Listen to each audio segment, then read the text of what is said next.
Wasn't present earlier, I'm not sure there was anyone, but just in case, my name's David Bouillier. I'm a reporter appointed by the Scottish ministers to hold this inquiry and to report to them with my recommendation as to whether Electricity Act consent and deemed planning permission should be granted for a proposal to build 13 wind turbines with a blade to tip height of up to 200 metres, a battery energy storage system and associated ancillary infrastructure on land at Glenvernoch and Newton Stewart. As I said, we'll be discussing policy issues this morning, and there'll be a session on conditions to follow this afternoon. Again, just in case anyone wasn't here earlier in the week, I need to run through the usual housekeeping arrangements, which are, we're not expecting a fire drill, so you can either escape through the doors and down the stairs where you came, or there's some back stairs behind me. Please ensure mobile phones are switched off. The internet connection is available. It's called Citizen, and you don't need a password, but you do need to tick a box to say you agree to the terms and conditions. We're recording and hopefully live streaming this meeting to our YouTube channel, and we always try not to film the audience, but we can't guarantee you won't appear online, so if you're not happy with that, then you need to leave now. This session is due to run until about 1 o'clock. We'll have a comfort break at some point during the morning, but if anyone else wants to a break, stretch their legs or whatever, just let me know at any time, that's fine. The applicant, I think, has or can make available anyway a laptop. Yeah, thank you. Yep, we still have the laptop, so if anyone wants to follow along, wants to look at the documents that we refer to, you're very welcome to do that. I think everyone's sitting around the table. Yes, I don't need to tell you about the microphones, you probably work them better than I do. We can skip that part. Again, it's a formality, but just so we all know who everyone is, I'll ask the parties to introduce themselves. I'll start first, please, with the applicant. Then yes, so David Hardy, that's H-A-R-D-Y, and I'm a partner at CMS, and we're the lawyers. Good morning, David Bell, planning consultant acting for the applicant. Thank you. Good morning, Michael Briggs from Energy Contour, part of the planning team. Good morning, George Aldroyd from Energy Contour, also part of the planning team. Morning, I'm Eliza Tyrrell and I'm part of the Energy Contour planning team. Morning, Avakesh Chandra, part of CMS legal team. Good morning, sir. I'm Dr. Christopher Ford. I'm a chartered town planner. I represent the owners of Knockville and Crunchy Woodland and Hands Off Our Hills. Good morning, I'm Charles Toyne. I'm a local resident of Newton Stewart. Thank you. Good morning, I'm Neil Simpson. I'm Senior Planner for Major Renewables at Dumfries and Galloway Council. Morning, I'm Robert Duncan, Chartered Town Planner employed as Team Leader for Major Developments at Dumfries and Galloway Council. Good morning, sir. I'm Laura Whitelaw. I'm the Principal Solicitor of Commercial Planning and Property at Dumfries and Galloway Council. And I'm Lloyd Dawson, also solicitor for Dumfries and Galloway Council. Thanks all. Before we kick off, any matters that anyone wants to bring up? No? No. Good, we're okay. Okay, so the purpose of today's, or this morning's session is to consider the proposal against all relevant policy, legislation and guidance so that I can advise ministers on the extent to which the proposal is supported by or is contrary to that legislation, policy and guidance, as well as planning policy at national and local level, which tends to deal with quite detailed matters. We'll discuss much broader based UK policy and legal matters. My role, and indeed ministers' role when they determine this application, is to assess the proposal against the existing policy and legal framework. It's not to consider whether that policy and legal framework is appropriate or achievable, or to propose changes to it. So if I think our discussion is straying into what I believe to be a challenge to either UK or Scottish Government's settled approach, I'll be steering us back into a discussion on the situation as it applies. That doesn't mean I'm not willing to hear discussion on the direction that policy and law is taking in terms of changes for the future, but you'll appreciate the weight I can give to any such changes, and therefore the amount of time I'm willing to devote to their discussion this morning will depend on the degree of certainty that they'll actually happen and the time frame within which any such changes are expected to happen. So the first matter I wanted to talk about was National Planning Framework 4, NPF 4, which is document 619, and I'm sure we'll need to have it open. One thing I didn't mention in the agenda, which I'll just raise briefly, was the national development status. As a consequence of National Development 3, Strategic Renewable Electricity Generation and Transmission Infrastructure, I'm just checking that everyone accepts that, in principle,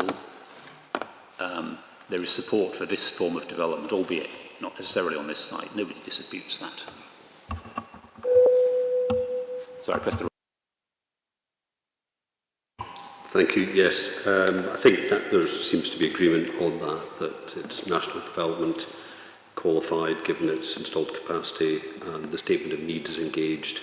There doesn't seem to be certainly any debate over that between the applicant and the council. Thank you. Excellent. I didn't expect any dispute on that, but just for completeness. So can we have a look at policy 1, please, which is on PDF 37, if you've got the electronic version.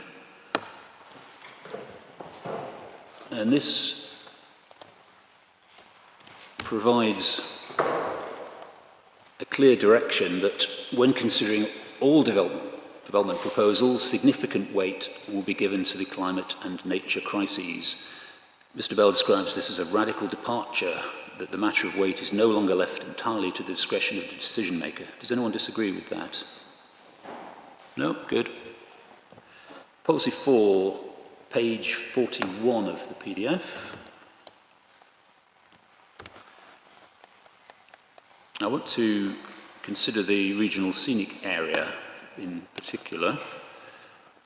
Well, first, again, for completeness, the first part I want to talk about is part D. Does anyone want to raise anything in respect of parts A, B, or C?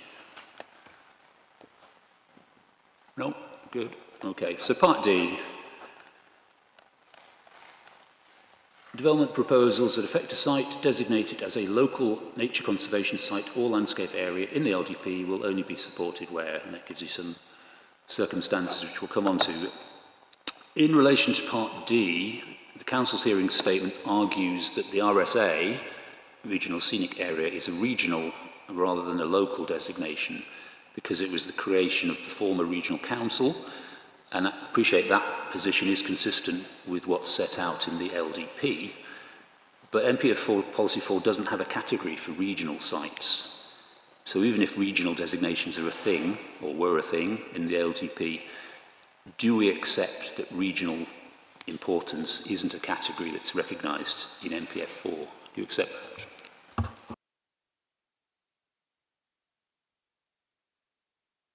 Sorry, I'm pressing the wrong button. I think the Council has to accept that there's no reference to the word regional in that policy. That's accepted. But the difference is, as we've set out in our policy hearing statement at 4.73, when you trace the genesis of the designation and the whole point of it and what the area is, it's a region, although that policy is carried within Local Development Plan 2 for Dumfries and Galloway Council, it is considered to be more than a local designation for various reasons. So it's oversimplistic to say, because it's, in my view, that it's carried in within LDP2, it becomes a local designation. And that's the view that members have endorsed when this went to committee.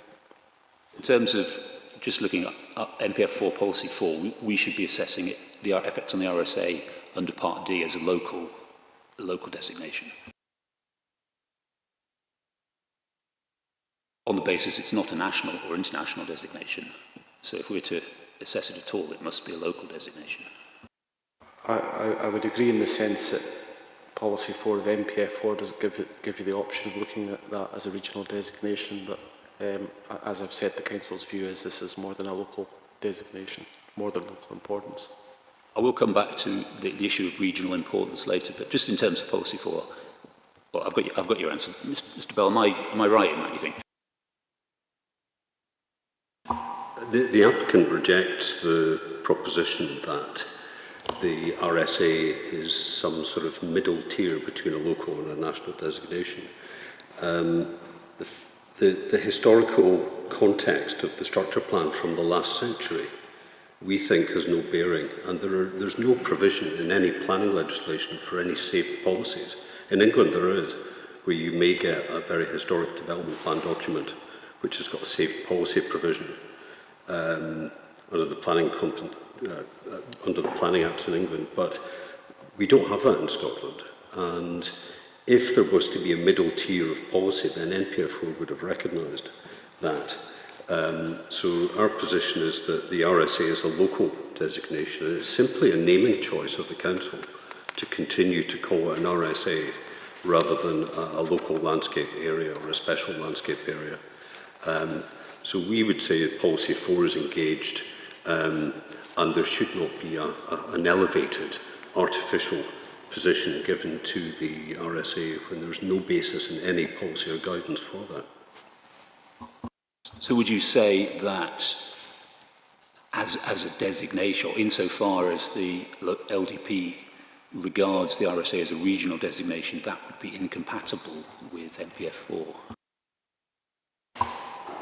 Yes, I would, if it's used in that way. I think the Nature Scot guidance on local landscape designations refers to local designations, but regional only in the context of transboundary designations where there's a regional aspect to a designation. But even in those circumstances, I wouldn't say that that would elevate its importance over comparable local landscape areas in Scotland, which all the other councils follow. Yes, Dr. Ford. Can I just bring the discussion back to the wording in policy D? I think the key phrase here is landscape area in the LDP.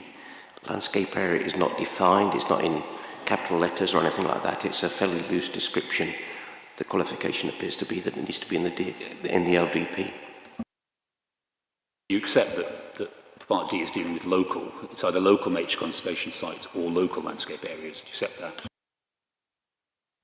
I'm not sure I do, in the sense of the word local is before nature conservation. I think it's a fairly fine-tuned point. I'm not going to contest it greatly, but I don't think it's vital.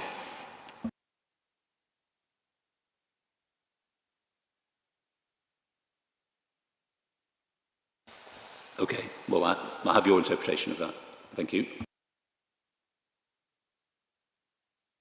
If we look at the first part of D, so Roman numeral 1, so this is where development proposals that affect a local site or a local designation will only be supported by, so part 1, development will not have a significant adverse effect on the integrity of the area or on the qualities for which it's been identified. And I think we accepted yesterday, the applicant accepted that in places this proposal would have a significant adverse effect on RSA qualities. Is that right, Mr. Bell? I think that's what was accepted.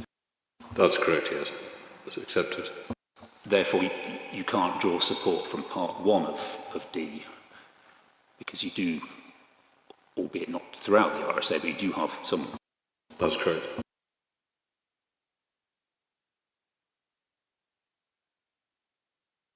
But, of course, parts 1 and 2 are separated by the word or, so I don't think anyone will disagree that you don't have to comply with both parts.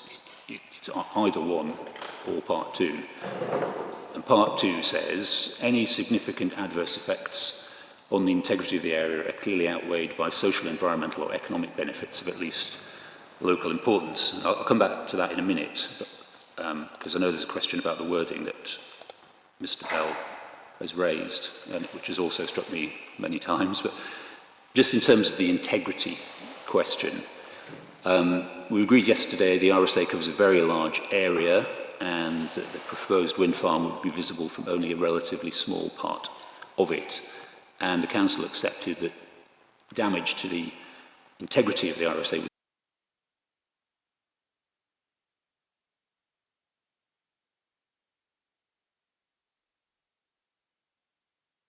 I think that's a quote from the committee report, but it didn't find its way into the final recommendation. I think it's all right. So yes, that's correct. When you look at 4.74 in our policy hearing statement, that has been taken from the committee report. Because the members voted on the basis of that report, we've reproduced it in the statement. But when you look at the actual 3 formal reasons for objection, and I'm just looking for those just now, I think it's your best reference there. There's probably 4.104 of our policy hearing statement. That is the Council's formal position, and therefore that's the position we're obliged to defend today, if you like, the position of the Council's elected members. So there is a subtle difference there. Right, so the Council's official position is there is no harm to the integrity of the RSA. When I'm looking at the policy statement, page 24 of the policy statement, phrase 4.104, it says the wind farm would significantly affect the Galloway Hills RSA. And then it looks at point 2 of the decision. It looks at local effects in the nearby rural community and recreational receptors and the character of the Cree Valley and Moor of Barclay ASA, and also in the Galloway Hills RSA. So there is cognizance that it is adversely affecting the RSA, but not necessarily the integrity of the particular regional scenic area, in this case the Galloway Hills regional scenic area. Yeah, and I think the applicant accepts in places they will cause significant adverse effects within the RSA, but I think we agreed yesterday nobody's saying the integrity of the RSA would be significantly affected. I think we've agreed that.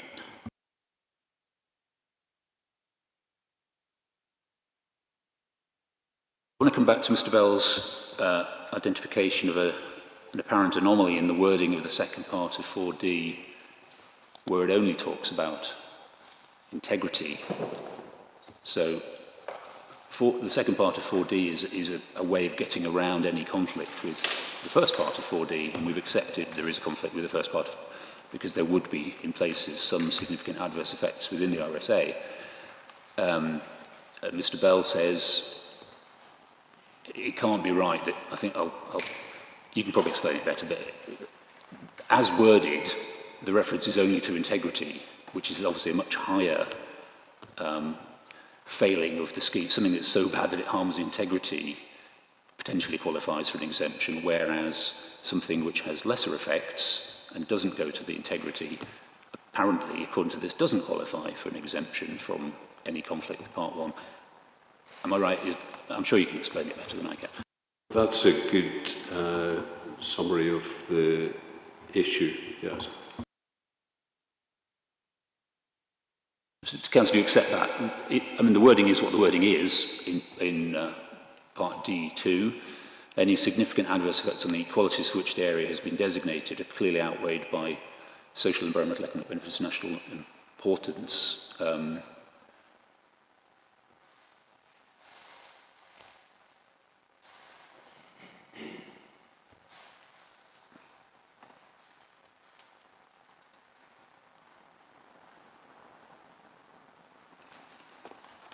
Reading the wrong part. Any significant adverse effects on the integrity. Sorry, I was reading the wrong. I couldn't work out. I couldn't find the word integrity. Any significant adverse effects on the integrity of the area are clearly outweighed by social, environmental, or economic benefits of at least local importance. So it's giving a potential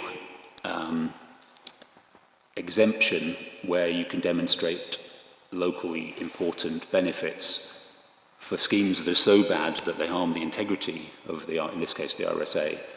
It's not, on its face anyway, giving any such benefits for schemes that are less harmful, i.e. those that just harm the qualities of the RSA and don't go to the integrity. It's reasonable, is it not, to read into Part D2, as well as things that harm the integrity, also things that have a lesser degree of harm, albeit some harm to the special qualities. That's reasonable. That's Mr. Bell's position. It seems logical to me. Do you agree with that?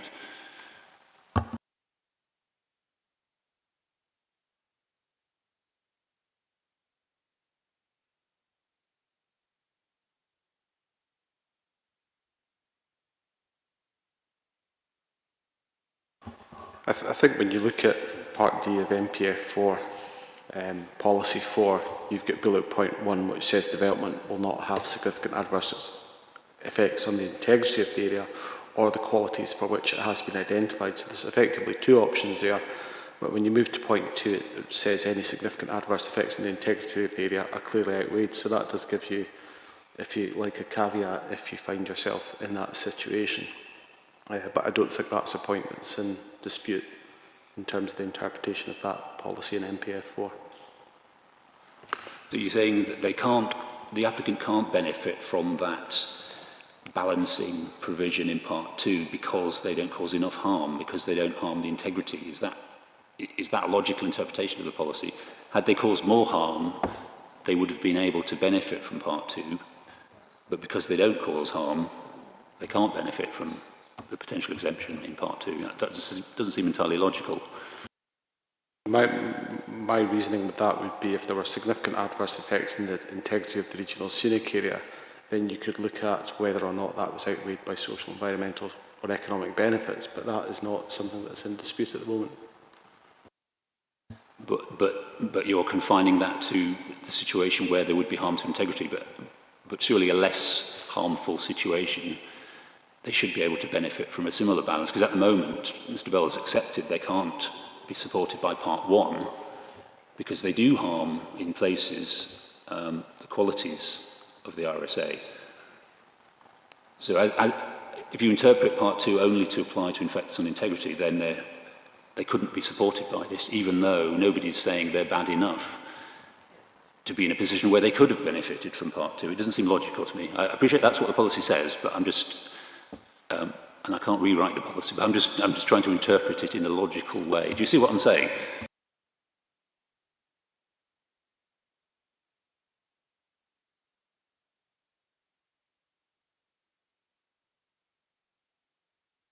Yeah, no, I do understand. I think the difficulty is point 2 of that Part D of that policy just relates to any significant adverse effects. I think if you're in a situation where there were less than significant adverse effects in the integrity of the area, logic would follow that if you could demonstrate social, environmental or economic benefits of at least local importance, that would weigh in favour of the proposal.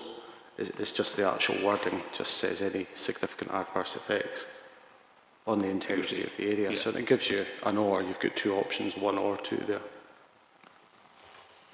We probably can't take it any further. Was there anything else you wanted to say, Doctor? I mean, it's not a matter the council has raised. I've raised it just because I thought it might come up. And we had this situation in the Craighead appeal, which I've referenced, and your colleague addressed it there, recognising that a strict application of the policy and the wording doesn't allow for that lesser impact of effects on special qualities. But the way the reporter seems to have dealt with it is to then come back to that in the overall balance.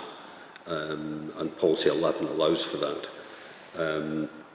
So that might be the safest approach, to deal with it that way, rather than make the policy read into something that isn't there. And we know from the Tesco case and so on that you can't make a policy mean, what it doesn't say.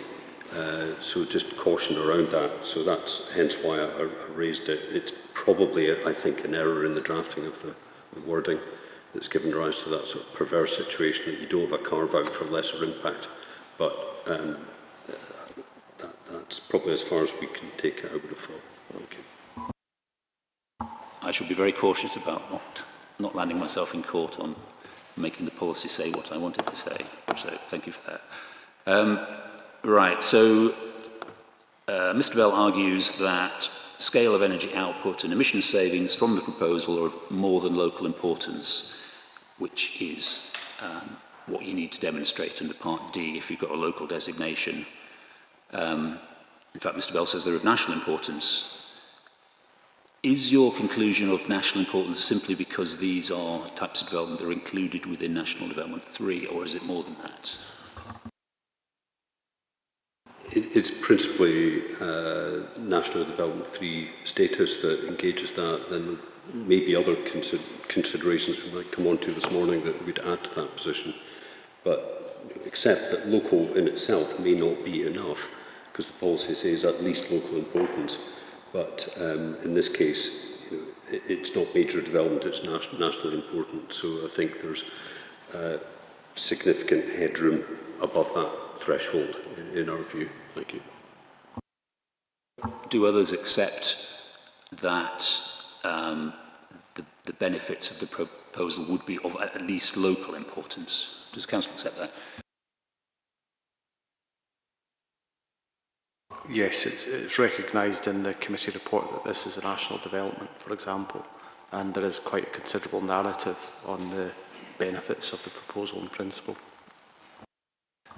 Dr. Ford, I know we're going to talk at some length later on about whether you think that the benefits will actually be realisable, but just in principle, setting aside your concerns that they're not, if they were to be deliverable, would you accept these are of at least local importance? I accept the national categorisation. Sorry, can I speak? We'll come on to it later, but NESO controlled the strategic planning of the electrical system, and they're saying no more wind power in Scotland. Built out and Gate 2 added together above the 20 gigawatt Scottish wind ambition. Are we coming on to that? Oh, very much so I would say yeah, okay, not yet, okay. I had nothing to ask about parts E and F, unless anyone does. Just a quick point, sir, that he obviously brings in the precautionary principle. It's just a fact. It does, yep, need to bear that in mind. So part G, obviously part G starts out dealing with proposals that are within a wildland area, which this one isn't. So it's not directly relevant.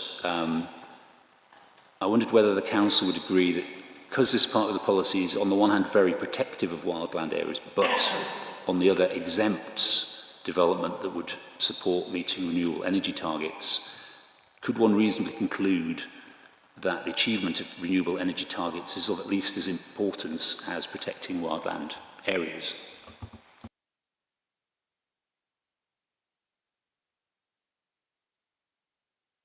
We make a pretty big exemption to the usual protection of wildland areas for renewable energy projects. So does that suggest that those two things are of equal importance to the Scottish Government now, or since an NPF4 anyway?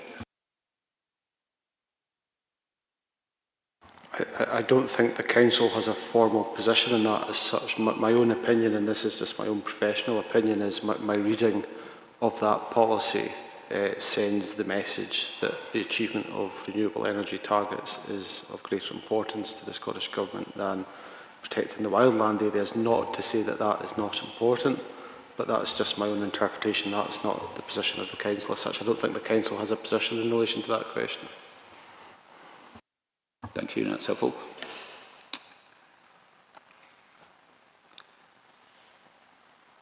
So we've got a situation where NPF4 suddenly opened up the potential, anyway, for wildland areas to accommodate renewable energy development, and it also then has the clear instruction at the end of Part G, buffer zones around wildland areas will not be applied, and effects of development out with wildland areas will not be significant considerations.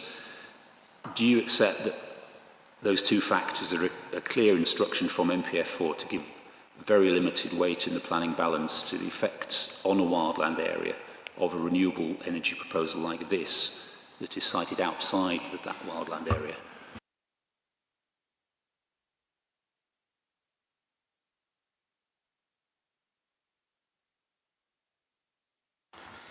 I acknowledge what that says. I mean, again, that this is my own professional view rather than the view of the council. I don't think it diminishes the wildland designation such that it becomes unimportant. I still think it is an important consideration in the planning balance, and just because that statement is in NPF4 doesn't mean you have to consider other important policy documents and say, for example, the consultation views of Nature Scot and other third parties. And you also sometimes have recreational groups like we've seen here with Mountaineering Scotland, who also have a keen interest in the wildland area. So I don't think that statement in NPF4 that I'm aware of necessarily carries sway in every situation. I think it has to be a much more nuanced consideration of that matter. I want to have a quick talk about the Cloughery wind farm decision. Ministers said, while effects on the wildland qualities of the Merrick wildland area can no longer be considered a significant consideration, this is not to say visual impacts on people visiting the area and in particular climbing the Merrick, are not highly significant. So question really for Mr. Bell, regardless of what policy now says about wildland areas, do you accept that visual effects on users of the wildland area remain an important material consideration? Yes, I think amenity, recreational impacts certainly engaged, and that's relevant consideration. I would say that the wording you've been through in policy is expressly clear that renewable energy developments, particularly when they're out with, it's limited weight, but you're raising a sort of separate matter that could be engaged in terms of a receptor. Accept that. Okay, nothing more on that, so I was going to move to policy 11, which is on PDF 54.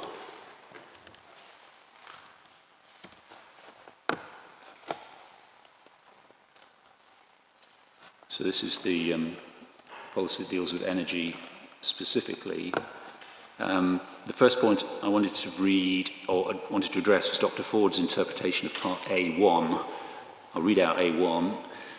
Development proposals for all forms of renewable, low carbon and zero emissions technologies will be supported. These include, point 1, wind farms, including repowering, extending, expanding and extending the life of existing wind farms. I know, Dr. Ford, you assert this proposal falls outside the scope of the precise definition of wind farms. I think that's on the basis that Part 1 doesn't explicitly refer to new wind farms. Do you accept that such an interpretation would be contrary to the stated intent of Policy 11, which is to encourage, promote and facilitate all forms of renewable energy development onshore and offshore? I do, sir. But I do think it's an interesting wording that it misses out or omits references to new wind farms in virgin sites like this proposal. But it's a semantic point more than a substantive point. Okay, you're not going to die in a ditch over that. Yep.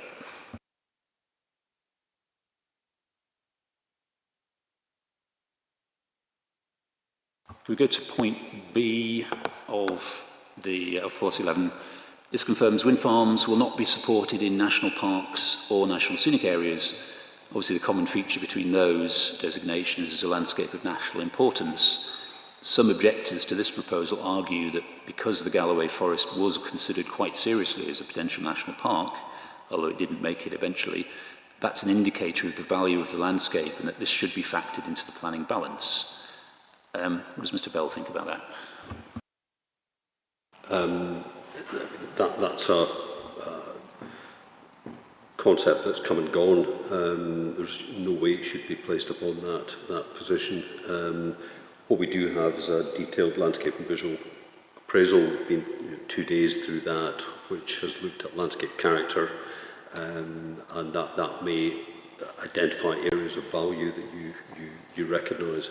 That should be the basis, in my view, plus the designations, not a historical aspect, like the former idea for a national park. Thanks.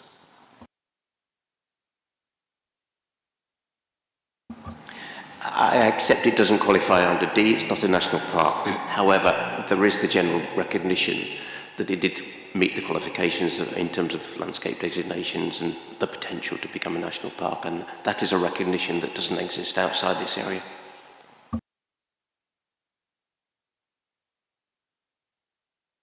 Okay, so turning to Part C, which requires net economic impact, including local and community social economic benefits such as employment, associated business and supply chain opportunities to be maximised. Dr. Ford, you describe the applicant's calculations as basically made up numbers which do not reflect reality. Setting aside what you have to say about the costs of the project, which have to be factored in, we'll come to that in a minute, do you have any better estimates for things like job creation and supply chain opportunities than those that have been provided?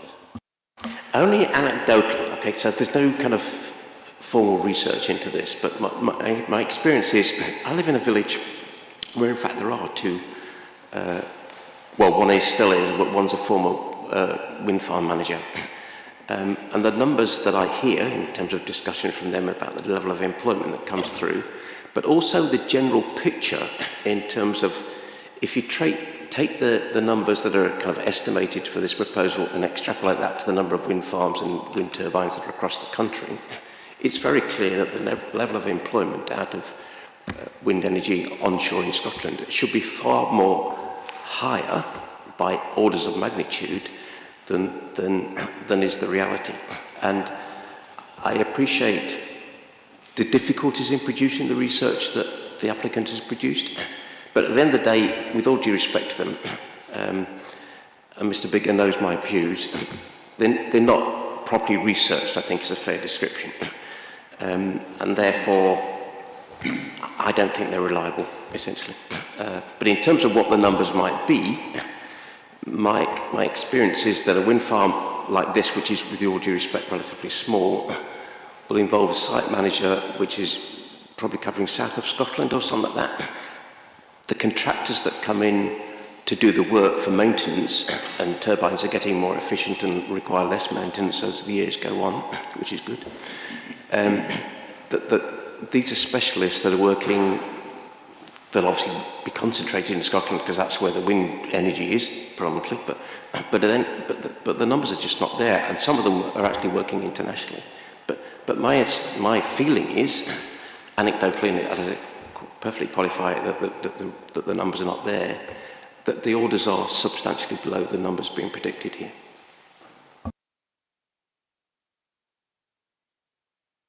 Just in response, sir, the socio-economic information in the EI report is based primarily on Renewable UK's guidance on onshore wind direct and wider economic benefits. That is a commonly used and recognised approach to quantifying socio-economic impacts. Probably the vast majority of onshore wind projects that have gone before the ministers in Section 36 decisions have used that methodology in the statements. Our position is it's reliable, it's respected, recognised. I think to finish on that point, I would make a brief reference to the Onshore Wind Task Force Strategy document, which is Department for Energy Security and Net Zero. It's before the inquiry as 007.005. Don't necessarily need to look it up, but page 10 states, so there's a fairly short quote there, so page 10, last paragraph, clean energy industries, including onshore wind, present a significant economic opportunity, both by 2030 and beyond. In the UK context, overall expenditure of some projects can be relatively high, 50 to 70%, with high shares of jobs and investment in development, operation, maintenance, civil engineering and electrical works. Estimates suggest onshore wind directly supports 6,500 full-time jobs, indirectly supports 13,100 jobs, and it goes on with other statistics. So, sorry, was that UK-wide? That's the UK position in that document from July 2025, so relatively up to date. And we've also referenced the Green Industrial Strategy for Scotland. I won't go to that, but there are other references which are relevant in terms of the economic benefits that the government recognises. Thank you. Hi. I've got some comments about the bigger economics analysis. On the planning statement, I think it's 14.63, it is suggested that tourists coming to a scenic area, which is obviously Newton Stewart with its RSA, they say that they don't think turbines will affect visitors' behaviour. I do believe that people coming to a scenic area would expect to see a scenic area and not turbines. They also say at 14.64, visitor behaviour is based on accommodation providers' websites. It's purely to be in the town centre, not to visit a scenic, wider area. I think that's ridiculous. Why would you come to Newton Stewart? What else is in Newton Stewart but a scenic area? I mean, you'll see in my hearing statement, I've mentioned other things. They talk about the Water of Trool and Loch Trool Trail circular routes. They would be walking around the proposed development for around half of the trip, limiting the effect the proposed development would have on their experience. To say that by walking towards the turbine, some of the time you might be adversely affected, but when you're away, you don't notice it. It's a bit ridiculous. Everyone looks around 360 degrees. I don't think their analysis is very sensible. Okay, thank you. Just in terms of response to Mr. Bell, obviously the Renewables UK is a trade body. It's there to present a picture for the public generally. And with all due respect to them, you know, there is a lot of genuine concern about the supply chain coming from renewable energy across the UK generally. It was highlighted in the Scottish Select Committee 3 years ago as being a particular problem about the onshore wind in Scotland, and there has been a big political focus over the last 2 or 3 years to try and actually genuinely prove that there are some jobs in the industry. It's accepted that there are jobs in the industry, but just the quantum is certainly not substantiated in terms of the numbers that you see. And if it wasn't a concern, then the issue is, why is the UK government and the Scottish government focus on trying to highlight the fact that there are big potential economic values? Just one other small point. In terms of the general renewables industry, obviously we're talking specifically about onshore wind in Scotland. There's a lot of employment offshore and a lot of employment with solar and BESS. But the reality is, I don't think the numbers are substantiated, is my view. On the question net economic impact, that's the phrase net, to what extent, if at all, Mr. Bell, do you think that you ought to subtract any negative effect on things like tourism that Mr. Toyne was worried about? The onshore wind policy statement addresses tourism impacts and reflects on the last 20 years. You know, there has not been any substantive evidence brought forward that there would be a negative impact on tourism economy. Whilst it's accepted, you may get certain developments that may impact on a particular receptor. The wider evidence base doesn't show that there's any link to tourism economies on any significant material scale. And it's of no, in policy 11, there's no reference to tourism and recreation. That was dropped from the previous planning policy, perhaps in acknowledgement of the government's position in the onshore wind statement that came out at the same time, where they were satisfied that over 20 years there was no real impact on tourism and recreation. And that's also borne out by a lot of the attitudinal surveys that show strong support for onshore wind. So in terms of the question about the net economic impact, that wording is in NPF4, but it doesn't require any discounting of any displacement of spend or other activities, because it's not deemed to be a significant matter. Thank you.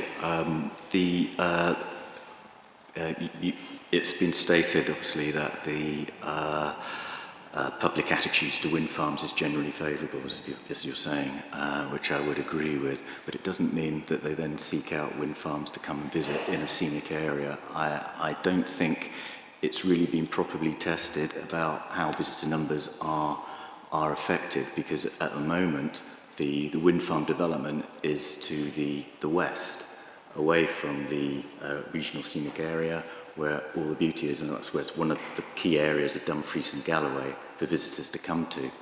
So yes, you may have an analysis based around wind farms in more appropriate areas. I'd say this is an inappropriate area, so if it came about that there was a wind farm here, we could maybe then test the assertion that people have, that it has no effect on them, but it clearly does when people come to the Merrick to see that receptor, and we do say that that will have some kind of an adverse impact. That would be my position. Thank you. Can I just challenge Mr. Bell in terms of this idea that there's no negative shown effects on tourism of wind farms? The research is inconclusive is the appropriate conclusion to draw. That does not mean no negative effects. That means they can't find what the effects are. And you shouldn't be reading into this that there are no negative effects because the research is inconclusive. That's academically would be a fail point from my point of view. And I say that as a Doctor of Civil and Environmental Engineering. But the general point is that actually it's quite a difficult thing to substantiate what the impacts of wind farms are on tourism. But one thing that is absolutely anecdotally clear, and will be evident in this case, is people come to this region for its wildland and its natural character.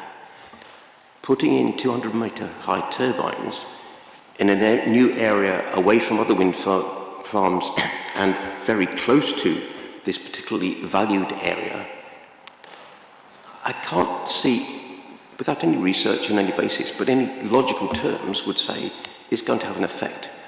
One thing we don't know about tourism is why people don't go to areas. Okay, it's the choice of people that might come to this valued area is that they have other valued areas to go to, and the reality is that if people think there are going to be wind farms here, it's a very subconscious choice. So it's actually quite a difficult thing to substantiate.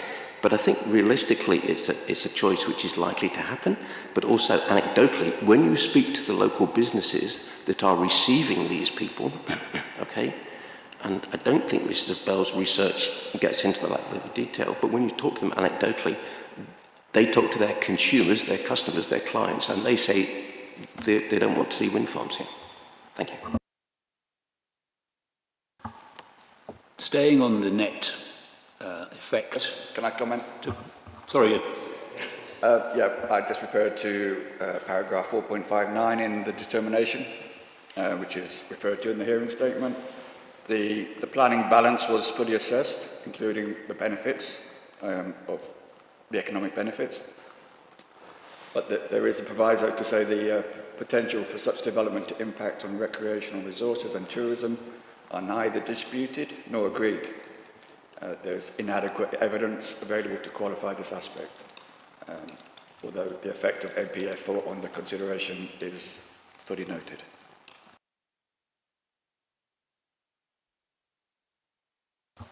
Still on the net question, it's a question from Mr. Bell. Dr. Ford refers to the costs of either curtailment or of providing a grid enhancement works in order that you don't need curtailment as negative economic factors that ought to be factored into any assessment of the net economic effect of a wind energy proposal. Do you accept that those factors should be factored in? No. Curtailment is part of the system across the UK for grid operation, for safety and balancing and other provisions. It's got a developer's got no control over that. That is by the network operators who will decide, and that's part of a UK-wide system that was introduced by the UK government. So that's not a matter in terms of a cost externality that needs to be brought in. The Scottish ministers have never sought to do that in any of their balancing of Section 36 decisions. It's not something the Council, to be fair to them, have ever sought to do or to request. And similarly, in terms of any grid costs, that is something, again, that is worked through by the relevant transmission operator, DNO, in an area. It's not a cost matter that needs to be brought to bear in the determination of a planning or a Section 36 application. NESO have quite a lot to say about what they call balancing costs, which include the constraint costs of wind farms having to produce power when the transmission system can't cope. So they are responsible for the strategic direction and control, and also the day-to-day operation of the electrical system. So I think what they say about the matter is probably quite important. And at a GB level, energy is not a devolved matter, but when NESO was created, the Scottish Government and the Welsh Government were included in the creation of NESO, because it's obviously a key part of the UK infrastructure. So I'd just like to point that out, because I don't think it's right to say that constraint costs are not relevant, because they are. NESO are planning to try and not have too many constraint costs. They actually say after the Gate 2 to whole queue process was done, and then we have the Gate 2 people who are going forward because they're strategically aligned, There is going to be future in England and Wales, onshore wind in England and Wales. That's because they identify that the closer you have your generation to your demand, and the demand's in England, then the less network reinforcement you have to do. It is fairly obvious, and there's no requirement for endless wind. They do have a plan, and it's in the CP30, all ties up. We'll come back to it a bit more. Thank you. Sorry, we will definitely come to all of that. Dr. Ford. With respect to Mr. Bell, the applicant does have a choice. They do have control. The control is whether or not to build this wind farm or other wind farms in Scotland.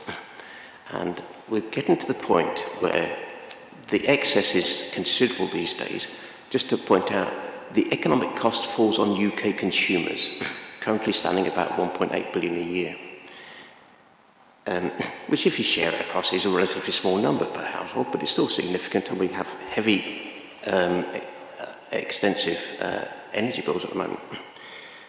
But the choice is, the industry is becoming aware of it. I'm aware that RWE's head of country, about 6 weeks ago, made a statement at a conference that said, we shouldn't be building any more wind farms in Scotland. We shouldn't be building any more wind energy onshore in Scotland. But we continue to do it until somebody tells us to stop. These are developers in Scotland. So the industry is beginning to recognise that the game is up, in a sense, that there is too much wind energy in Scotland onshore. But I appreciate the applications will persist to be made. Ultimately, the responsibility for this decision sits with Scottish ministers, and they have control. And you'll accept that what Mr. Bell says is, to date anyway, they haven't factored those into that calculation in this part of the policy. I do accept that, but I believe that there's a position of changing here for 2 or 3 reasons. One is that, in a sense, the Scottish Government has been in denial about this aspect of it, so curtailment has been expressly excluded, and that's evident in policy. But I do think the situation is changing. We'll come to a bit later on, but the Scottish Government's accepted that we need to be moving to a planned energy system. And I think the other form of change will be probably similar to what happened with Ray Shaw. We'll come on to that a bit later on as well. But these issues have never been raised in this way before, largely because I've chosen not to bring them forward because there's other issues to focus on. But this is still a relevant economic issue to this issue, to this proposal and to other proposals, and I am raising it now across the country. So some references you may want to look at, just in response to a few of the points raised. One, consumer cost. Just last night, people maybe saw on the television, energy price cap going up again. Onshore wind is, the government's view, is one of the cheapest and fastest to build technologies available. We'll maybe come on to it in terms of the context of energy security, but the document I referred to, the task force strategy, just 2 references. Page 3, the Energy Secretary's statement on cheapest and fastest to build, page 3, and then page 5, Head of Clean Power, that's Chris Stark, in Department of Energy and Net Zero. There needs to be a rapid deployment of new onshore wind. So again, picking up on Mr. Ford's position that no new onshore wind, well, the Head of Clean Power is saying there needs to be a rapid deployment of new onshore wind. And adds rapid deployment of onshore wind is the first line of defence against future gas price spikes. Now that was back in 2025, before the Iran-US war. So there's perhaps even greater importance to be placed on that provision. Also, page 6 of that document, onshore wind is among the cheapest sources of new electricity generation to build and operate at scale. Scaling up homegrown renewables, like we're doing for onshore wind, reduces UK exposure to volatile global fuel prices, which protects consumer energy bills. So a number of points coming together there in those statements, just in response to what is being said there. I've got one further document reference. It's 7.12, and that's the Knockcronal report, constraint payments were raised quite heavily as part of that inquiry. It was a conjoined inquiry. And the report has said the level of wind farm subsidies and constraint payments are wider economic matters rather than planning considerations material to the development, and they do not affect our overall conclusions. Mr. Bell is right on something. Onshore wind is the cheapest to build, but not in this location. It's cheapest in England. That's where the government wants you to go. They want you to stop building in Scotland and build in England. And that's because the transmission infrastructure between Scotland and England is not adequate. And to build it will cost consumers a large sum of money. If you're building onshore wind in England, particularly around the populated areas, it'll be welcome. But when you start applying the locational choice, as has been happening with this proposal in Scotland and other proposals in Scotland as well, you need to take into account these constraint costs as the short-term measure or the transmission build for the long-term measure. And just to explain, the transmission build is not there at the moment because the calculation is that the constraint costs are cheaper than building transmission. If you want to build enough transmission capacity to put onshore wind into Scotland, you need to be factoring up the level of transmission over what exists at the moment by a factor of something like 10. But the reality is that these are economic costs, and if you wish to conflate, as you do, Mr. Bell, with other issues as well, the UK situation with the locational choice, which is now coming forward from the UK government about not putting more onshore wind in Scotland, then present it like that if you wish to. But the point is you are intentionally conflating these points.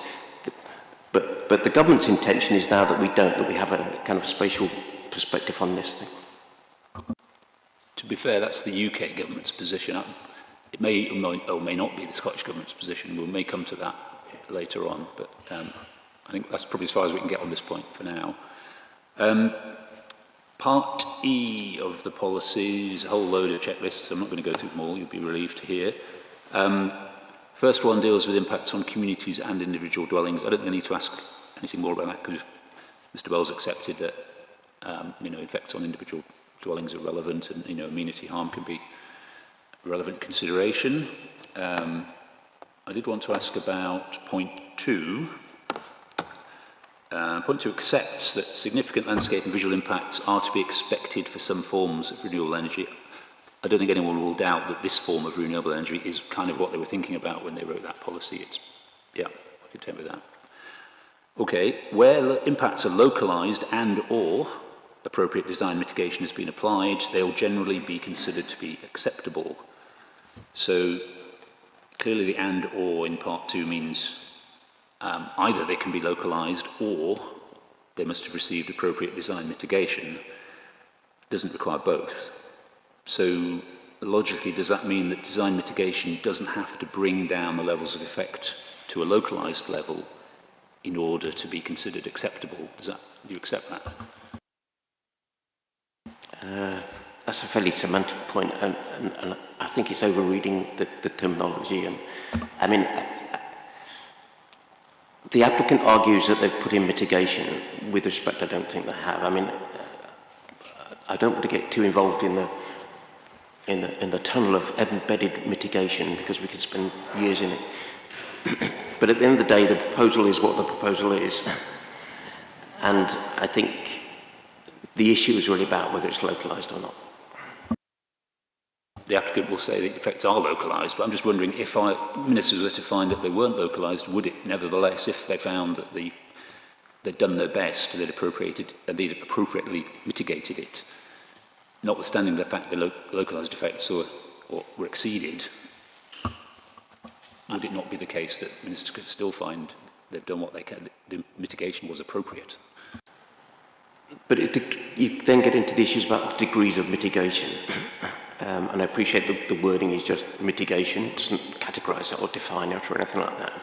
But I think the emphasis in this particular clause should be on, and it's also what's being applied across other decisions as well, is really on the terminology of whether the whether it's localised or not.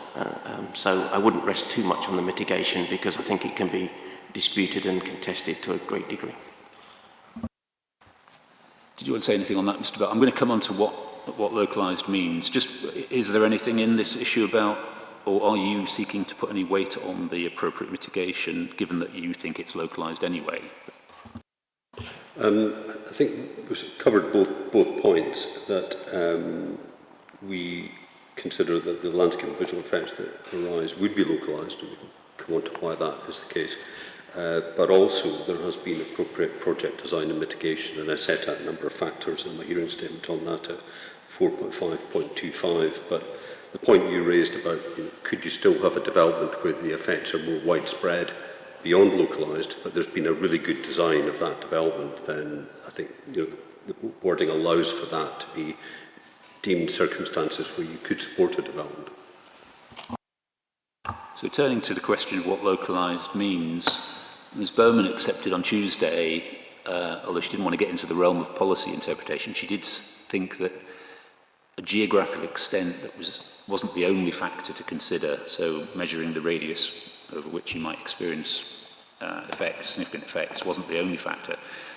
She suggested the proposal that affected an asset of more than local importance could be an indicator of a more than localised effect. When I looked at the Cloughery decision, ministers seemed to agree with her. When they dealt with impacts on the visual amenity of visitors to the Merrick, they concluded, and I'll quote, "Because of the regional significance of the Merrick, these impacts go beyond the merely localised impacts that Policy 11 states should generally be considered acceptable." So you'd agree, Mr Bell, it's not just about the radius of effect, it could be something more than that, if it affects something of more than local importance. I think there's two issues at play there, and my view is that in looking at whether an impact is localised or more widespread, it's a geographical matter that you need to establish the facts and circumstances of the case, whether it's a new battery project or solar farm or wind farm, whatever it may be. And that's a geographical matter that can be identified through the ZTV, through the viewpoint analysis, and so on. So you can establish that position. Then it's a matter, I would say, of looking at the receptors that are affected within that area. And I don't think you probably get to the same answer, but there's a two-step process in my view. And the way I thought that was well expressed was your colleague in the Glendy decision, where there was a reference to a hill that was of importance where there was recreational activity. The effects were localised, but there was a bit of debate about whether or not that was an acceptable effect. So hopefully that's helpful. I would say, firstly, look at the geographical extent. Are they localised or not? That's a concept that's quite easy to understand. Then to look at the receptors, their sensitivity and how they're affected. And that's a planning judgment that comes into play. So it's a combination then of the interplay of the geography and the sensitivity of receptors. I understand that. In terms of Cloughery, though, it doesn't sound like ministers took that two-stage, or they haven't evidenced it in their wording. It seems to me they don't talk about what they refer specifically to the wording of this part of Part E when they refer to localised impacts generally being considered to be acceptable, and their conclusion, the regional significance of the Merrick, is a reason why those impacts go beyond the merely localised impact. It sounds to me like they weren't applying a two-stage approach. We don't know because we can't read their mind, but that's how it reads to me. Is that not fair? Yeah, I was involved in Cloughery, and I remember reading that and thinking it doesn't seem quite logical to say you've got, let's say it was a very close impact of 1 to 2 kilometres or 3, to say that's, normally that would be considered, I think, a localised geographical impact. But to say it's not localised because there's a sensitive receptor there doesn't seem to be logical. You could still be localised but have an unacceptable impact. So that's why I think, certainly my view is, a two-step process is understandable, it's logical, and it still gives you the full discretion of planning judgment to exercise whether a judgment as to whether something is an effect is acceptable or not. The two decisions I've referred to I thought were helpful in that they are turbines of 200 metres, they are Scottish Minister's decisions, and they show a calibration, if you like, of where localised has been, where the cut-off has sort of been there in those cases, of about 12 and up to 14 kilometres.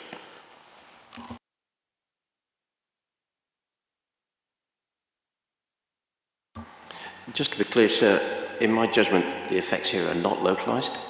And I accept the general sense that there's the spatial extent of the effect, which in a sense is the visual extent of the wind farm in this case. But then there's the second level to this, which is consideration what area is being affected. Now we know in this case that this proposal will affect to some or lesser extent the Galloway Forest Park, the regional scenic area, the wildland area, the dark skies area, the biosphere, which has not been mentioned at all in my hearing the last 2 or 3 days, but is an important international designation. And as we've already said, the area has been recognised as having landscape potential to become a national park.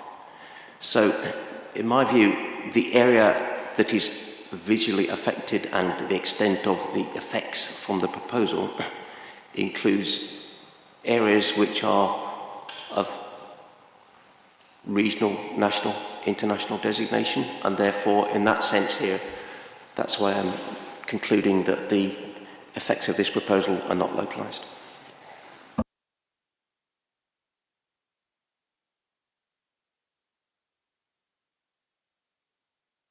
Yes, please.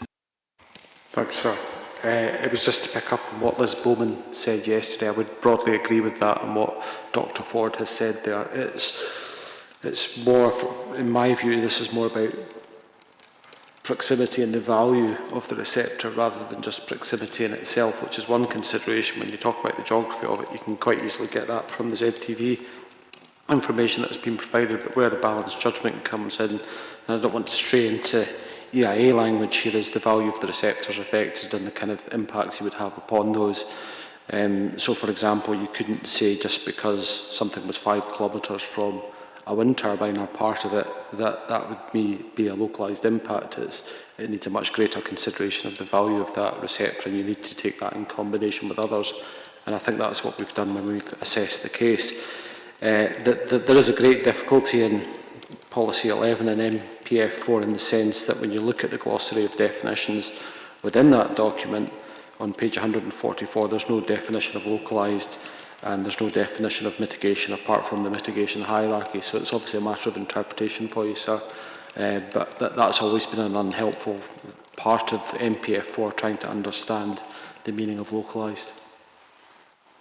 Do you accept that localised ought to be read in the context of the size of the scheme or the height of the turbines, or do you think that's an unfair way of interpreting it, or should it be a more fixed proposal for all scales of development proposal? I think for me the key thing is, first of all, when you're looking at a proposal, it's understanding what's in the ZTV, because ultimately you're trying to understand the visual impacts first and foremost, and then you're considering a range of other impacts. So it's only really once you've considered, usually within the EIA report, what the proposal is in the round, that you start focusing on what the potential impacts are going to be and trying to understand those and get advice on those and ultimately assess them and provide a recommendation to the elected members. That's our role. So each case is different. I don't think you could introduce a kind of set of rules, if you like, to define what localised was, which is possibly part of the difficulty and part of the reason why there isn't a terminology within the glossary to MPF4.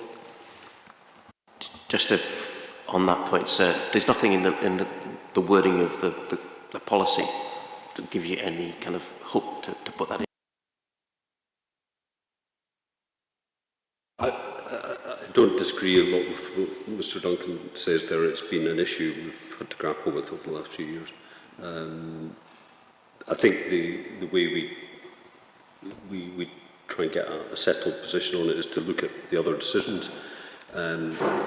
Hopefully they're informative, and probably there's nothing I can add to, I think, to what I've said before, and we may just need to leave it where we are on those points.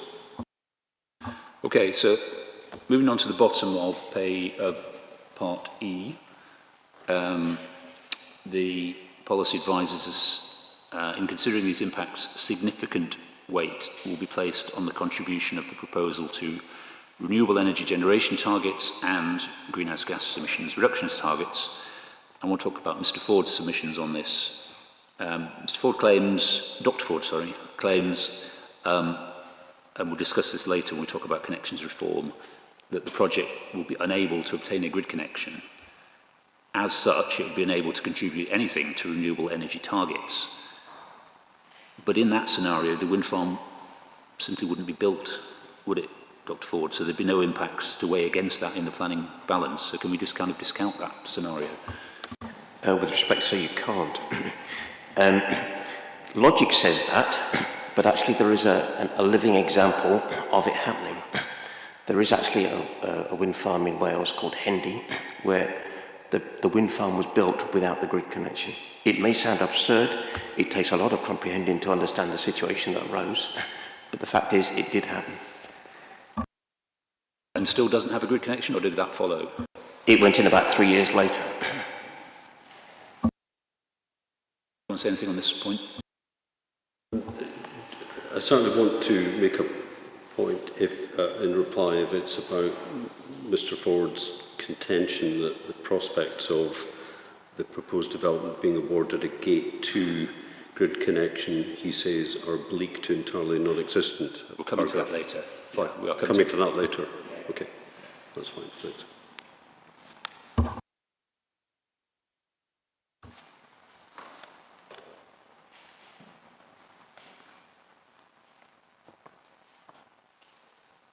As I say, we'll come to that later. But just in terms of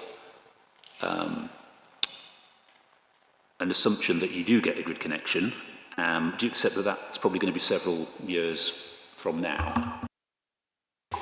It's accepted that may be post-2030, yes. So Dr. Ford says that at the time the project is awarded grid connection, assuming it is, the balance of greenhouse gas emitting energy generation against climate-friendly energy generation technologies can be expected to be very different to what it is today.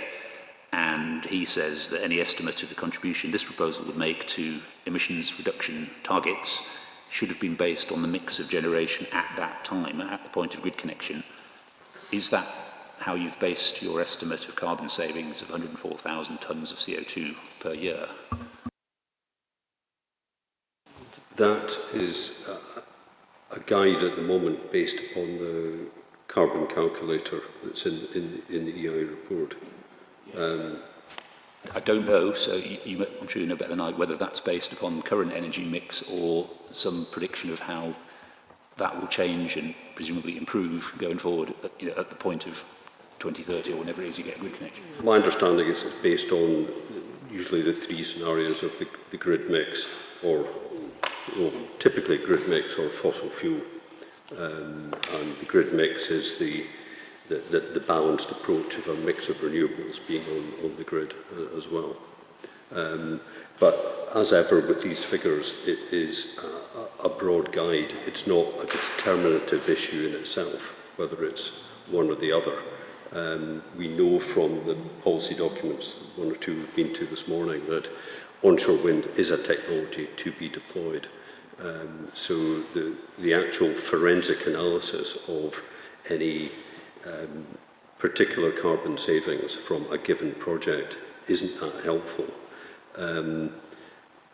What is clear here is that there would be a net carbon benefit from the development, and we'll maybe come on to it, but the climate change plan is now in its final form in Scotland. That sets the emissions reduction forecasts up to 2045, and we've got the Climate Change Committee's estimates of what the emissions reduction needs to be and the renewable generation required to meet that. So these remain the fundamental, if I can call them target positions, that this type of technology will contribute to, and that hooks it into the contribution that Policy 11 engages in its terminology. Dr. Ford, I know you don't agree that there'll be any, in fact you think there'll be a negative contribution at some point in the future. Yes. Just setting that aside, I want you to tell me about that, but just setting that aside for a minute, if setting aside the level of carbon reduction, if there were some reduction at the point of this connecting to the grid, would you accept that that would be a positive factor to which you give significant weight according to Policy 11, if that were the case? Yes, it's got weight.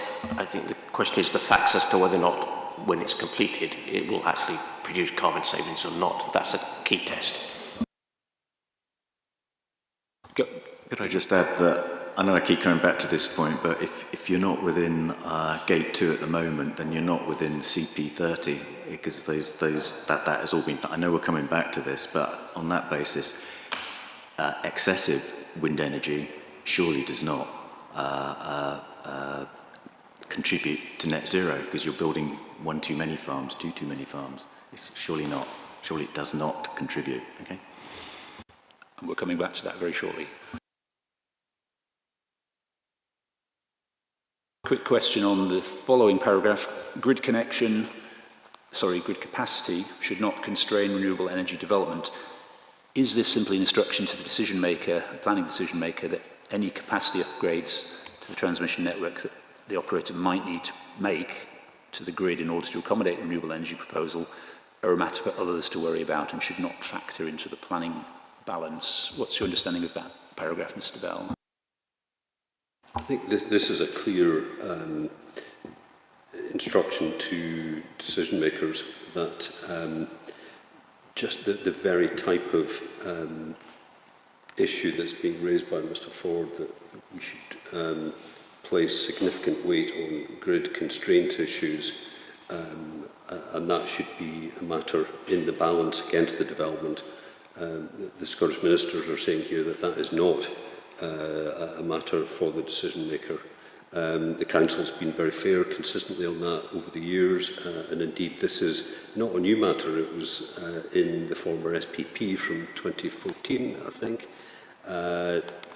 and there isn't one decision, and certainly looking at NPF4 related decisions, there's been over 50 made on Section 36 applications since NPF4 came in, and in not one have the ministers or, to my knowledge, council sought to place weight on any grid issue against a project.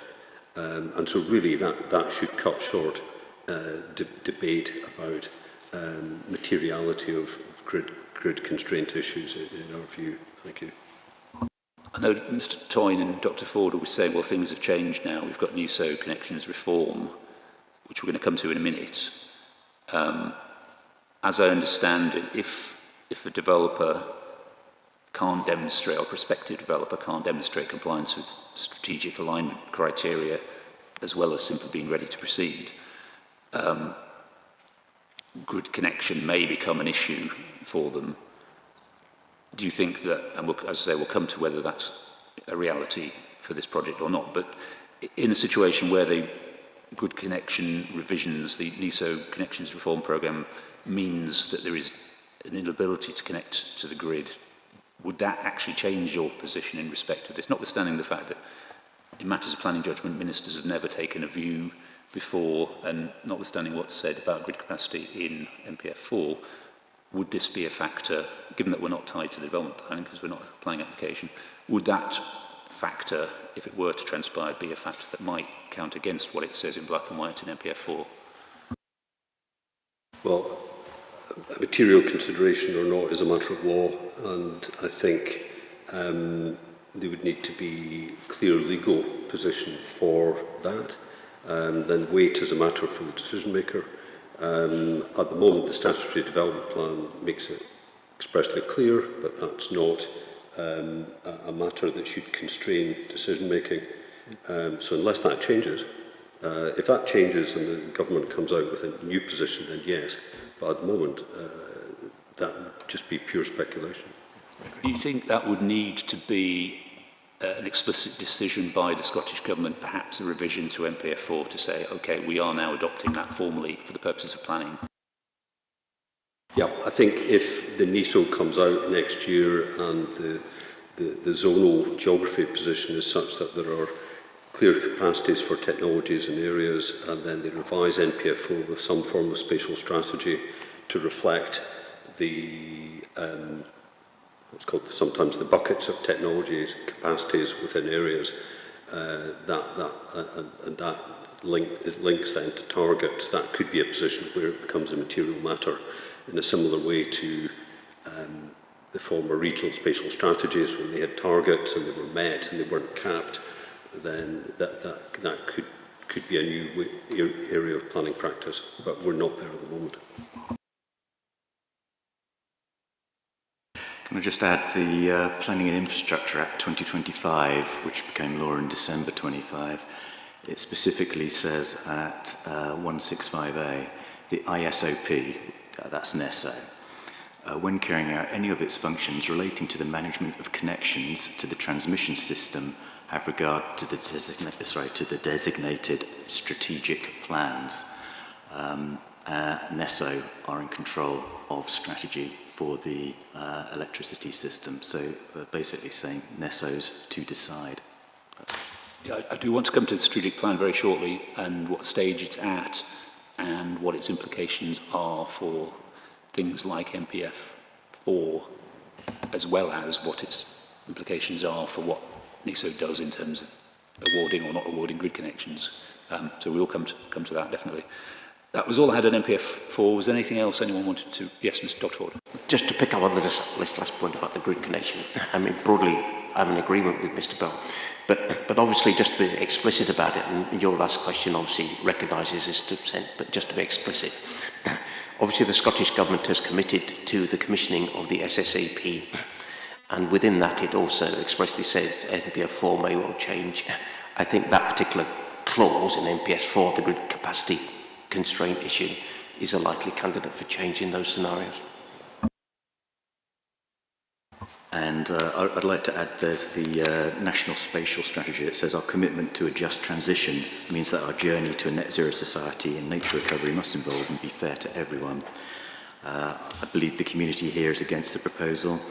The location is in an area where a previous proposal with smaller turbines was rejected on the basis that it was a sensitive area.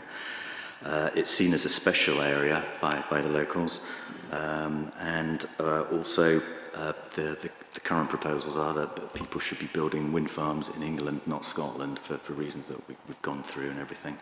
So I'd say that that's part of NPF4 that should be considered as well, the just transition sort of like policy. So, thank you. Okay, Dr. Ford. Just very, very brief point. Just to be clear, the applicant's position is accepted. There may be changes in the future, but we're not there in that situation now in terms of anything coming out of NISO and the SSEP. Yeah. Turning to point B, which is the LDP, I wanted to go through this pretty quickly. I think there's quite a lot of common ground between the LDP and MPF4. I'm probably most interested in situations or policies where Mr. Bell thinks they are incompatible. I think policy IN1, I think Mr. Bell, you're content that this policy is compatible with MPF4. The only issue is just the spatial strategy element. Clearly isn't. I think that's agreed. Yeah, we're forgetting about the spatial strategy. Is that fair? Yeah, the Council's position is that we're in agreement with that. And IN2, again, I think Mr. Bell doesn't assert that policy is incompatible with MPF4. I think you say, with the exception of its reference to tourism, it doesn't cover anything that isn't covered in policy 11 of MPF4. I wanted to be very pedantic where it says, under the subheading landscape and visual impacts, it says to the extent to which the landscape is capable of accommodating developments without significant detrimental landscape or visual impacts. I just wondered whether that might actually be incompatible with MPF4, because MPF4 recognises that significant detrimental landscape and visual impacts aren't necessarily fatal. I wonder if the reference to the word significant is actually the wrong test. It should in fact be unacceptable or something like that. Yep, that's a good observation. I would agree with that, yes. Do you think that maybe the word significant is a bit stricter than MPF4 would now expect? My view is I don't think there's any significant incompatibility, and the reason for that, as we'll come on to consider later, we recently got supplementary guidance relating to policies IN1 and IN2 endorsed and adopted by the Scottish Government as recently as 28th of February 2025. So if they were unhappy with the compatibility of policies IN1 and IN2 within our LDP2, then they wouldn't have done so. That's my view, and for me that's an indication that, you know, our policies are compatible with those contained within MPF4. Thanks. I'm going to come to the supplementary guidance, and obviously it post-dates MPF4. I just wonder how much scrutiny the government actually gave to the policy on which that sort of hangs or relates to. They may perhaps have been focused more on the quality of the supplementary guidance, which they were entirely content with. I just wonder whether they actually looked at the word significant, or I'm being just, as I said, overly pedantic. I don't know, but I'm sure they give it the appropriate amount of consideration. So.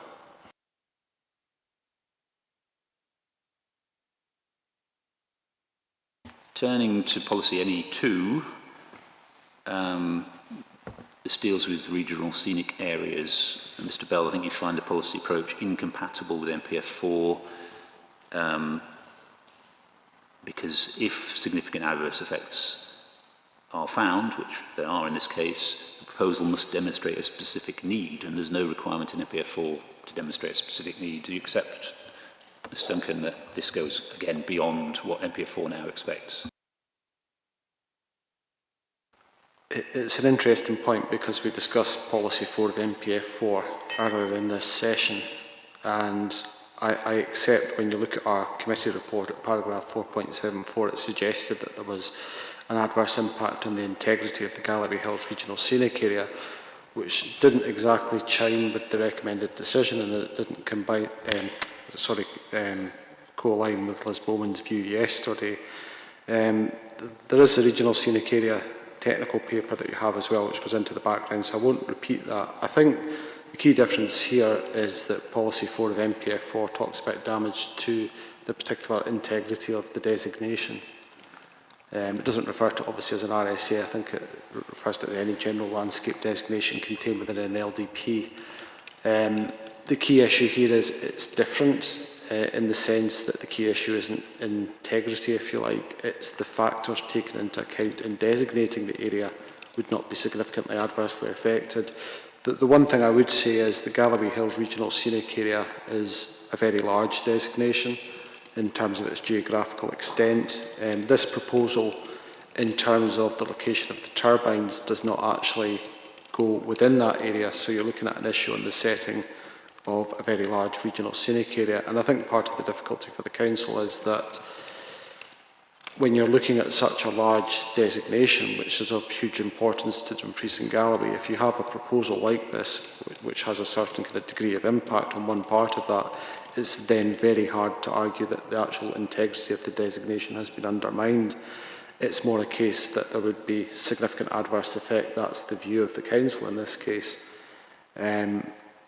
So there is a slight difference in the wording and the kind of tests, if you like, set out within policy NE2 of LDP2 and what policy 4 of MPF4 is saying. I would accept that. To the extent that they are incompatible, or not to that extent, they're just different?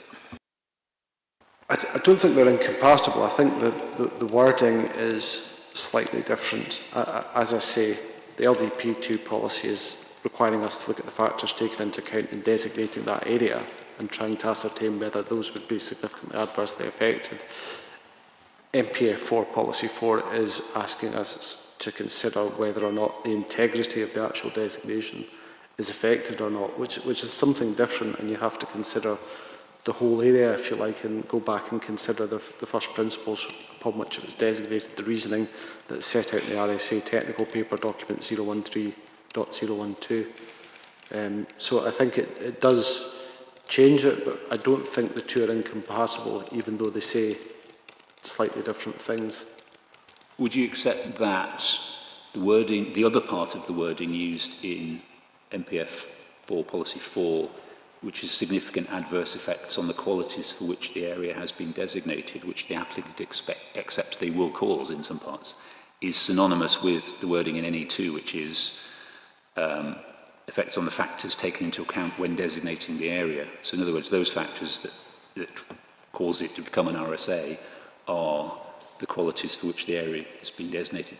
Do you accept that those two terms are the same, in which case the absence from Policy 4 of any need to demonstrate a need, a specific need, which is what Policy NE2 requires, it's a much lower hurdle to get over, in which case are they not incompatible? I think I would accept that.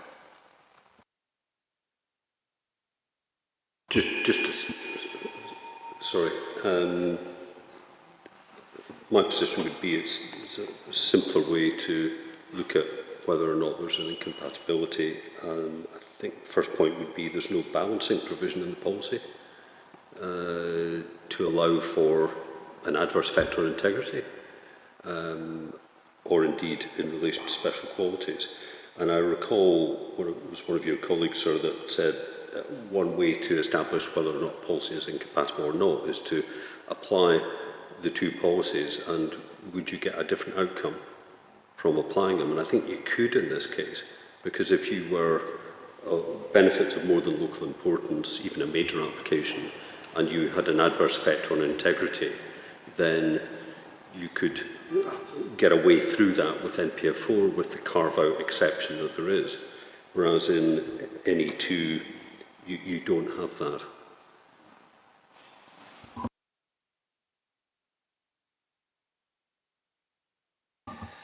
Sir, I would suggest that there's not an incompatibility because the section that you took us to in Policy 4D, where it talks about the qualities, whether they've been affected, that wouldn't be covered by the balancing provision, which is in the second paragraph, because the balancing provision only comes into play when it's the integrity which is affected. So I would suggest there's no incompatibility. I'm trying to rewrite the policy to suit my desires again, but yeah, I take the point. Yep. Sorry, it wasn't to undermine yourself, it was as a counter to Mr. Bell, where he said that the incompatibility was a lack of balancing. There is no requirement that the qualities have a balancing provision. I understand both your points.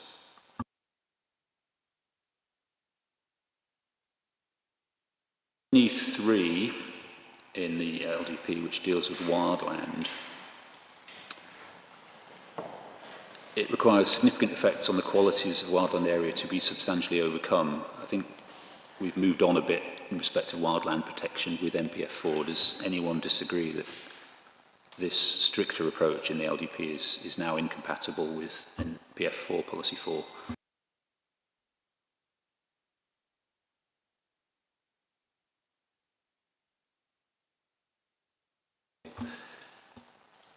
Policy ED10, I think Mr. Bell's content that it's not incompatible, so I had no questions on that. I wanted to come back, and Mr. Duncan's mentioned this before, to landscape sensitivity study. We've talked about it at great length. It's now part of the development plan. It post-dates MPF4. But does the Council suggest that any aspect of NPF4 is incompatible with the sensitivity study, and therefore that should prevail?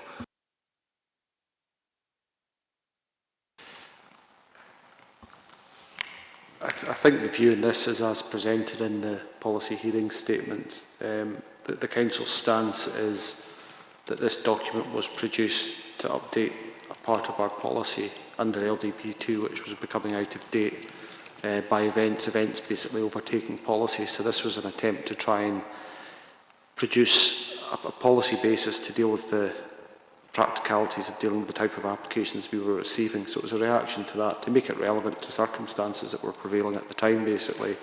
And it was designed as an assistance to the development management process. It was meant to help developers as well when they were looking for sites, etc., etc. Now, because of the recentness of that adoption of that document, and given the context of MPF4, we feel that it has to be compatible with MPF4. The Scottish Government were happy with that document, they were prepared to adopt it.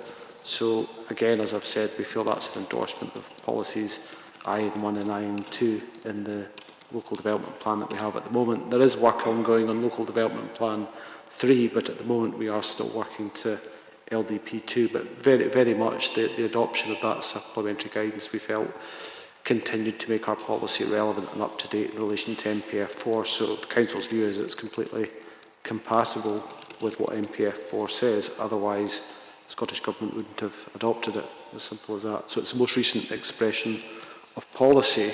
The other thing is in relation to its role, that was set out within the document. If the Scottish Government had intended the document to be used in the way it is being used, then they surely would have said so or refused to adopt that document without adaptation, which is something they didn't do. So we feel it's the most relevant and recent expression of policy in that regard and should be given more weight than MPF4. Mr. Well, you're content that both the sensitivity study and MPF4 can live happily together and we need to have regard to both of them?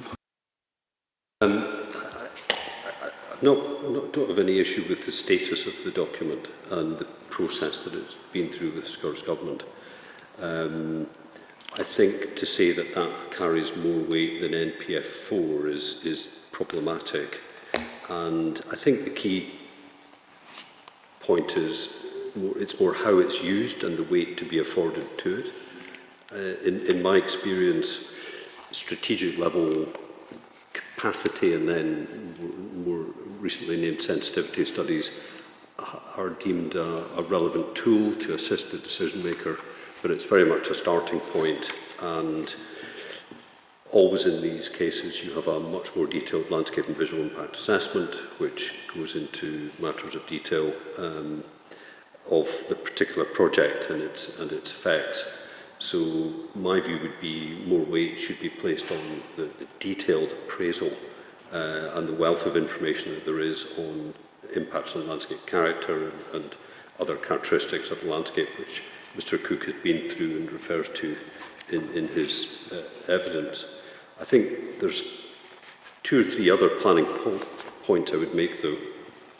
One is that NPF4 requires in Policy 11 that LDPs should seek to realise their area's full potential for development, and we had the reference in the onshore wind policy statement of 2022 that turbines will be taller, and we've got the recent policy direction on the onshore wind strategy about deployment and these other factors about energy security, underlining the importance of onshore wind, not just for carbon reduction, but for the nation's energy security, which has been further reinforced by the further war this year.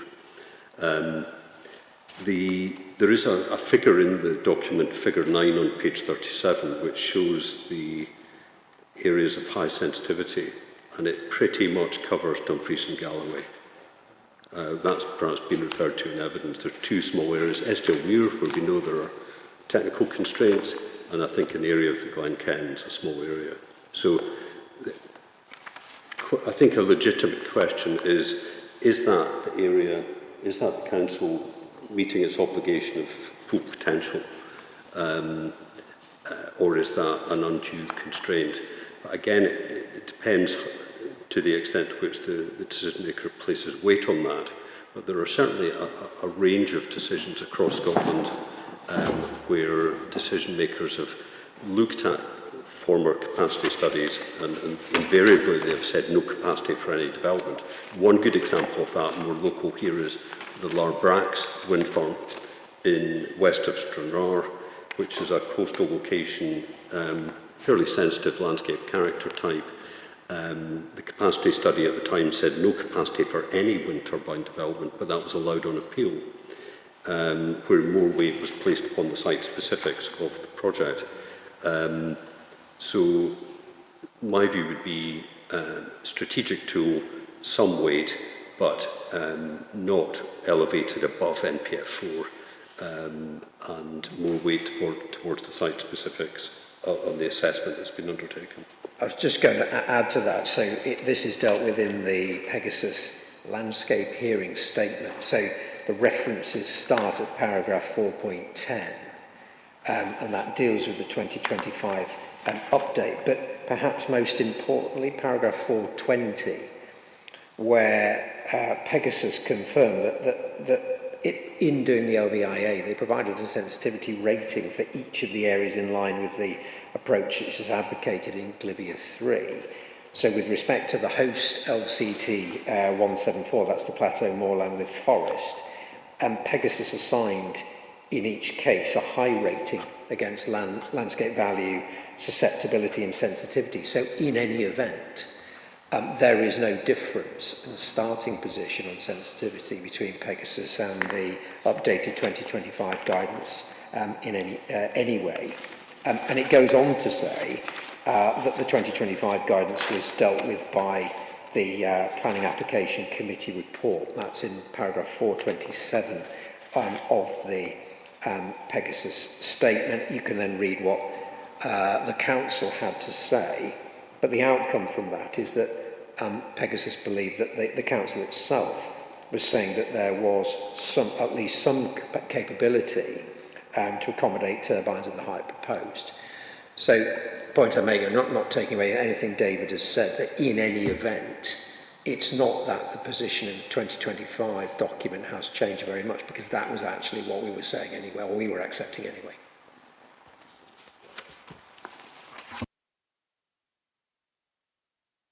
Thanks. So just on reflection and looking at this again, if you look at the Council's policy hearing statement, so that's document 009.002, paragraph B7.3, it includes the excerpt from the committee report at paragraph 4.100, and I think that says why the new supplementary guidance is considered to be significant in three key respects, and I won't read that out, but it's probably better for me to take you there rather than rely on my own individual professional opinion that I gave you previously. So that reflects the Council position in that document in relation to the significance of the adoption of that document. Just read that in case I've got any questions.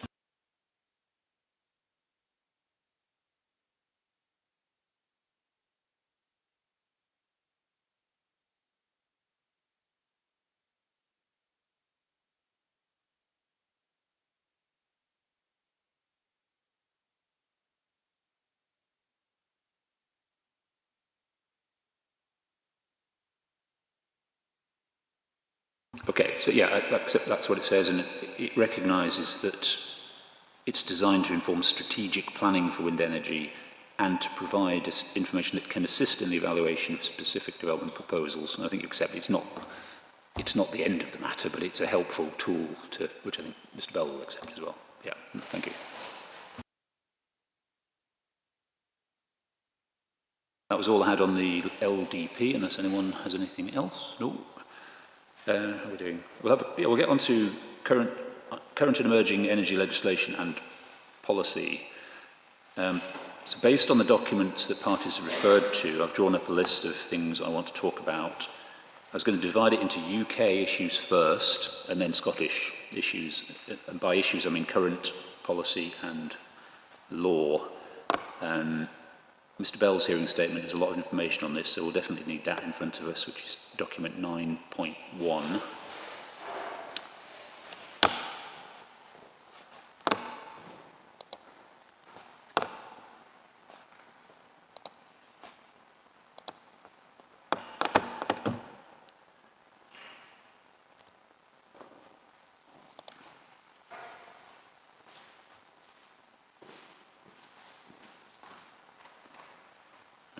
Okay, my computer's been kicked off the Wi-Fi again.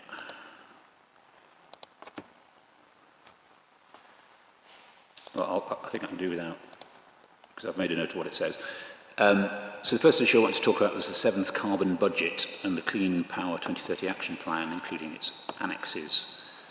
I want to summarise what this tells us of the required trajectory of future onshore wind capacity in the UK going forward. Mr Bell's statement tells us the 7th Carbon Budget was published in February 25, covering the period 2038 to 2042. And we can see from that, in order to comply with the 7th Carbon Budget, by 2040, we'll need to have reduced carbon emissions to a quarter of 2025 levels.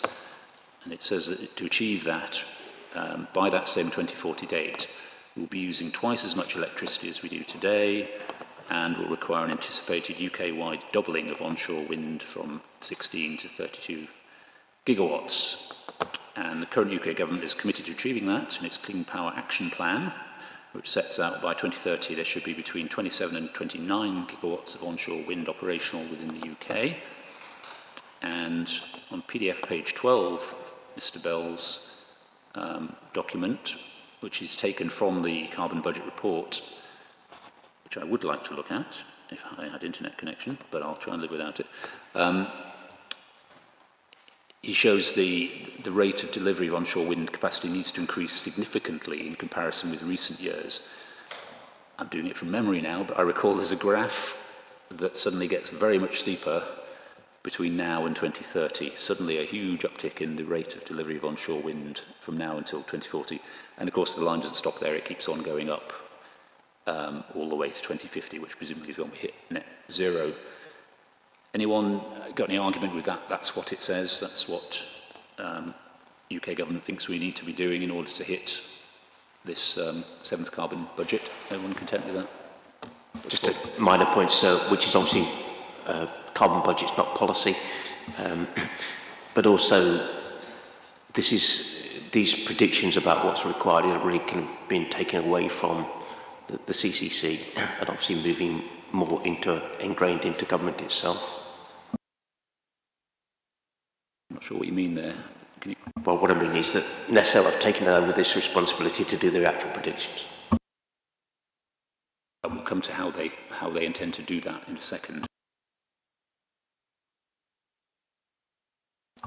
Mr Bell then goes on, I wish I could read it, but never mind. Mr Bell goes on to say in his statement that to tell us what the gap will be to reaching the 2030 target. And I think at the top of PDF page 13 is figure 2.3, which is taken from the Clean Power Action Plan. I think that's dated December 24, at which point we had installed capacity of 14.2 gigawatts, and I think it's 4.4 gigawatts, if my maths is correct, of committed or under construction, which would take you up to 18.6 gigawatts. I assume, Mr Bell, that if you don't know, let me know, but I assume those, in order to be described as committed or under construction, I'm assuming these aren't merely things that have got permission, they're actually things that you can be fairly certain are actually going to happen. Is that right? I think that's correct in terms of that reference, yes. But looking at this, there's still a significant gap to hitting the 2030 target of between 27 and 29 gigawatts. And then you say at paragraph 2.2.17, Mr Bell, the gap is some 14 gigawatts of required new capacity, and the bulk of that is expected to be delivered in Scotland. Does that statement derive from what's said in the Onshore Wind Task Force strategy, which we've been talking about before, which predicts that England is only likely to deliver 2 gigawatts by 2030? Is that why you say it's going to be heavily reliant on Scotland? Yes, I can't remember the exact reference, that may well be it. So there's that point, plus the slow take-up that there has been in England of onshore wind development.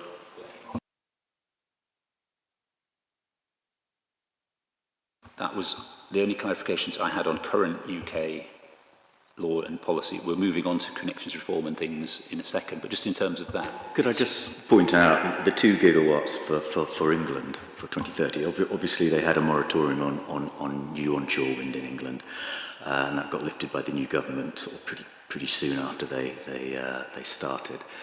But the NESO figures, what they say about onshore wind in England, built and operational 4 gigawatts, so we've beaten the 2 already. And Gate 2 offers for phase 1, which is 2030, 6.5. England, 10,500. So it's not 2 gigawatts.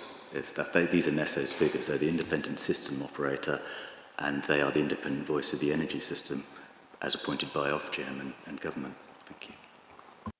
So you'd say that those estimates supersede the pessimistic estimates that were set out. I mean, this was July 25, so was that something produced since the new government had lifted the moratorium? No, it's my when I put in my hearing statement, I put in I think it was about 10 attachments, and number 5 is the connections reforms results, and you can infer from that quite a lot. You're talking the planning statement says at 2.2.15, the CP30 action plan's aiming for 27 to 29 gigawatts of onshore wind. Now, you can infer from the NESO figures that they're in fact aiming for their future energy scenario derived capacity range 35 to 37, because the figures that they're aiming for, after you add in 5 gigawatts for phase 2, which they're placing in England, saying they don't need any more in Scotland, is 37 gigawatts. So the future energy scenario range, 35 to 37, they're already aiming for the top range, and the actual outcomes, when they've counted everything, is that the overall figure is 37.6 gigawatts, and that's covering Scotland and England and Wales. I'll just add that the Scotland is 21.8 gigawatts, which is above the ambition for a minimum 20 gigawatts by 2030, and they will be above that by 2030, according to NESO's figures. You have to work the numbers out. I've done a little spreadsheet, but you have to work the numbers out from all the tables they give. They split it between Scotland, England and Wales, the different transmission zones, the different distribution zones. They do actually helpfully split it all out for wind, but in different tables. It's very clear that they're actually aiming for 37. So I'd say there is no room for any more wind farm development. Can we pause here? Yes. I'm just, I need to try and get my computer to work so I can actually look at all the figures, otherwise I'm going to get very confused. So should we take a 5-minute break, comfort break, and then we'll continue? Thank you.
Okay, sorry about that. I now have internet connection again, which is handy.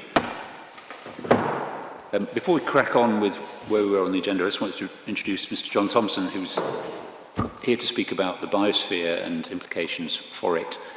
And entirely of our doing, we forgot to tell him that we were starting at 9 o'clock rather than 10 o'clock. That is entirely our fault. Do you want to, I'll just hand it over to you, Mr. Thompson, if you want to tell us about your concerns with regard to the biosphere. Thank you very much. I won't rehearse a lot of detail about the biosphere itself, but it is an international designation conferred by UNESCO, and the Galloway and Southern Ayrshire Biosphere, of which I'm currently the chair, was created in 2012 following a submission from Scottish Government to UNESCO. And as you would expect for an international designation, it is regarded as a world-class example of an environment. So I think that should be a signal that development within it does require some care. The formal purposes of biospheres, although they had their origins in biodiversity and the natural environment, have developed over time, so they are very much now expected to be exemplars of sustainable development, with obviously an emphasis on sustainable development that respects the quality of the environment that's being affected by it. And in relation to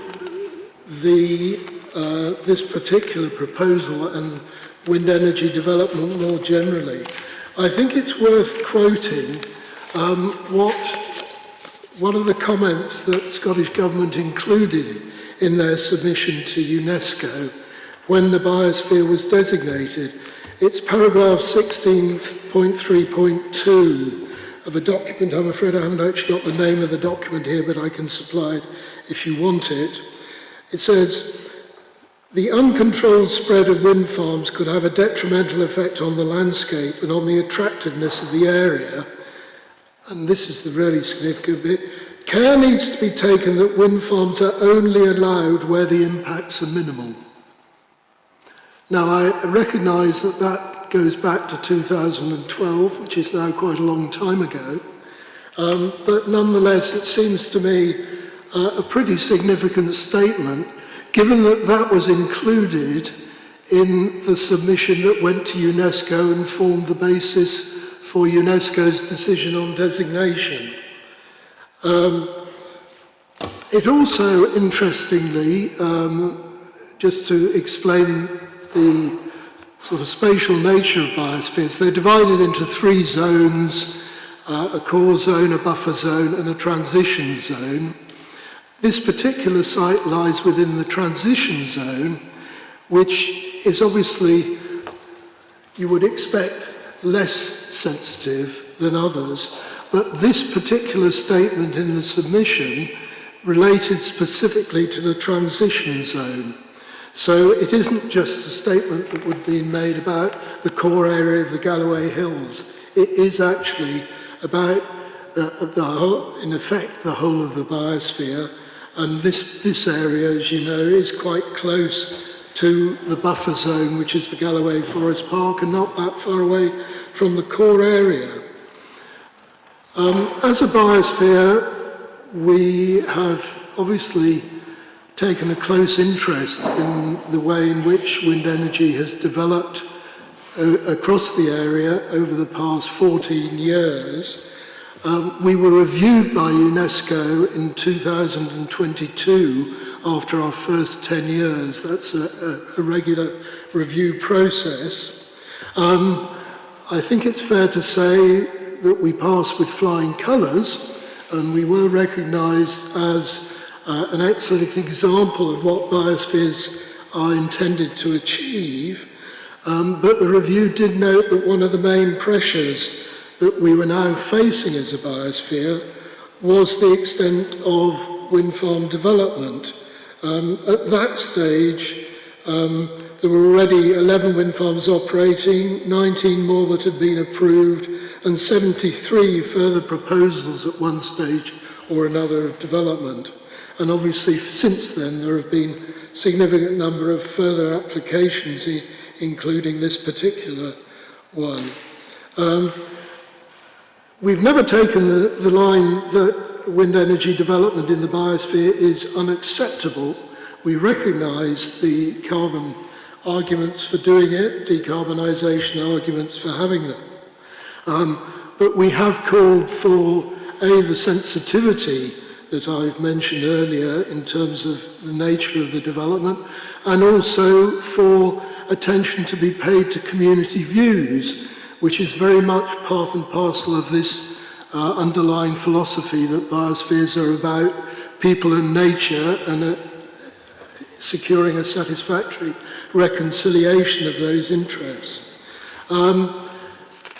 We haven't been involved in the detail in this or any of the other cases in the transition zone, but we do note that there is a lot of community opposition to this particular development, a lot of which is very much about when is enough enough, in effect, which is a concern that we would share. And we've also noted that the council concerned has concluded that there are good professional planning reasons for turning it down. So our general position is that we would very much hope that great thought is given to the extent to which this is the right development in the right place in a particularly valuable and sensitive environment, and we would hope that you as a reporter would conclude that it's not. Thank you. Thank you, Mr. Thompson. As we did discuss the position of the development in relation to being in the transition zone yesterday, and there was reference to policy ED10, I think it is, in the local development plan, which sets out the extent to which the biosphere will be a consideration in planning matters, and it is also mentioned specifically in NPF 4 when it talks about the south of Scotland. So it certainly is a factor to which we'll have regard. But thank you for that, and apologies for not telling you about the change of time. Right, now I'm back up to speed, hopefully. We've just heard from Mr. Toyne, and I think Dr. Ford was about to... I hope you can remember where you got up to before I interrupted you. Well, I'm sure we'll get there. Interestingly, sir, in all of Mr. Bell's statement, 2.2.17 was the one that I've highlighted quite significantly, because I think it's a misrepresentation of the position. The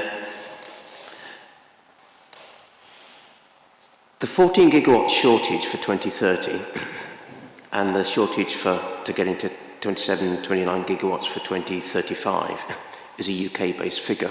I think Mr. Bell accepts that. And he goes on to say that the bulk of this is expected to be delivered in Scotland. That's actually true.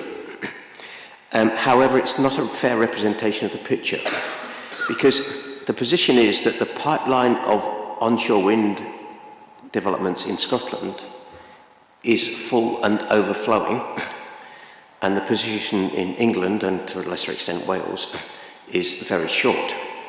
The overall picture that the UK government would like to get to by 2035 is a more balanced position between the capacity in Scotland and the capacity in the rest of the UK. So, in a sense, this idea that the bulk of it, certainly by 2030, is coming from Scotland is true, because that is the pipeline of consented projects that are already available. And if you look at those figures for consented projects, and this is using data coming from Renewable Energy Planning Database and also from the transmission companies who are dealing with the network connections, you find that there is actually a considerable surplus of projects that are consented and that are able to deliver the required capacity in Scotland for 2035. One thing that Mr. Bell entirely omits, and I think this is a very substantial admission, is that the CP30 document and its annex gives a detailed quantums of how much capacity is required for each technology for each region across the UK. Scotland is split into two regions, south of Scotland and north of Scotland. And therefore you can get some spatial granularity to where this capacity is required across the UK.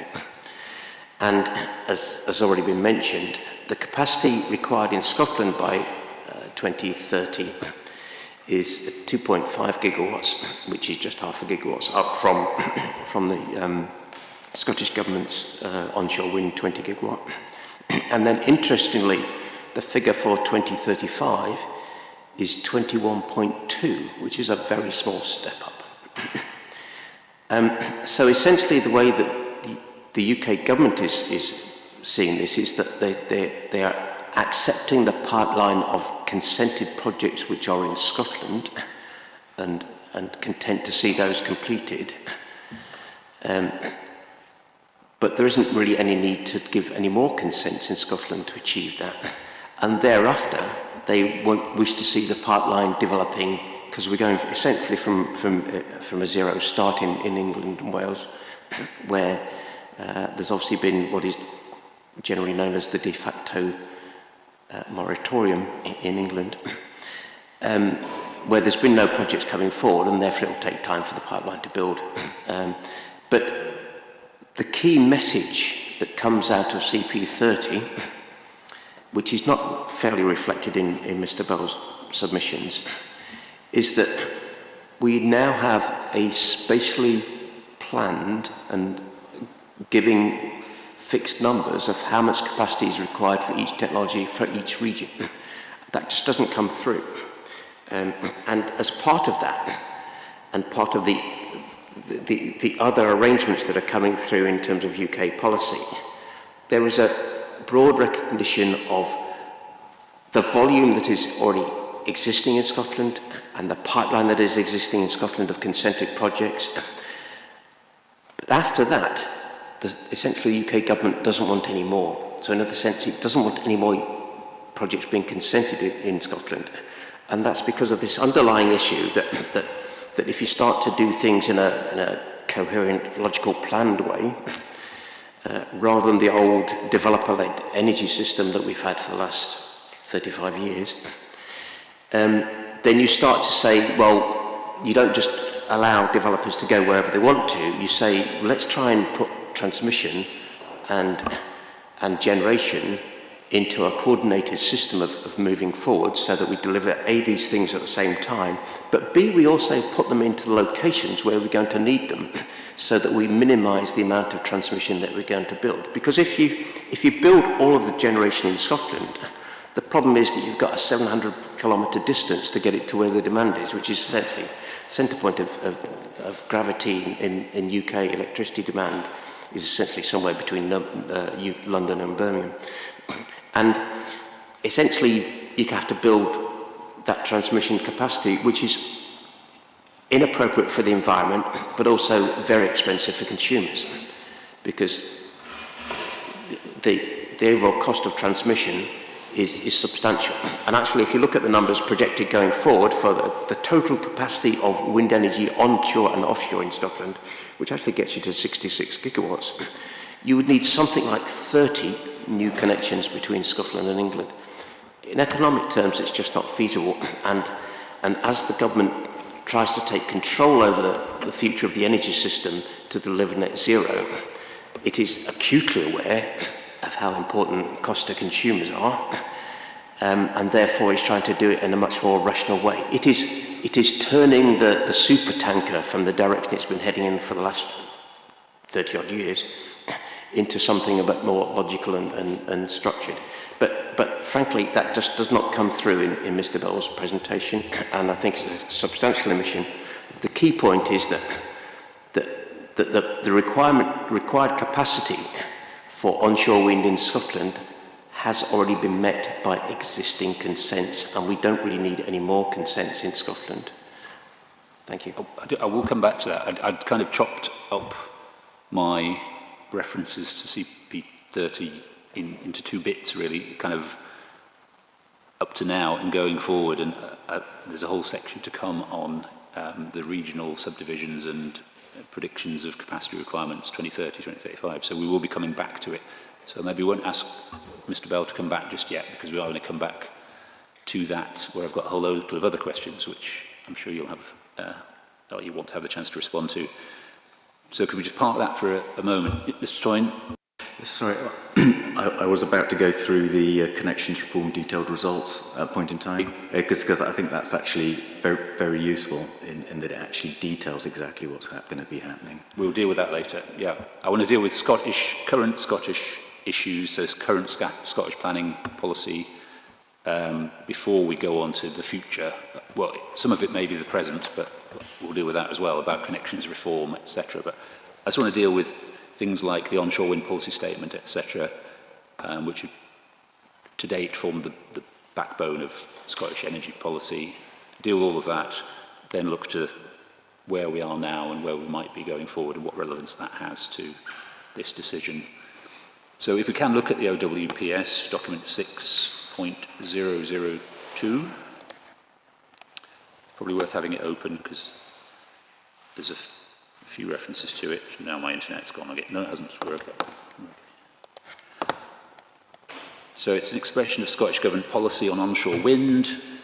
It says Scotland already has some of the most ambitious targets in the world to meet net zero, but we must go further and faster to protect future generations from the spectre of irreversible climate damage. So do we agree that the fact, this was written in 2022 obviously, the fact that Scotland has done so much already, in 2022 at least, was not thought by ministers as a reason to slow down at all or to take any different approach going forward? Do you accept that? At the time, yes.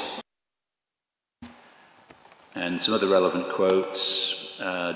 Deployment of onshore wind is mission critical for meeting our climate targets.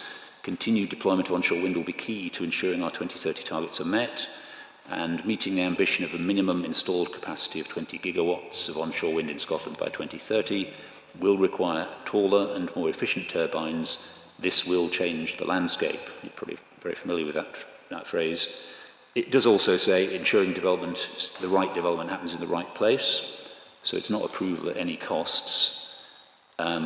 You accept, as of 2022 when this was written, it recognises that perhaps greater costs might need to be paid than had previously been considered acceptable, given its reference to taller turbines, inevitably affecting the landscape. Do you accept that? I accept the wording of the LWPS. And if you may not need to look at it, but there's a box at the bottom of page 6 which tells us that the 20 gigawatts by 2030 is not a cap, it's a minimum figure. We need at least 20 gigawatts, that's what it says. To forge, you note electricity consumption domestically in Scotland is about 3.6 megawatts. Presumably accept that the Scottish Government was well aware of the level of domestic consumption in 2022 when it published the OWPS and how that was likely to change going forward when it set the minimum 20 gigawatt target. You accept it must have known. It did. It also says there's a challenge in terms of the transmission capacity. So in a sense, it accepted a situation, or was intent on a situation, is perhaps a better description, because I think it was a conscious intent, to build more capacity than Scotland ever required and to export it, but without having a delivery format for that export. We don't know to go into the politics, but this ambition dates back to a political intent that, having missed out on the oil and gas exploitation in the North Sea, the governing party chose to go through a second revolution, basically, and having this idea of becoming the wind energy centre of Europe, I think was the phrase, something along those lines. However, this OWPS was clearly not done in discussion with the transmission system operators, not done in discussion with the UK government, and, if you like, it was a policy, but it was quite politically driven. But I think the point is that there's a lot of omissions in terms of the practicality of delivery of it. And if you like, there were cognizance of the sense that they didn't have responsibility for the transmission system. And if you like, I think there was a degree of political leverage in it. But at the end of the day, the policy does accept that there are challenges with transmission, and it doesn't fundamentally deal with that. No, I mean, yeah, as you say, it says on page 68, grid access and route to market are vital enabling policy areas where Scottish and UK government will work together.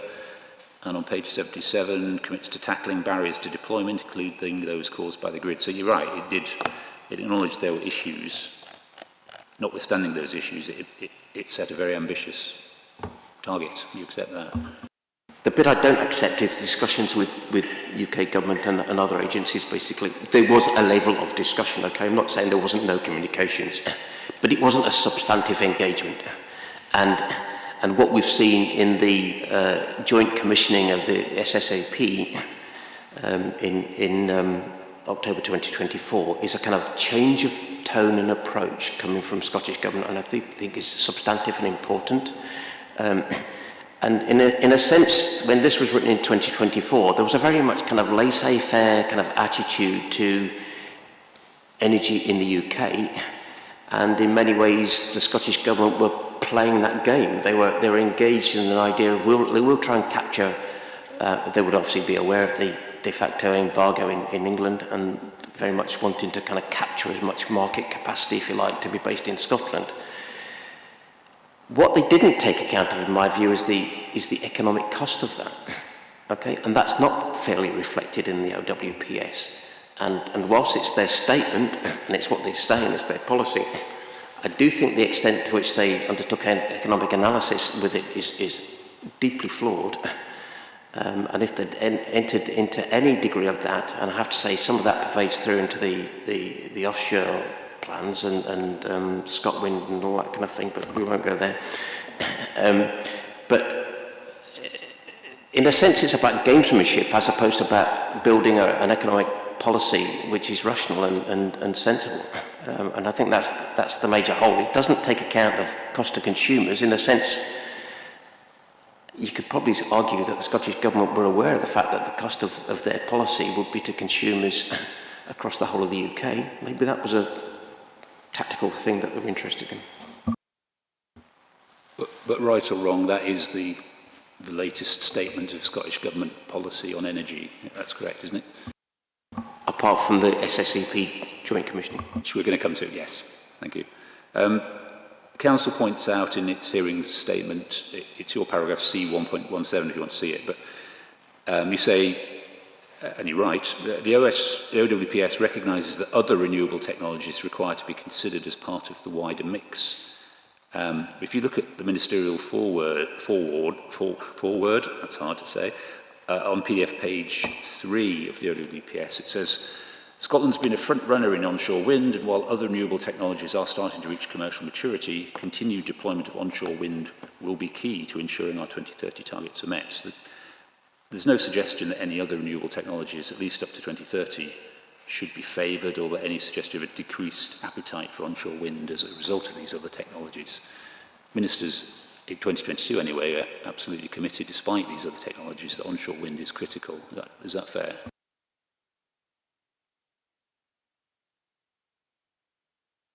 Yes, I don't agree with any of that. The Council's position is, as set out in the hearing statement, like you say in paragraph C 1.17 as part of that.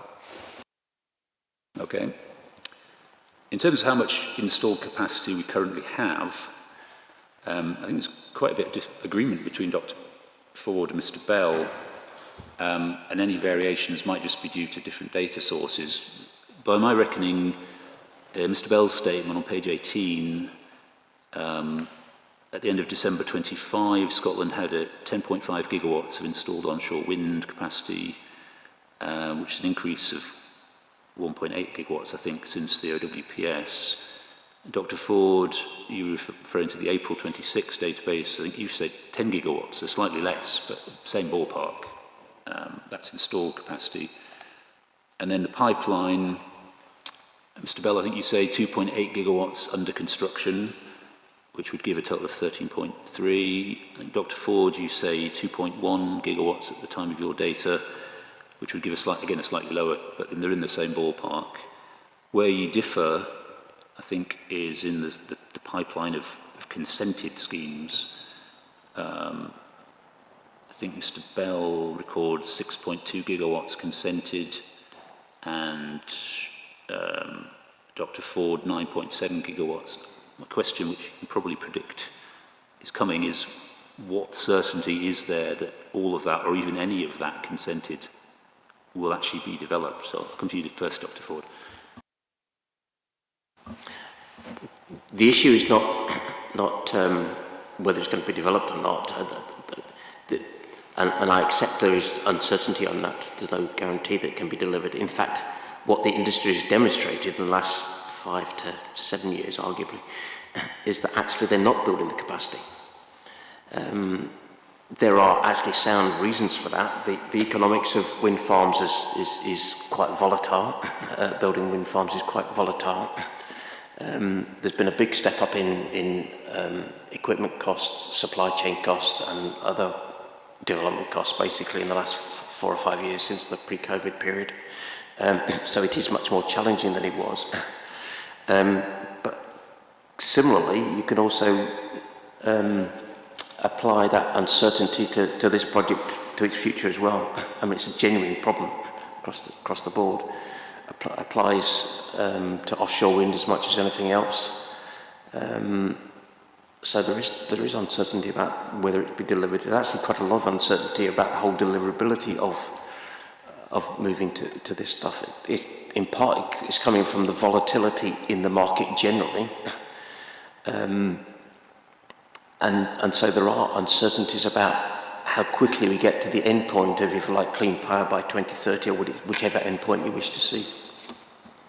So when you say, well, we're already at 109% of the 2030 ambition, because you're including those that have got consent, maybe in reality that's a bit unfair, given what you say about the prospects of some of these ever coming forward for various reasons, and presumably having taken something to inquiry, which they almost always have to do, and costing probably several £100,000 to get there, the fact that these schemes aren't going forward probably means there is some major problem with them, which they're not just simply banking a permission, doing it later. There is some fundamental issue where, so perhaps it's unfair of you to say, well, we're already there on the 2030 figure by including all of those consented schemes, given that I think you've admitted a lot of them probably will never happen. No, I think there are two issues. One is that the fundamental viability of onshore wind in Scotland or anywhere else for that matter. The second issue is grid connections, is whether or not they can actually get the grid connections, and that is an issue. But I think, sorry, one other point I was going to throw in there, but I'll come back to it. It'll come back to me. The issue is that viability in Scotland is beginning to have doubt. The idea that all wind farms are going to be built in Scotland, I think developers are now beginning to recognise that because of the grid issues and because of the general picture in terms of economic viability for these things, lots of the developers are beginning to have doubts about whether they should be developing in Scotland or not. Okay, now that in a sense has been building for some time, but is being brought into focus because of the connection reforms issues and, if you like, the hard stop. There's building, not in the process yet, but it's been building in the process for the last 3 or 4 years. If you look at the direction of travel from the UK government for the last 4 or 5 years through things like REMA and then SSAP and CP30, there's a general recognition of actually we don't really need any more wind energy onshore in Scotland. In a sense, what the UK government is doing is saying, we'll let the rest of the pipeline complete if it wants to, but we don't really need any more beyond that.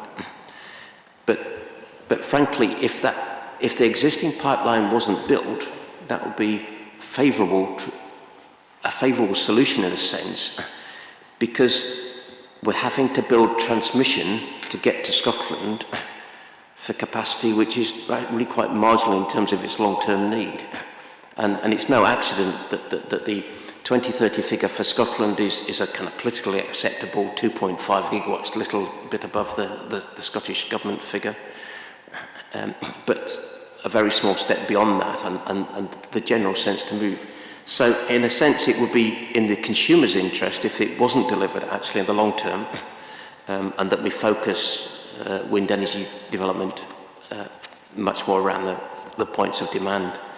But you can argue it that way, but the reality is that we're already paying constraint payments, and it's a big heavy number, and if that capacity, that 20 gigawatts capacity, 20.5 gigawatts capacity was to be delivered, then there are lots of on-costs to it that in a sense are avoidable. So I don't know whether and this is a bit I've not worked out yet, whether the UK government is actually, and I'm talking about the specialists who really understand this stuff, both within DESNES, Ofgem and NESO, whether they actually have some sophisticated understanding about what might happen and have the options, basically. I'm not sure that answered your question, sorry. That's helpful. Mr. Bell, do you want to come back on any of that, particularly on the status of these quite a large pool of consented schemes that, what's the prospects of them coming forward and what weight should I give to them in looking at the value of this towards contributing to the targets? On that particular point, it's been a long-standing position of the Scottish Government, and it's that whilst there may be a large number of consented projects, not all will proceed for various reasons. Mr. Ford himself has raised the matter of viability. It's not really a concern for this inquiry, but that may be a concern for some developers of certain projects. Certain conditions may not be able to be discharged. Numerous reasons. That's why some but not overriding weight can be placed upon those compared to committed projects that are under construction. And the Scottish Government has long recognised that. Sir, could I just come back to the point I missed, had my moment on, and that was to do with as to why some of these things are not being built. And that is that if they're older consents, they're probably for smaller turbines, and the economics have very much driven up. There's been mentioned already that the availability of turbines at 150 are not there anymore. But the other part of the picture of this is that over the years, we have developed the most attractive sites from an environmental point of view. And we've gone to the best sites, basically, in terms of that minimise the environmental effects and give economic, deliver the capacity. But in some senses, what we ought to be doing is not going to new virgin sites, but actually revisiting the consents that are previously issued to say, if they're only at 150 and they need to make the viability at 200, should we actually be going back to look at that? That's not a carte blanche, that everything that's currently not viable in terms of the size of the turbines ought to be dropping in 200, 250 metre turbines, but certainly maybe we ought to be revisiting the pipeline in terms of whether actually some of them could be suitable for 200, 250 turbines with a bigger capacity and better economics.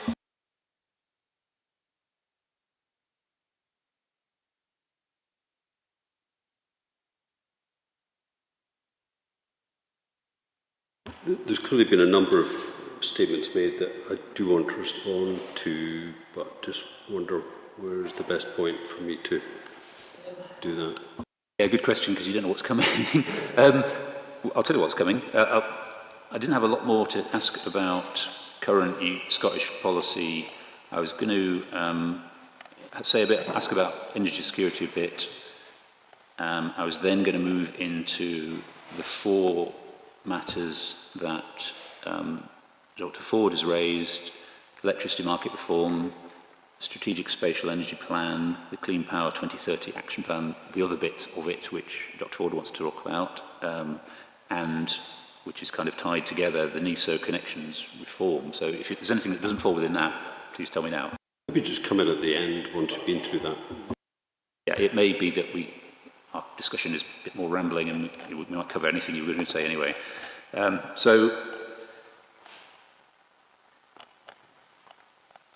I can't resist asking it, but it's a bit of a rogue question.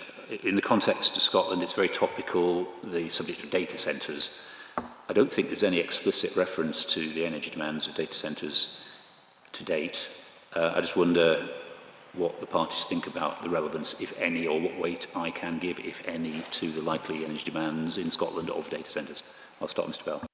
Yeah, it's a very good point. One document I was going to refer to, may be helpful just to do that now.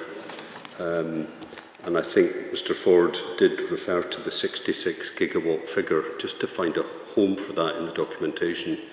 The carbon budgets that are now set for Scotland in the climate change plan that was published this year are based on the advice from the Climate Change Committee, May 2025, and it sets out on page 12, and this is document 007.004, that Scotland has done very well in decarbonising electricity generation, with the fossil plants having pretty much closed, and there's a lot of renewable capacity. But looking ahead, there is to be deep electrification in Scotland through transport, buildings. So I'm sure the planners and the council will be dealing with that for housing and other projects that are coming forward. Heat pumps are expected to be deployed, electric vehicles, and the figure that's referred to on page 12 is that the current capacity of renewables in Scotland in 2023 was around 15 gigawatts. That will be an increased figure now, maybe about 17, 18. But the target, the requirement by 2045 for net zero in Scotland is 66 gigawatts of clean power. Reflective of that shift to electrification. And interestingly, the document doesn't refer to data centres, and I don't know if any have come forward in Dumfries and Galloway yet, but I'm not involved in any, but there are clearly a number coming forward in Scotland. And the growth of AI and the deployment of AI, a well-known statistic is that if you are putting a question in through AI or ChatGPT, its carbon footprint is about 10 times that of doing a standard Google search. So the energy requirements are probably underestimated from AI deployment and data centre requirements. But that would add to what is already that anticipated substantial electrification requirement in Scotland over the next 20 years to meet net zero. So to say that Scotland has got enough renewable capacity onshore or otherwise is simply, we would say, wrong.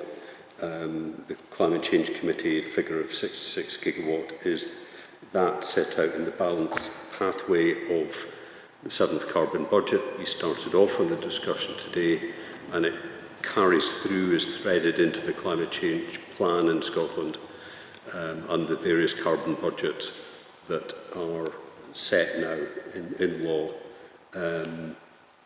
So I would say that is a helpful document that ties together some of the provisions that we've talked about today. Yeah, before I come back to you, Dr. Ford, I was going to refer to that document, then I decided maybe I don't need to, but one thing I did see in that Climate Change Committee report was a rate of deployment approximately 2.5 times higher than the average annual deployment in 2023, 2024 is what we need to go going forward. That's for wind and solar, I think. So this Climate Change Committee are regarded as an expert body on such matters. They seem to be indicating a continued need in Scotland for a very high rate of deployment. So maybe you can address that, but along with anything else you want to say, Dr. Ford. Okay, let's deal with the data centres first, and then we'll come back to the general energy picture. I'm going to preface my remarks on data centres by saying that in part of my period away as my career, I ran and developed data centres for about 5 years or so. I also, in my caseload these days, in the last few years, have dealt with data centre cases in London and the surrounding area, South East England, basically. So I've got a fair understanding of what the requirement for data centres is. And fundamentally, they don't fit very well with onshore wind energy. Let me explain. Data centres require power consumption 100% of the time. Okay? I don't mean 99% of the time. I mean 100% of the time. Data centres cannot fail. So they consume an awful lot of electricity. Typical 100 square metre data centre consumes something like 0.5 gigawatt.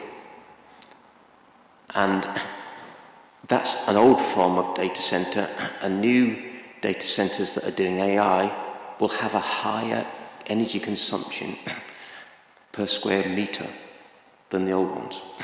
So they are a major problem to society, not just the UK, but to society generally. But certainly in the UK context, they are a real problem as to how to deal with them. The first thing when you start to look at this with a fit, and you start to say, let's put data centres around London, which is historically where the market centre has been, is actually, it means that you have to increase the transmission capacity from where the energy is being produced down to London, and there's already a problem there anyway. So the locational position of data centres is a real problem, and dealing with the capacity. The solution that's being developed elsewhere, in the United States, for example, is that the developers of AI-type data centres are actually thinking about things like standard modular nuclear reactors and things like that they, if you like, plug in next door. Or they're going very close to the prime energy source. The other thing about data centres is because there's a presumption, if you think about the contingency planning that they need to do, that the power supply will fail, the public power supply will fail to them, they carry with them backup supply, which traditionally gives them power backup for something like 36 hours is the kind of working norm, basically. So they actually offer the network system some kind of advantages if they're in the right location, because that power backup, if their own power supply is working, could be an extra bonus to the local area. The misfit with onshore wind is that fundamentally this proposal, I forget the load factor of this proposal, but my guess is something around 35-40%, is producing energy 35 to 40% of the time of the year. That obviously is entirely contrary to the 100% requirement, and therefore you have to find some way of translating that 30% generation capacity, or 35-40%, even if it's 50% capacity, to replace the energy requirement on the other side. So in a sense, there's a misfit. So where data centres go is a choice that will have to be made over the next 5 years or so. It is a major problem to NESO, and they're trying to get their hands around it because of the scale of the problem. But I don't think onshore wind, wherever it is, or even offshore wind, is actually the direct connection solution to it. There has to be some intermediate way to change this to meet the time pattern, basically. In terms of the general picture of demand in Scotland, well, one thing to say is that demand has been predicted to grow from 2020, but in fact it's still falling, and this is down to the take-up of things like electric vehicles and also heating homes being electrified and the other conversions. And actually it's not making the progress that's required for net zero. That's a broader problem. And CP30, which we'll come to in detail, but it's only focused on meeting demand for effectively 100% of the time from renewable energy for current levels of demand or expected levels of demand. In terms of the growth, the growth is not at the order of predicted. Scotland currently consumes on average 3.6 gigawatts per year. It's expected to something like double to be fully net zero by whenever we get there. So that's 7 gigawatts.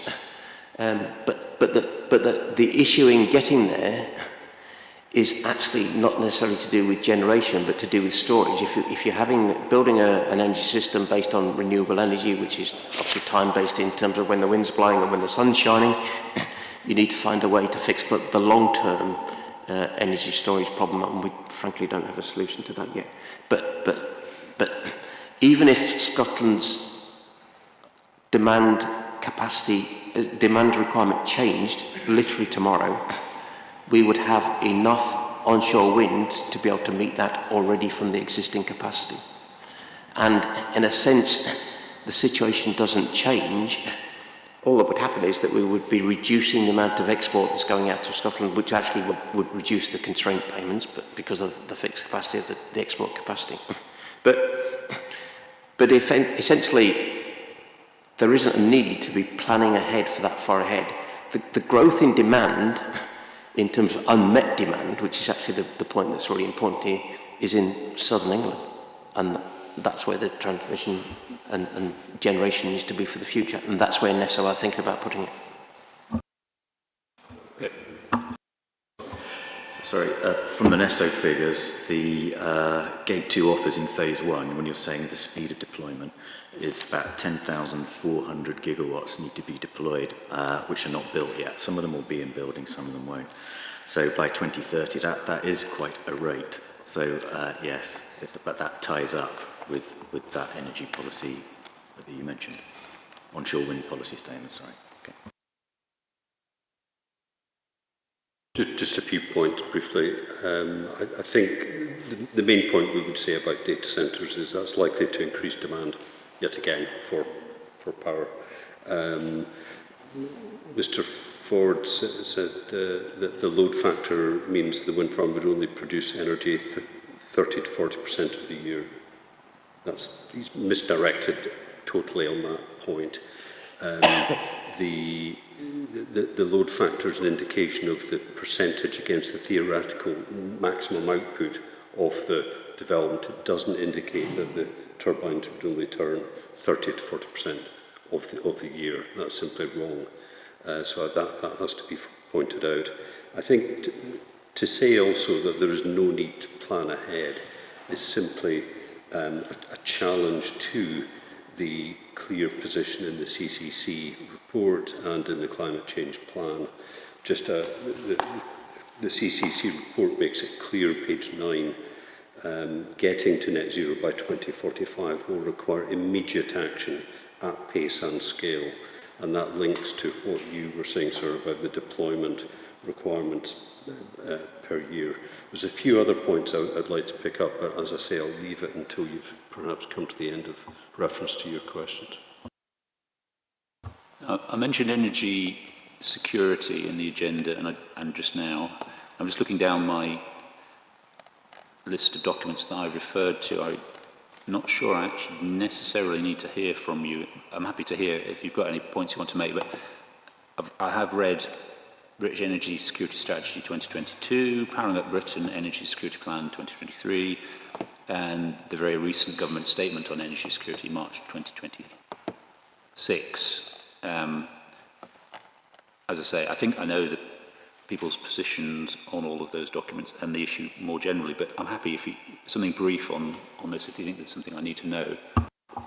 I think that's fine. The only, maybe you covered it, was the onshore wind statement strategy, which references energy security on page 5 and 6. That's 007.005. Those pages again, sorry.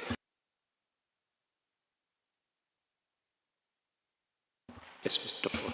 Just a quick points, basically. Nobody's disputing these documents exist, and that's no problem at all. But we need to be clear that there is a general requirement for energy security, which is to do with the international position. But that doesn't necessarily translate to this proposal as such, and Mr. Bell in his statement, in his initial documents covered security of supply. We obviously need to recognise that this is intermittent energy and therefore isn't available 100% of the time to meet dispatchable demand. I don't quite understand Mr. Bell's point about the querying load capacity, but I think it's just a technical point and a semantic point rather than a substantive point. On that, the question of intermittency, and I know you also mentioned how small the on-site BESS is, it will give 7 minutes of coverage or whatever. Do you accept that there's an awful lot of BESS being built in Scotland, especially in the south of Scotland, which, does that not help with the issue of intermittency? No. Because of this very short supply, BESS is intended for let's just presume it's going to actually deliver capacity in some form or another. It knocks the peak off. As long as you know when the peak is in terms of peak demand, as long as you know when it is, and it's delivered in a coordinated way. However, BESS is a market, and therefore it plays market prices in a way that suits it. But essentially, if you look at all of the capacity, it doesn't fundamentally shift this gap between the period when the wind is blowing and the period when the wind's not blowing, basically. It literally, and that 7-minute comparison, most other wind farms actually have much larger BESS associated with them, so some of them are stretching up to an hour. But even if you take account of all the BESS that's being consented in Scotland, and it'll be obvious in the CP30 document that there's a requirement for BESS. And the market generally is, and I have to say, the UK ministers have issued a document last month, basically, saying stop applying for more BESS, basically, because there's a vast potential pipeline for BESS. But BESS is not a solution to the intermittency problem, fundamentally, in the sense of it delivers an hour or so. I've crystallised it into the sense of when the wind stops blowing to make it more evident, but fundamentally it doesn't fill the rest of the 60-odd% of the time when the wind's not blowing. So it's not a solution. Sir, the applicant disagrees with that position. I think the Scottish Government position is clear on long-duration energy storage and also pump storage. I just completed a public inquiry a few weeks ago in Loch Kemp. Pump storage in the Highlands, that would deliver substantial balancing provision, immediate balancing provision, so that if you combine those types of projects, and there's several within Scotland that are being progressed through the planning system at the moment, that's part of the overall grid strategy, is to deal with intermittency, and each year that passes as more battery capacity is coming online, that will help balance out. And that allows for the greater scale of deployment of onshore wind that we see in the strategy. So NISO is fully aware of that in their calculations, as indeed is the UK Government and Scottish Government through what's set out in the documents we've referred to in terms of onshore wind capacity. Would you accept that NISO has, and we'll come to NISO's documents in a bit, but there is definitely a cap, a brake being put on further deployment of BESS, particularly I think in the south of Scotland. If it were a magic bullet, then I guess they wouldn't be trying to stop people jumping on the bandwagon and providing yet another BESS. There must be something in what Dr. Ford says. Would you accept that? Missed that last point. NISO's strategy going forward, it appears, and we'll look at the documents, is we've got too much BESS, and surely you can't have too much of a good thing, so there must be some limitation on the efficacy of BESS, which is what Dr. Ford argues. Otherwise, NISO would be saying, bring it on, we'll have as much BESS as we can. Clearly, that's not a magic bullet. I think that undoubtedly there's been an overcapacity in the planning system, I would say, of battery storage, but that there has been a substantial volume consented, and there remains that still in the system. Separate to that is the long duration storage and the pump storage, which has got its own national development category within NPF4, and a number of substantial schemes are still moving forward. So I haven't covered that in any great detail in my statement, but the position is that we would say is accounted for within the overall figures of in the technology mix to deal with intermittency. So the picture, if we look at a hierarchy, is that BESS fills a gap of about an hour or so when needed. Pump storage and long-term energy storage is meant to go from that 24-hour to 36-hour period. But what we're not addressing generally in the system, and it's a long-term problem that NESO are still to grasp with, is how we deal with the period when we have weeks of absence of wind in particular. And we're still to grasp with that problem, basically. But fully accept what Mr. Bell says about hydro and pump storage and long-term energy storage. The definition of long-term energy storage that comes from Ofgem is a bit misleading in the sense of they're talking about longer than BESS, but they're not talking about the main long-term problem about weeks of shortage of renewable energy. Presumably, I mean, whatever the solution might be to plug the intermittency gap, whether it's nuclear or whatever it is, it's kind of not a matter for us. We accept that. We have to operate on what the policy is at the moment, in a way ignoring this question of intermittency. Do you accept that? No, we can't ignore. The general sense of that's where the policy is, I accept. But the idea that we can just ignore intermittency is not valid, frankly. The protection in CP30 for when there isn't renewable energy available to meet 100% of demand, which is what the target is the reserve of having gas-fired power stations to fill, and the government's estimate is that will take something like 5% of the requirement. But that reserve needs to be there for the future in some point or another. And policy does recognise that intermittency needs to be addressed in a substantive way. We're not yet there in terms of a solution to the long-term need. Can we move on to your four topics of what's happening now and what's going to happen in the future, Dr. Ford? So I'm talking under heading D, connections reform and strategic network planning. And I was going to deal with them in the order I mentioned before, which is electricity market reform first, then the SSEP, Strategic Spatial Energy Plan, then the other bits of the Clean Power 2030 Action Plan, and finally NESO connections reform itself.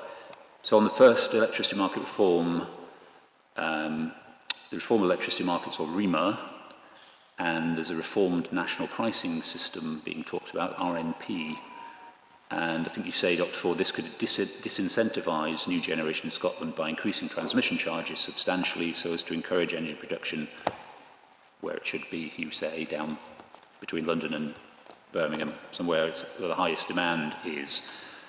I can see there's a REMA consultation document issued in May 2024. I'm also aware there's been talk in the past about market interventions like zonal pricing, all sorts of things which never happened in the end. I just wonder what certainty there is about this REMA coming forward, and if we have some certainty when that's likely to happen. The date for the reform national pricing is 2028. And just to explain what the change was, essentially with the change of government was a change in philosophy from a market-led approach, if you like, but a controlled market-led approach with REMA, to the new government really recognising that in a sense we didn't need to do that if we were going to plan the energy system, and therefore they moved the emphasis from controlling the market to much more having a planned energy system, and CP30 is very much an output of that, where we actually start to go into the spatial thing. But yes, it is still very much on the agenda. I have to say, to be fair, the UK government has been slow in giving its details of that, and that's because I think they've found more difficulty in delivering it than they expected. But I think there is still a very clear, and all the industry forums I'm hearing, it's being sustained, that there's obviously some kickback from developers. I can understand that, it's perfectly normal. But it's very much still on the agenda that it will come in, but it's now seen as not the core way of delivering the energy system that we want to in the future, and that's coming through SSEP, etc. Anything on just on REMA and its relevance to this case? Only to say what we've covered before, that at this inquiry, our position would need to deal with the policy and the documents that we have before us. A lot of what Mr. Ford says is interesting. It might happen, there may be changes in the future, that's accepted, but we're not there now, and we have to apply in a land use planning context the documentation that we have before us that we can attach weight to. I'd like to move on to the Strategic Spatial Energy Plan, SSEP. I think, Mr. Bell, you say we could expect this to arrive late 2027, and the sort of regional plans that would follow end of 27, early 2028. I think that's what you're saying, kind of timeline. I'm going to come on to discuss the grid connection implications separately, but I just want to understand what, if any, direct implications the SSEP will have or may have for Scottish land use planning policy. If we look at document 11.1, which is the SSEP, I've got problems saying that, SSEP Commission to NESO document, October 2024, you don't necessarily need to open it. I've just got a quote for you, a couple of quotes in fact. Our ambition is for the UK, Scottish and Welsh governments and Ofgem to endorse the final SSEP alongside its production. I might be misinterpreting, but it doesn't sound like SSEP is necessarily going to, in terms of planning policy, going to actually bind anyone. It's an ambition. We hope people will pay attention to it. Is that, I'll ask you first, is that a reasonable interpretation?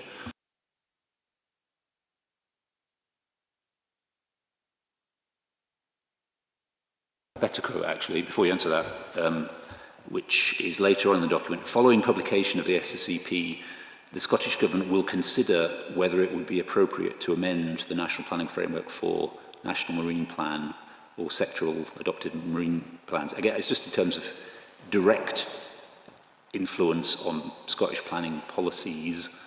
I might be wrong. It just seems it's not a done deal as yet. I think that's right. My understanding is that it is intended to bind, but at that structural level. So I was just looking for the relevant extract. But my understanding is that there were discussions both with Scottish ministers, Welsh ministers, and obviously in England to say that the SSEP was going to form part of the structural, the overview of energy policy. There is a difference. I mean, beneath that, you've then got the RESPs, and some which are not binding. They are a material consideration to be taken into account. But I'll find the reference.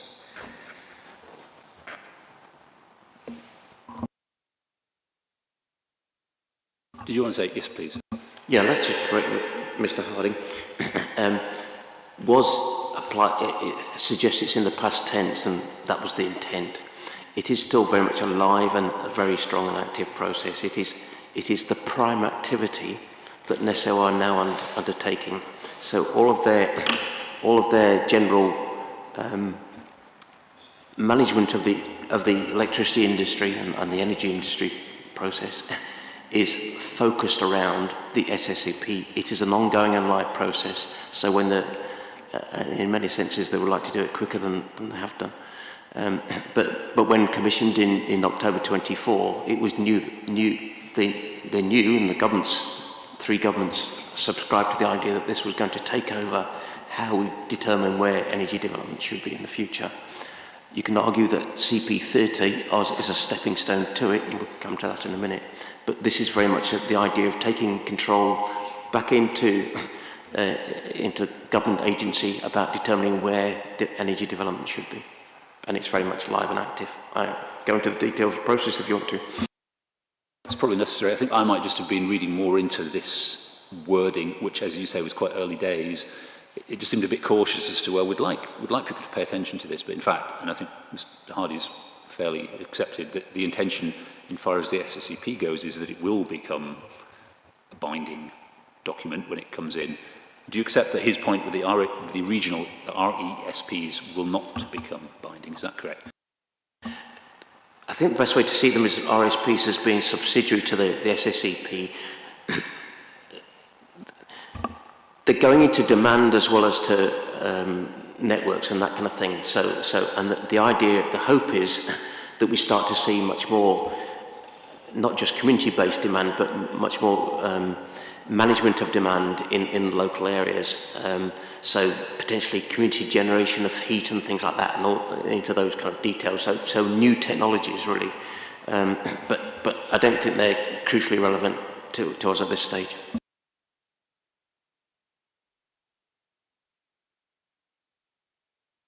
Nothing more to add. I think from a planning perspective, I would say there may be change. It's almost like having a development plan coming forward at some point in the future. We don't yet have the deposit draft.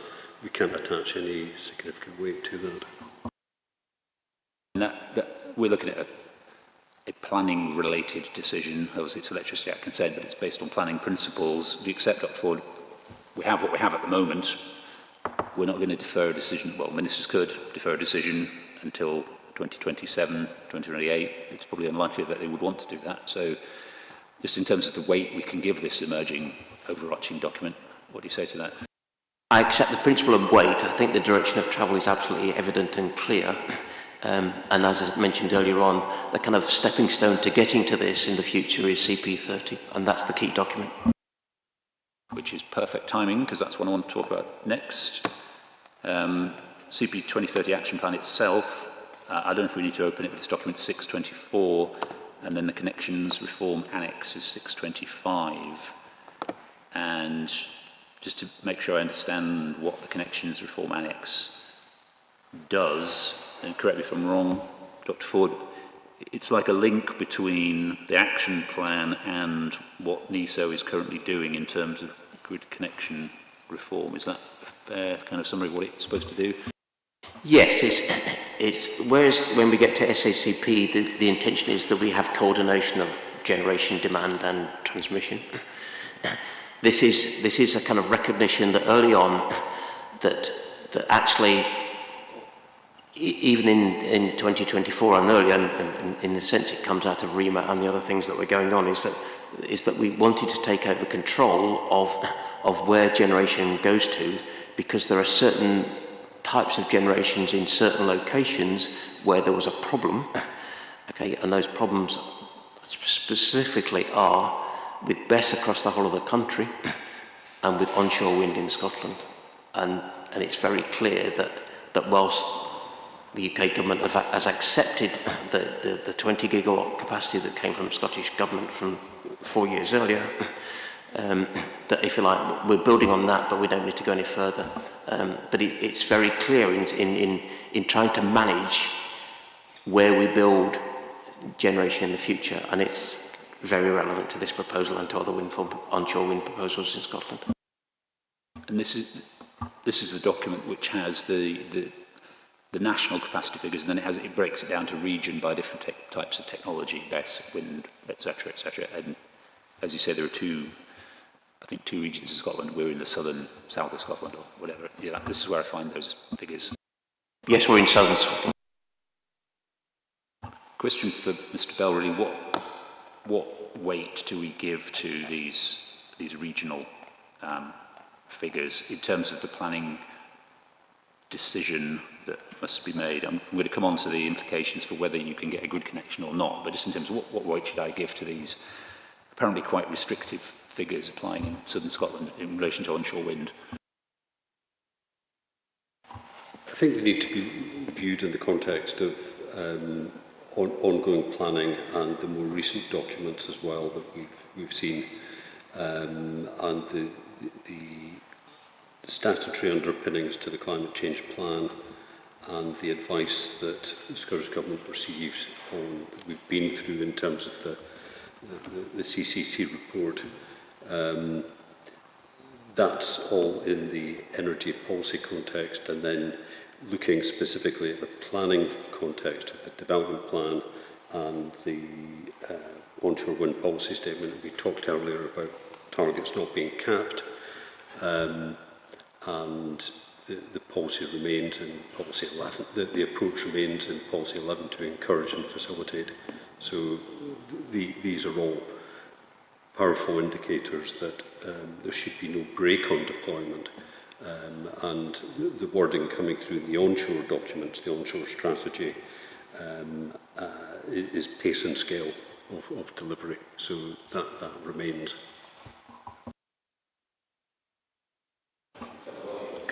Can I just add to that? The reference, I mean, there's a couple of references in the document itself, but page 36, and that actually links back to the SSEP point that we were talking about a couple of minutes ago.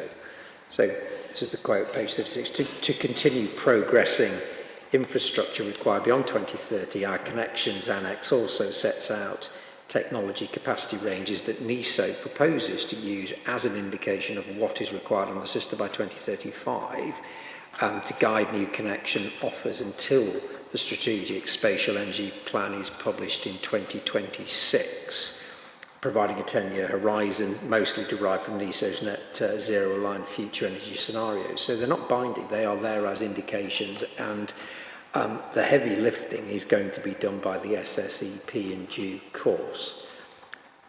Just on the question that you asked before about weight, I wonder whether, because it's quite complicated, honestly, whether or not you would like us to put a note in, or indeed deal with that in closing submissions, about what the legal status of the SSEP, the RESPs, and also we've also got the spatial delivery plans as well. I don't know whether that would help. I'm sure it would help, because it is incredibly confusing and important. Yeah. I wouldn't, rather than leave it to closing submissions, I wonder whether we have just a round of further written submission. I don't want to prolong the process, but I think I would benefit from you both being able to comment, or everyone being able to comment on what each other has said, rather than if we leave it to closing, you'll have the final say, nobody will be able to come back. And I think it would help me more if it came in before closing. Sure. It doesn't need to be very long, I don't think, but so I'm not asking, because the danger in doing that is we're going to get volumes of evidence from Dr. Ford. This is just on what we understand the legal status of those documents as they're brought in to be, so far as the decision-making process in the consenting world is required. That's the question I'm talking about. Yeah. That's the answer I do want. I don't want a massive long commentary about the sort of things we've been having discussion about. We're never going to agree on that, but this is just the kind of legal stuff. Yeah. Would you have a preference as to whether we deal with this in closing or have an earlier exchange and then summarise it, I guess, in your closing? We might even get an agreed note. I mean, if it is, in a sense, the legal position I think we can set out. So it's not the content of it, it's just what status they will have. I mean, we may be able to get a note that's agreed. I'd be happy with that. If you're happy, if the applicant proposes their position on the law, and then other parties get a chance to agree or disagree with that, and then that would be short. I think that's a good idea. But I don't think the council would have any objection to that, no. Well, we'll put something together and then circulate it, yeah. Excellent, that would be very beneficial to me. Right. Yes, please. Can I just give some quick responses on these points? In terms of weight and this kind of issue, as far as I'm concerned, the relevance here it is very much a material consideration. I appreciate it sits outside policy. Policy doesn't cover this. But it is a very important material consideration. And I have to say that is playing out in other jurisdictions as well as being considered as a material consideration as well. And in terms of this point about being no break, okay, Mr. Bell might be surprised to find me agreeing with him on that, that there is no formal break within the planning policy arrangement. However, this does very much relate to need. the need for the proposal. And I think that's where the relevance comes in, is that actually what this is pointing to is that the need that we've seen for more onshore renewables in Scotland over the last 10 years or so is now needs to be put into a different light, and that different light is actually very much showing that we don't need any more. So it relates to need more than a kind of formal capacity. I think what we might see in the longer term is implementation of the permitted capacities through into legislation. There's some discussion in the House of Lords about that. So moving on to NESO connections reform itself, so as I understand it, the changes to grid connection have actually already come into force. I think it was the end of last year, if I'm right. My summary, tell me if I'm wrong, it's no longer developer-led, first come, first served. Instead, NESO will decide whether to award a gate 2 connection, or whether to award a grid connection, having reached gate 2, based on not just readiness criteria, but also alignment with strategic objectives, including the need for additional generation or storage capacity, depending on what it is, in a particular location. Is that a crude but accurate summary of what NESO's new approach is, and do you accept it has actually kicked in now? Thanks. What was your last question there, sir? Do you accept first that NESO's reformed connections process, well I think you do because you've referred to the gate 1 state, you accept it, it's live, it's running, it affects your client, and B, do you accept that you need to tick the box of strategic alignment as well as the box of being ready to go? Do you accept those? Yes, it may be helpful at this point to bring in the status of the agreement for the application. I touched on this earlier in answer. So, set out in the hearing statement a short section at 2.12 on connection reform, referring to the position and the Glenvernoch context.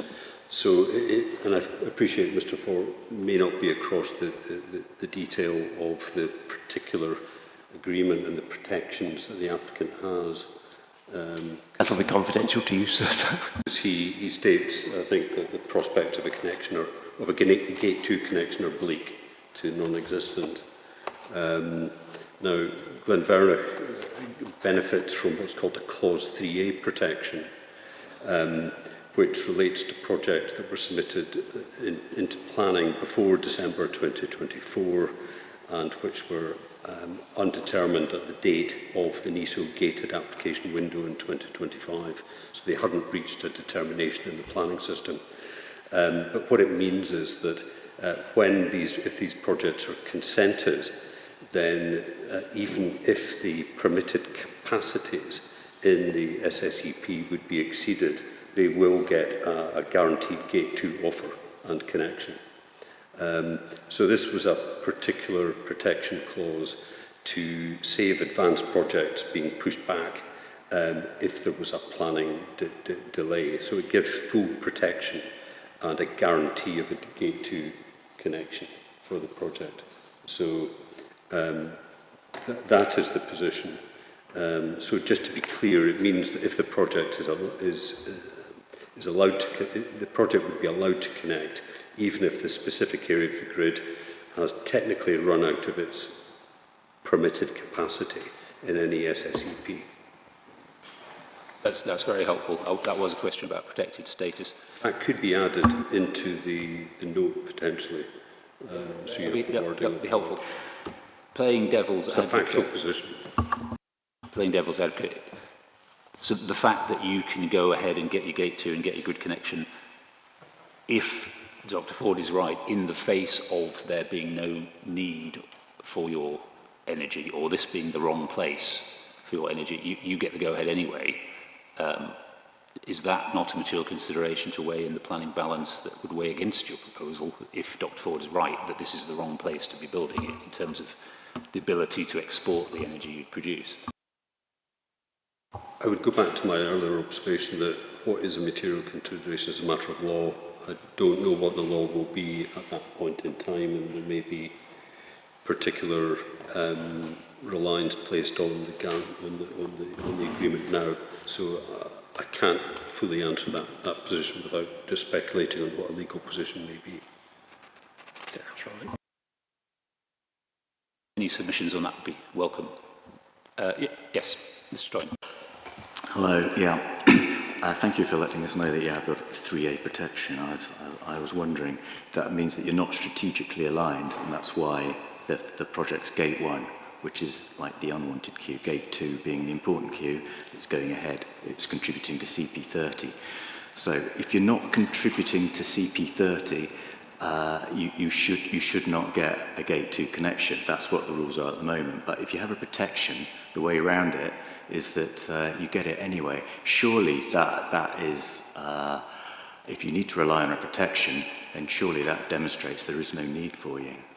I think that I'd turn it around to that. NISO decide on the limits, and I'll just add a little bit more. I can go through all the detailed connections reform results, and I think it will be useful at some point. Okay. But on top of that, I don't think you can really look at increasing limits or capacities until the regional energy plans, the RESPs, flow into the strategic spatial energy plan. At that point, we'll know what people are saying. But if the flow of what Dr. Ford's saying and what I can see in NESO documents is right, there won't be any more capacity in Scotland for onshore wind.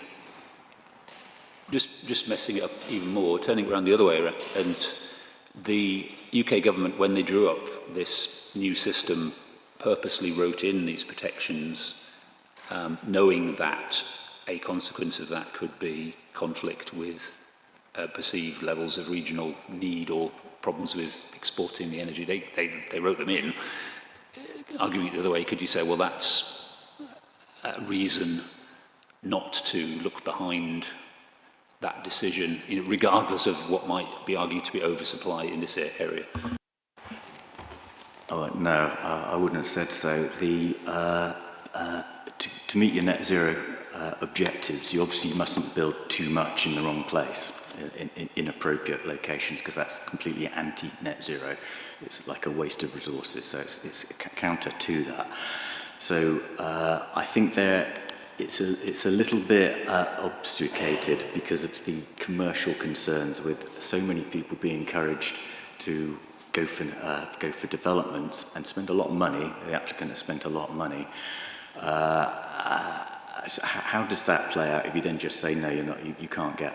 I agree there's an issue there, but I think that's for the the applicant to sort out more directly with perhaps Ofgem and NISO than anybody else. But so I don't think we should be giving planning to something that's not required. But by definition, it's not required.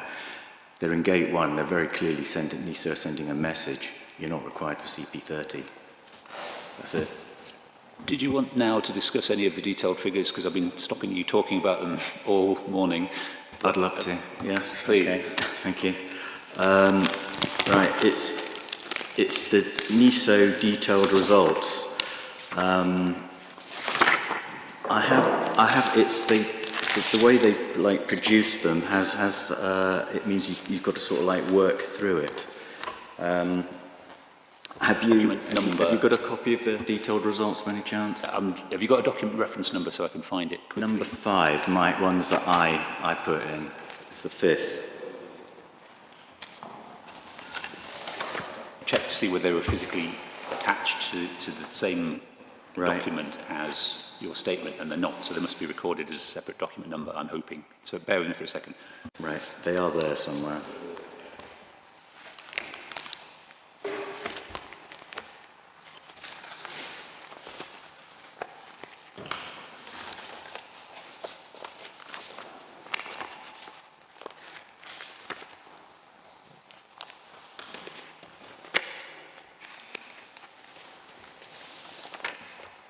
$14,005. So.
I should probably just mention, I have actually brought copies. I could give one to the applicant and one to David Bullier, and I put a little spreadsheet, because they do hide their figures around in circles a little bit, but they're actually quite easy to follow. I could give a copy to the applicant, and I could give a copy to David Bullier. Is the spreadsheet of your own creation, or...? No, it's mine, yes. I'll be very, I'm not doubting the accuracy of the spreadsheet, but I don't want to have new evidence, but I'm happy to have the paper copy of the document itself, just because that's easier. The document itself? Yeah. Can council survive without a paper copy? You're right, okay, thanks.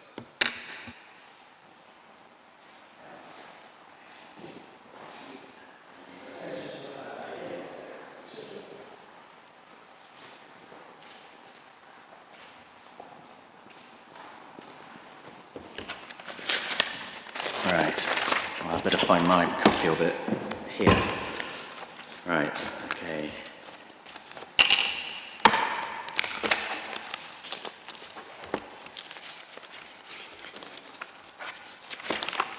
Right.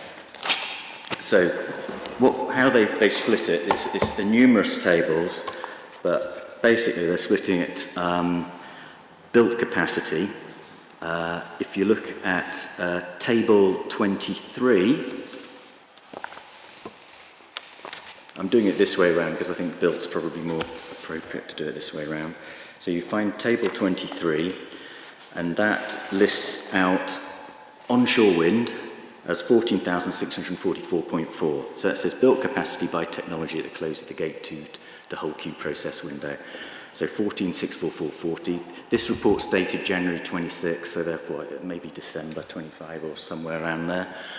Okay, right, we then go to table 26, which helpfully splits it. And you'll see onshore wind, and it's split between all the zones. So D1, D2, D3, D4 is Scotland. So that adds to £10,462 megawatts. So you do that bit first. But the total was Table 26. Yeah, table 26. D1 to D4. D1 is north of Scotland, I think. And D2 is south of Scotland, and it's the distribution zone, and then T1 and T2, which are slightly midpoint on the page, their transmission. Right, I was going to say, because D1 to D4 don't get to 10,000. It's D1 to D2 plus T1 to T2. Sorry, did I say that wrong? I apologise. You did, yeah. Just sorry, D1 and D2 plus T1 plus T2. Yeah. I can read the numbers out, but I mean, I'm sure you can just circle them if that suits you. So built capacity by NESO, the independent system operator, 10,462. So the next bit then is they split Gate 2 offers by Phase 1, which is obviously 2030, CP30, Phase 2, which is also part of. Could you just speak a bit closer to your microphone as well? It's slightly hard to hear you. Okay, sure. Right. So the next thing is they split. I'm going to split the Gate 2 offers that have been made. This is the outcome of the Gate 2 to whole queue process. Yeah. Where do we find that, the offers? Right, I'll just run through it. I've stirred up my numbers a bit here. What have I done?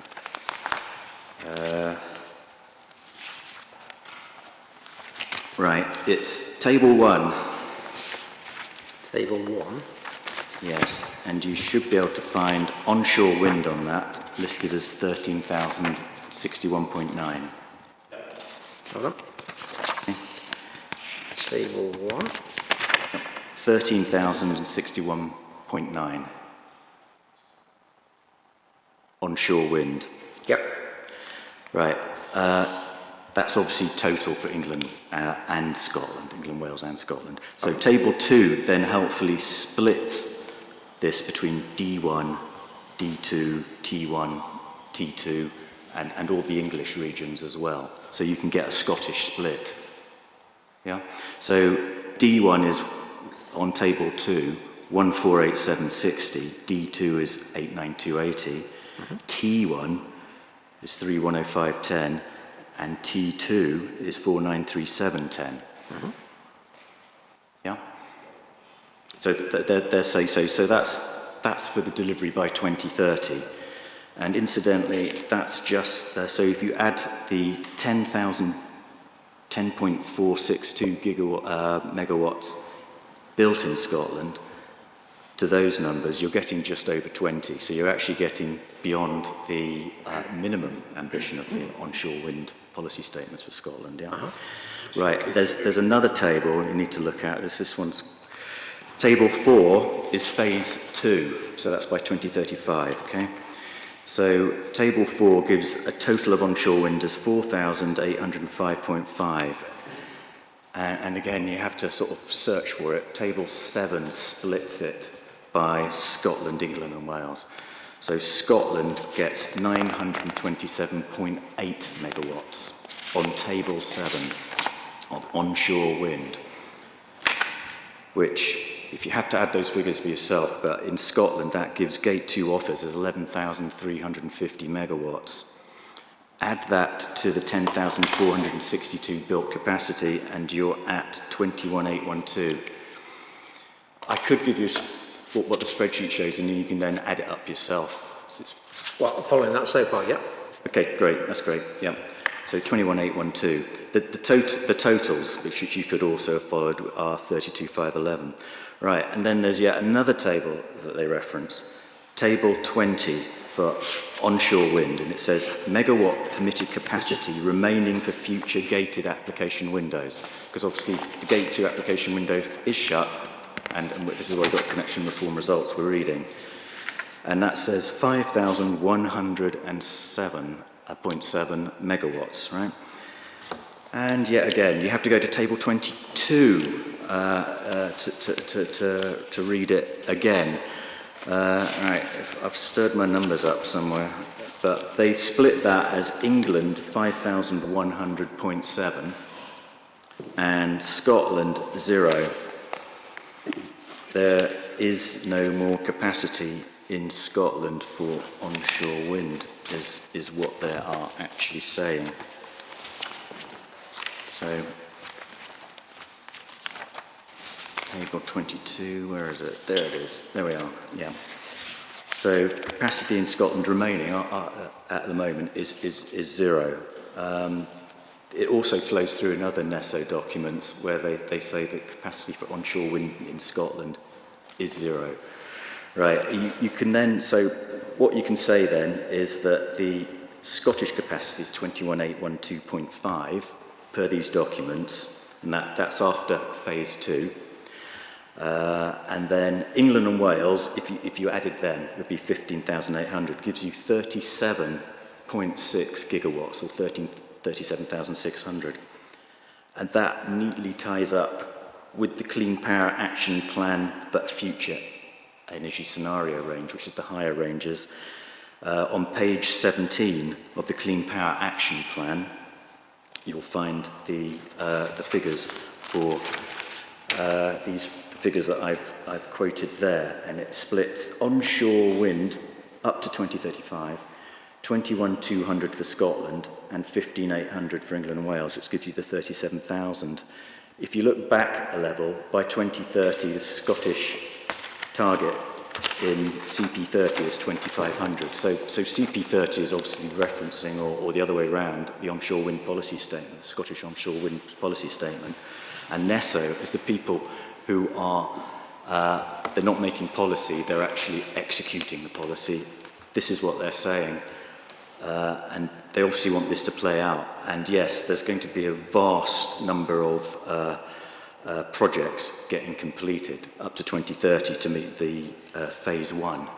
And then phase 2 is another 927 megawatts. So that it is going to be a very fast deployment, which is what all the policy statements say. So it's totally in line with that. And I'd also say that as this is at the higher range, or because it's like the FES rated capacity range, I think I think there's also a range quoted that's like 27.9. If you look in the CP Action Plan, page 9, you have a Department of Energy and Net Zero. They quote onshore wind as 27 to 29, but then to the right of it, there's a FES-derived capacity range, 35 to 37. NESO are actually aiming for the higher range. And I think this ties up with what you're saying when you said that protections, we shouldn't be giving people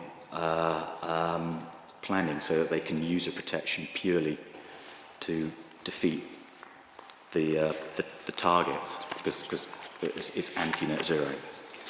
And so that's broadly my basic argument on the detailed results of network reform, connections reform. Sorry, I do put in other documents if you found them, but number 4 again. You'll see it's all sorts of graphics and things, but at one point it actually says at a GB level, onshore wind is undersupplied by approximately 5 gig for 2035. Which is the 5 gig in this, which is in table 20, which is the 5 gig remaining for future gated application windows. Driven by a shortfall of ready projects in England and Wales, Scotland is above capacity. Therefore, the next window will allow applications for new ready projects in England and Wales, but only protected projects in Scotland. So, but you need planning to get the protection. So why would we give them protection? Why would we give them planning so that they can defeat the policy? Because we're talking about all the way along, it's balancing the in the applicant's sort of application. They're always saying you need to balance the pluses and the minuses, the adverse effects with the benefits. So there are no benefits if you're not required. Or you could say it's much reduced. Maybe there aren't any. Maybe you see that's going too far. But it's so up here with all the energy policy documents, which you'd say, but the actual application of them, they're down here. And so the adverse effects, and there are acknowledged adverse effects. So why would you let it be built out? So that's broadly my case. I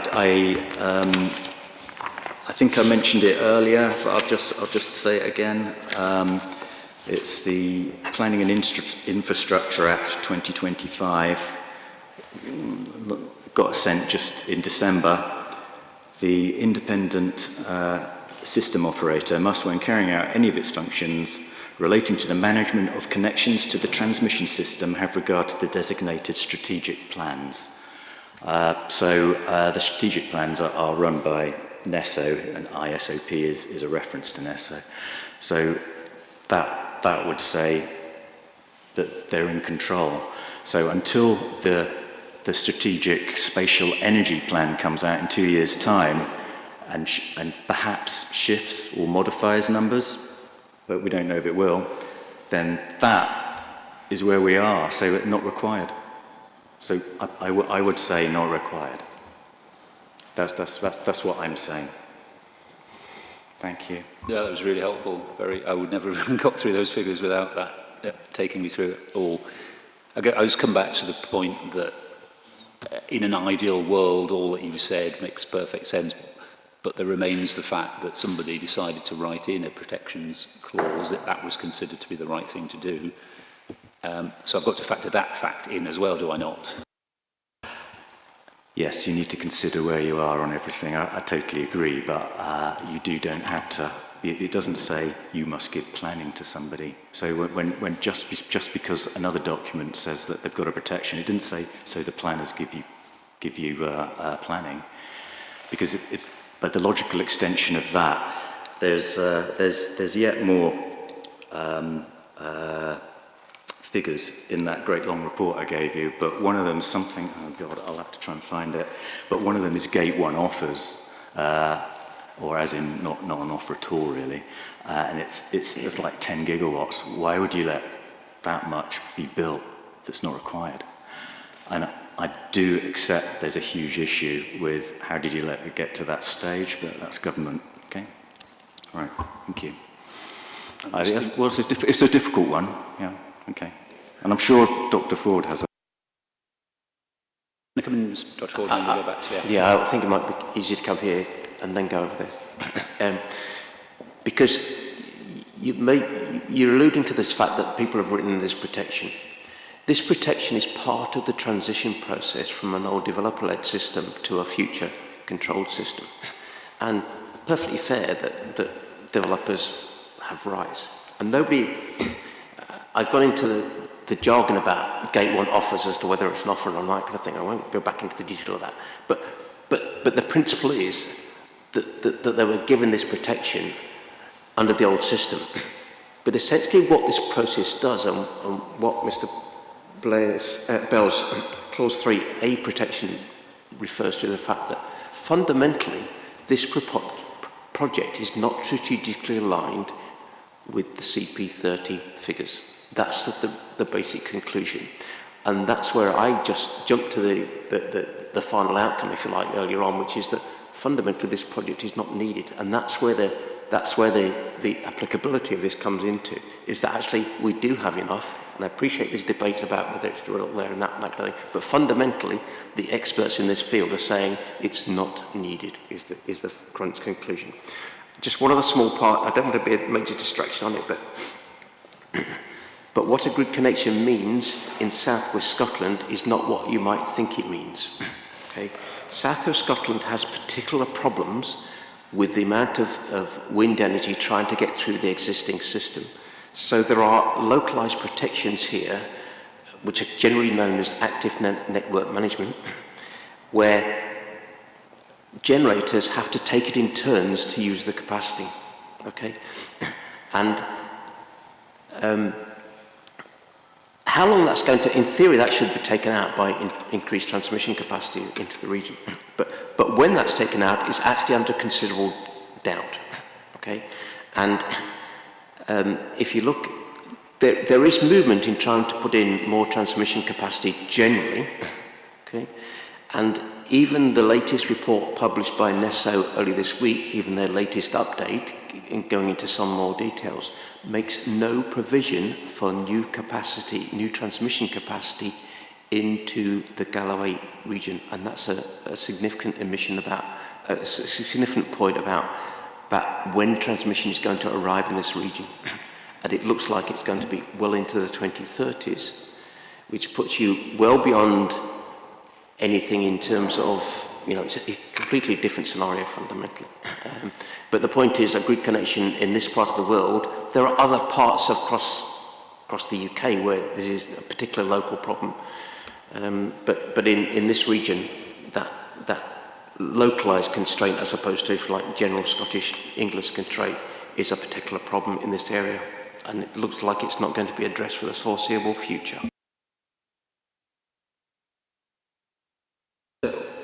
All very interesting, but I'm not sure it's any help to you or relevant to the decision making here. And what I'm not hearing is a translation of that data into a formula which engages with the planning decision that you've got to make.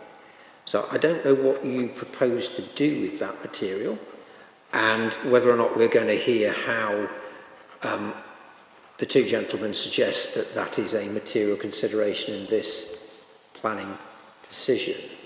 So we're not being dismissive, all very good, all very interesting, but at the moment irrelevant. So I don't know whether you're asking for submissions in relation to the weight that you should put on all of that. And if that's so, that can be done in closing very quickly. What we're not going to do is engage with the individual figures, because they're just they're not relevant to a land use planning matter. I'm happy to leave it at that, and you can tell me why they are a material consideration, and suggest to me what weight ministers should give to them, and you'll have the chance to respond to say why you disagree, and likewise the council can come on with its position if it wishes I find it all very, very helpful just to clarify.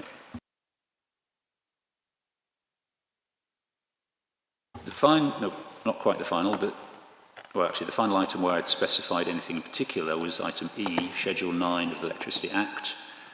Obviously, that sets out various expectations of an applicant and also of Scottish ministers.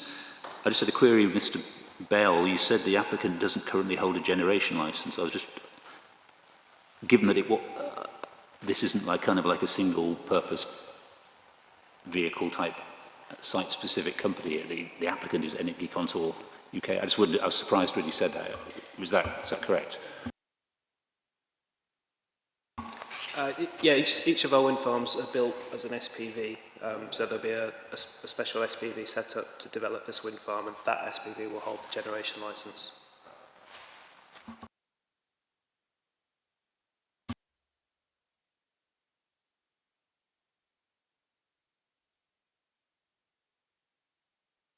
Sorry, I'm fairly clear on what the various duties are that ministers need to comply with when they make their decision, but does anyone want to tell me anything about Schedule 9 in particular? Just to say, I don't think it's being met. So if you look at the precise terming, preserving natural beauty, etc., my view is it's not being met. So is there any other relevant policy considerations that you've referred me to in your hearing statements that I haven't picked up on? I'll start with the council first. Anything we need to cover? No, I don't think there is, sir. Thank you. Mr. Toyne, anything we haven't covered?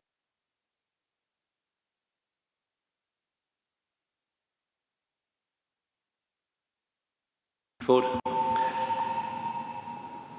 Thank you, sir, for the opportunity to present this information to you. From the applicant, anything you think we need to cover? I know you had some points that you wanted to bring up. Have we dealt with all those, Mr. Bell? I think we've dealt with these probably in the last bit of discussion. There's ratio. Now, I don't know whether you want to deal with that in conditions or now. I think we had thought about dealing with it.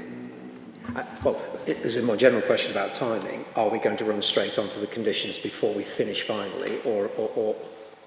I need to double check that nobody indicated they were coming to the conditions session who isn't here now, because I don't want to cut people off as I did Mr. Thompson earlier on, who were thinking they were coming at 2, and then, so I need to double check that. Subject to that caveat, I would be happier probably to take a short break and just crack on with it, if that's okay with everyone, and then get it done and then have lunch, rather than break for an hour and then come back for hopefully a short period. So if I can just give me 5 minutes to check that. Yes. So the question then was whether we were going to deal with ratio in any more detail, and if we were, I think we said we're going to deal with it in the policy session rather than the condition session. It matters not, but whether you have any questions. Yeah, the area in which I was interested in ratio was with regard to whether we needed a condition. Yep. So it can't, the same people will be talking about it. So I'll park that to see whether we're adjourning or not. I'm hoping that we're not, but just bear with me for a second. I'll just check that. Right.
Sorry, I pressed the wrong button again, although that's quite effective. That's the bell button for telling people off. Okay, I've checked the list of people who said they were going to attend the condition session, and I don't think we're missing anybody, so I think we can just crack on, which I think makes sense. Everyone, I'm sure, knows the purpose of this session is to discuss conditions on the basis that ministers decided to grant consent and deemed planning permission, and it's entirely without prejudice to your main position if you're opposed to the scheme, but it's helpful that we can discuss it on that basis. So there's been quite a lot of toing and froing, I think, on the conditions and a great deal of agreement, which is very helpful, but there are still some matters that remain in dispute, and those are the ones we want to talk about today. I also wanted to talk about Ray Shaw. I'm not a lawyer. I have the benefit of some lawyers here who might be able to help me.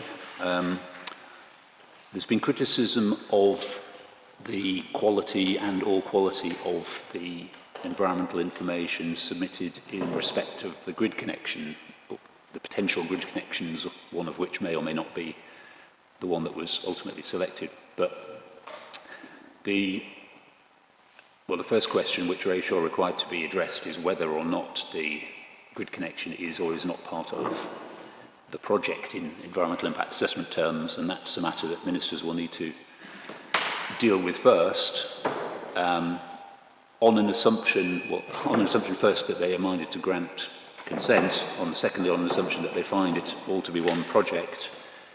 The question is whether we have sufficient information on the environmental effects or likely significant environmental effects of the grid connection on its own and in cumulative terms with the rest of the project. And it's been suggested, I think, that we don't. Criticisms centering around, they think it's been done superficially, etc., to which I suspect the applicant will say, well, there's a huge degree of uncertainty, we don't know, it won't be us probably who do it, which obviously prompts me to the point of having to advise ministers, if you're going down that road and you think it's part of the same project, I have to advise them on whether I think anything else might be needed in terms of environmental information.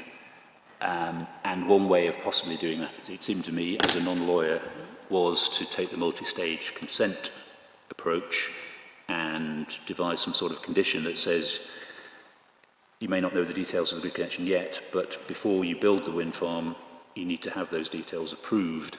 And that's a means of ensuring that the environmental effects, significant environmental effects of that grid connection are fully assessed before you can actually build what ministers would give you consent for in terms of this application. So I think I might go to Mr. Hardy first. Just in terms of, first off, do you think, setting aside the question of whether this is all one project or not, because we'll basically work on the basis that it is, that's what ministers conclude, do you think it's necessary to put some sort of multi-stage consent approach, or is there another way of doing it? Well, I think just take this in stages. So what Ray Shaw was asking each decision maker to do was to undertake an evaluative scheme-specific view on whether or not it's one project or not.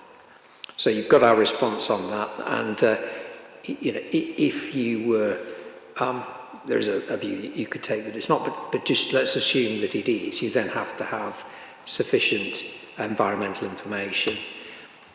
That does not mean that there has to be the same amount of information for each part of that EIA project. And that's the mistake that I think a number of people make. So you are going to know more about some parts of it than others. And there is no need to have symmetry between what is in the red line of the consent application and the red line of the EIA project. They are two different things. So in this case, what we're being asked to do is provide sufficient information, but subject to the restrictions on not speculating on what's foreseeable, and that's set out, as you will know, in the Supreme Court case in Finch. So you're not to guess, but what you are supposed to do under the regulations is provide as much information as you can at the earliest available opportunity, which is what we've done. But that does not mean to say that you have to provide it in the same level of detail as you might do for the turbines, about which you know more. So in our view, there is sufficient information, and it is compliant with both the regulations and with Finch and the requirements not to speculate. So that's the basis for sound decision making. It complies with the regulations. However, there are challenges, there are people who are looking to throw spears at these sorts of projects, and it seems to us to be a sensible position to take, to double up with a condition. Do I think that that passes the tests? Yes. I think you could take that view. You could take a view that it doesn't, but I think in our view we are content to say that it passes the test for application of a condition.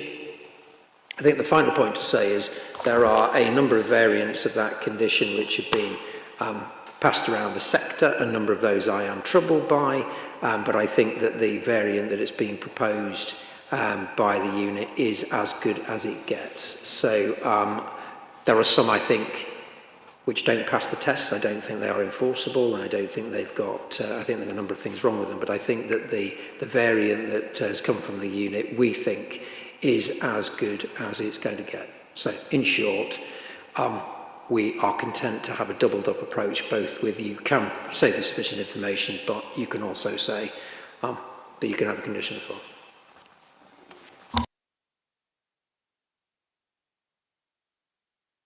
Thank you, sir.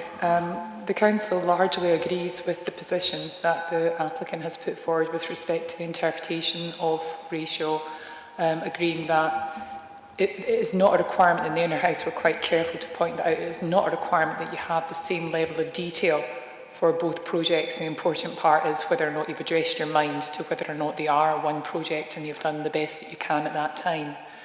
With respect to a multi-stage consent, the Council would suggest that the wording of the condition would benefit from some amendment. It's suggestive that if the Council, as the planning authority, approved the details of the grid connection, that would be sufficient, as this would be a Section 37 application. I would suggest that the wording should be altered in some way, which I can include in the written submission, if that would be helpful to you. But broadly agree that it would be a competent condition to require development being suspended until there was a consent, but that it would have to be through the correct process. That's very helpful. Yeah, how you interpret the planning authority, I guess, is, but for clarity, yeah, it makes sense to specify that. Yeah. Dr. Ford. Interesting. Well, I was going to open these remarks by saying my view is that this is a complex issue, and let's gently walk through it because it is very complex. My basic view is that a suspensive condition, which is not on the whole project but is on part of the project, is generally not acceptable. We aren't going to go too much into Eskdale-Muir and that kind of thing, but there we're finding that the suspensive conditions are not being acceptable because they relate to a different regime outside the planning system, basically. We're also in a different situation because in those situations you've got a kind of effective objection, solid objection, a firm objection, clear objection, whereas this is much more nuanced. But nevertheless, there is this point of referring to the other regime, and there's a lot of kind of implications behind that. One of which I think is relevant to this, is the potential for new policy. And obviously Eskdale-Muir is potentially going through a new policy situation. And this proposal, to the extent of the grid connection, and all that we've discussed this morning, is also potential new policy. So I think there's some relevance there. So in a sense, I was going to say that the condition's not acceptable. However, as I said, it's complex. My feeling is it's better than nothing. And and therefore we probably should accept it. Whilst I'm agreeing with Mr. Hardy, let me just express some scepticism here that it wouldn't be inappropriate for a developer to agree to something that they found later was challengeable. They're entitled to do that. That's perfectly legitimate. I'm not saying whether they're doing that in this connection or not, but I do think the enforceability of this condition is at least in question, and therefore, could it be challenged in the future?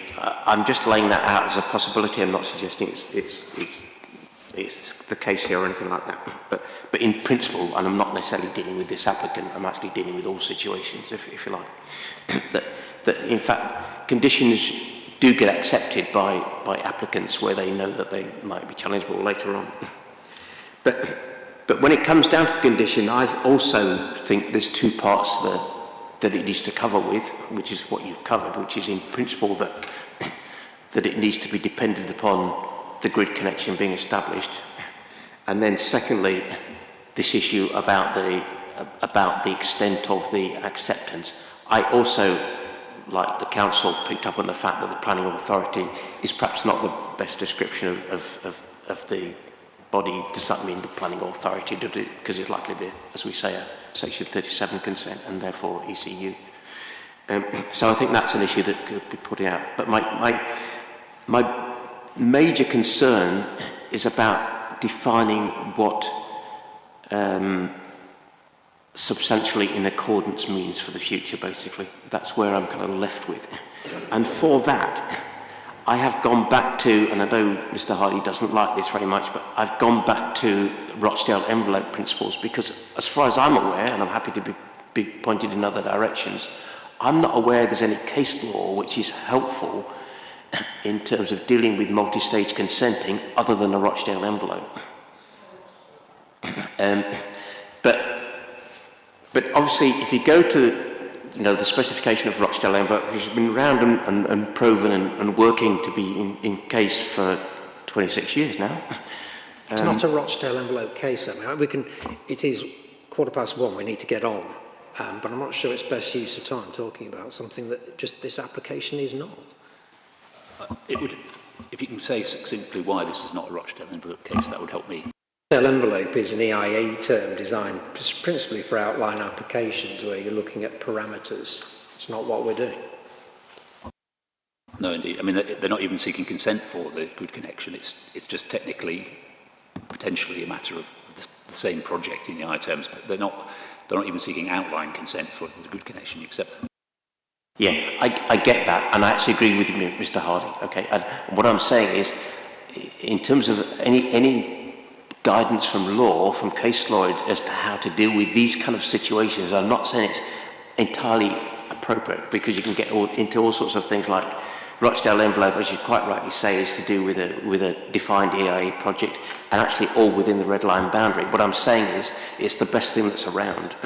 And therefore it is, I think, worth going to the Rochdale envelope kind of concepts and what it points out to.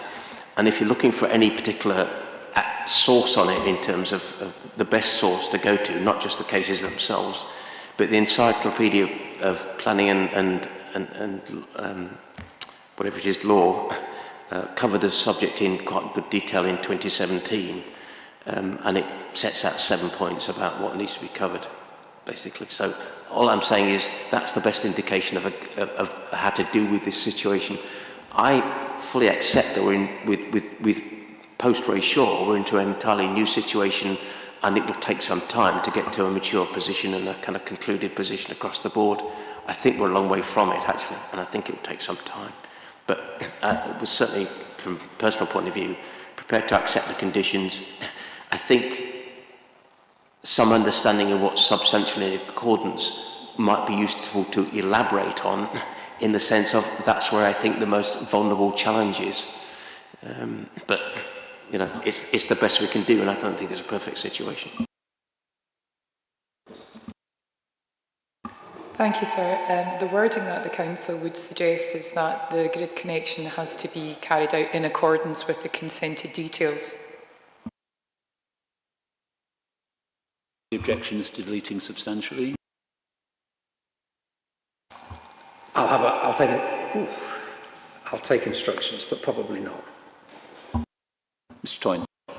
Thank you. I'm not happy with the suspensive condition. There's no certainty of a grid connection, so this would hang over the area for 10 years plus. The Tech Register does reference a date of 31st of October 37, which is like 10 years away, beyond 10-year window. Because we'll get a good connection regardless. Not if you don't give it planning. Yes. That's yes, not, so not there is a chicken and egg here, yes. Oh, sorry, am I still on?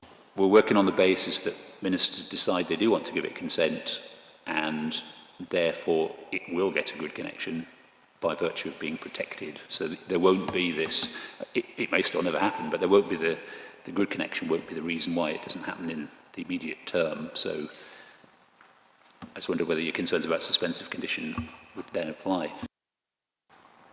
Can you just repeat that again? Just tell me. What we're working on the assumption of is that ministers want to give this consent.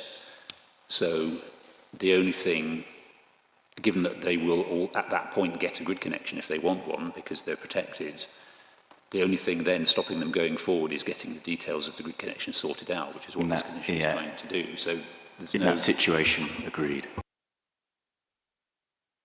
Something just dawned on me. If the chosen grid connection route turned out to be 100% underground going south, it wouldn't need Section 37 consent, but I think I'm right in saying it couldn't be permitted development because it would be part of an EIA scheme. So it would need planning permission. I think that might be why the condition says planning authority. I can't claim to have written this condition, I must admit. It was a colleague, and I pinched it from him. But so that might be why. But if you can think of a word that, you know, I don't know if... I know planning authority has a certain connotation, especially if you work for a planning authority. It could also be interpreted to be whichever planning authority it is. It could be ministers or... That'd be just to think about. Thank you, sir. Yes, no, it was more the concern of the Council was that as long as it is quite clear that it is the grid connection which has been consented to by the relevant planning authority, something along those lines, rather than it just being, we get the grid connection details, we approve it, but you still have to then go through another process. That didn't make sense to us at all. I was about to say that it may, I mean, I think we'll have a form of words, but relevant planning authority, because all relevant authority is the term, isn't it? So I think we'll be able to work with the council on that.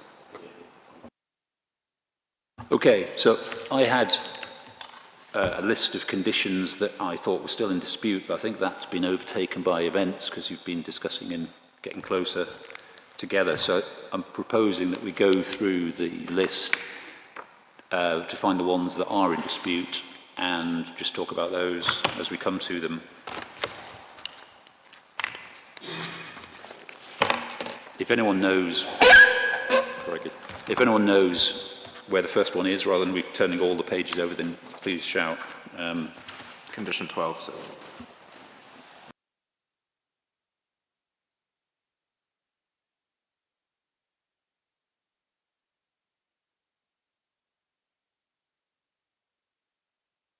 I've got condition 12 as the first one that pops to mind, which is the enabling works, or possibly not enabling, but accommodation works.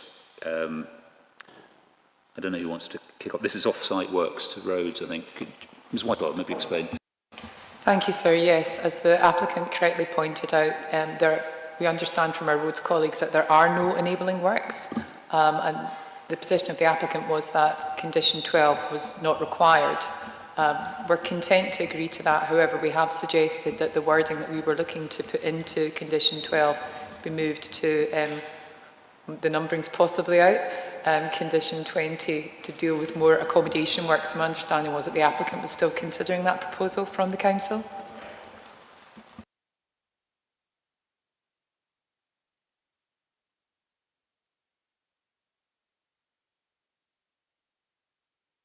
What I do want to do is make sure the numbering is correct, because I don't want to fall foul of that.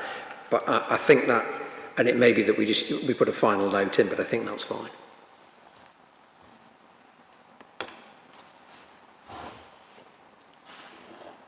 So we think nothing more to discuss on that one. We've got the ecological clerk of works and environmental clerk of works issue. I think the council thinks we need both. Can you explain that? Thank you, sir. Yes, the council's position on this is that although this is maybe a relatively small wind farm development, it is nonetheless a major project, and it does justify the employment of separate officers, as their remits are very different, and while they will be working together, as we heard at the community session, there's a lot of concerns in the community about the ecological environmental impacts, and so the council believes that correct protection, in the event that Scottish ministers grant permission for this correct protection, would be through the separate roles.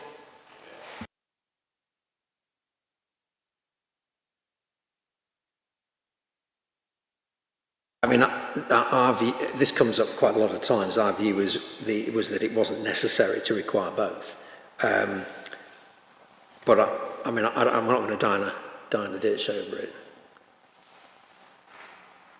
Okay, I'll need to think about that. Don't think we can go any further on that one, really. I think the next one I had was 16, Construction Environment Management Plan.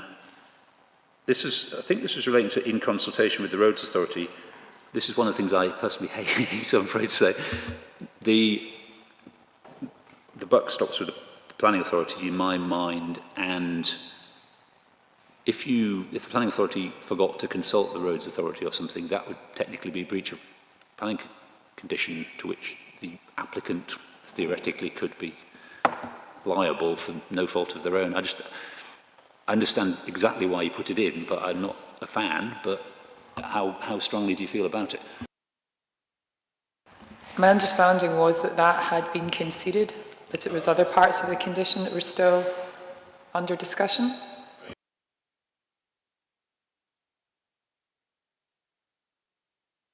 No, sorry, sir, it's that the applicant is content if we're dealing with condition 16 on the Construction Environmental Management Plan, if you look in the middle column, June 2026, applicant is content to accept the addition of Roads Authority as a consultant. I saw that bit. I'm not necessarily convinced I'm content, but I'm not going to die in a ditch either. It's just one of these things that sometimes crops up about, do you really need to be told how to do your job, kind of thing. But if the applicant is content with it, then I'll keep quiet.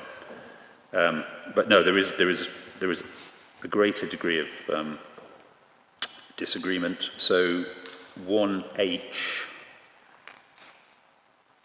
Council wants some specification as to the details, which strategy shall include details of the steps taken to ensure the access tracks shall in no way act as a flow route for surface water. Imprecise and unnecessary, the applicant says, noting the condition as currently drafted already requires approval of a strategy to mitigate flood risk.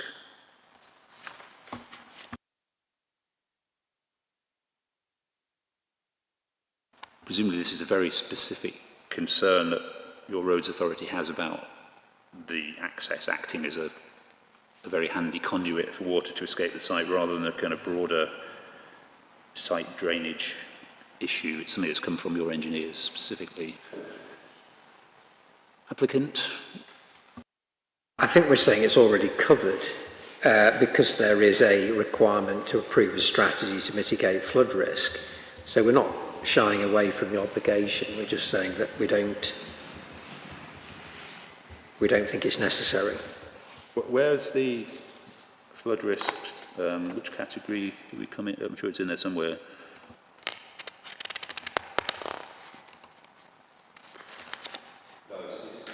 Drainage management strategy. Yeah. Yeah, okay. All surface wastewater rising should be managed and prevented from impacting the water environment. I wonder if this is not necessarily a water environment threat, it's a threat to road safety. I wonder if I think that's maybe why the council's concerned. Yeah, I mean, big deal. I mean, yeah, we're happy, I think, to put that in.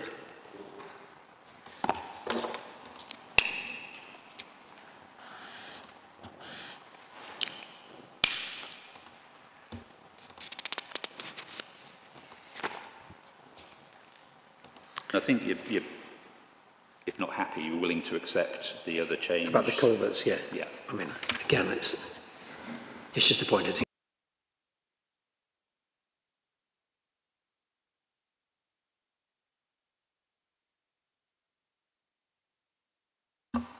So we're back to 20. We've got there again.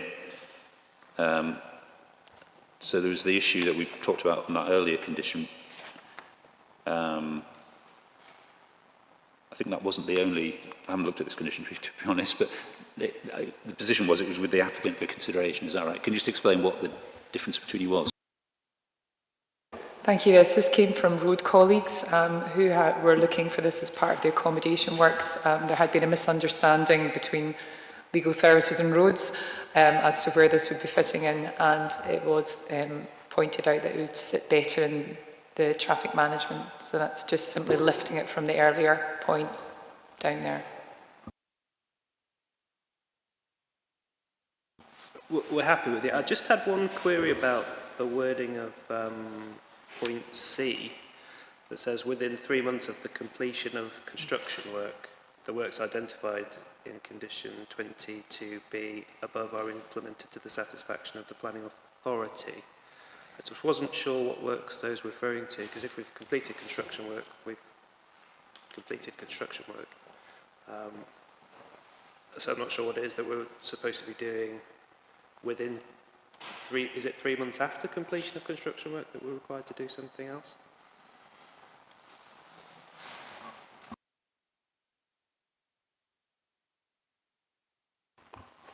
I'll share your, it's a bit confusing. Within 3 months of doing the works, you shall do the works, it sounds like it reads. Maybe it's, you should provide confirmation that the works have been done to the planning authority or something like that. It was maybe what it was intended. I think there's probably been a bit of a mismatch there, and it's that the works in 22B are to be completed within 3 months. It's within completion of the WIN farm? No, that can't be right. Apologies, I'm confusing myself now. It's tricky because there's no 22B in the wording in that part of the table at the moment, so you can't really see what it's referring to.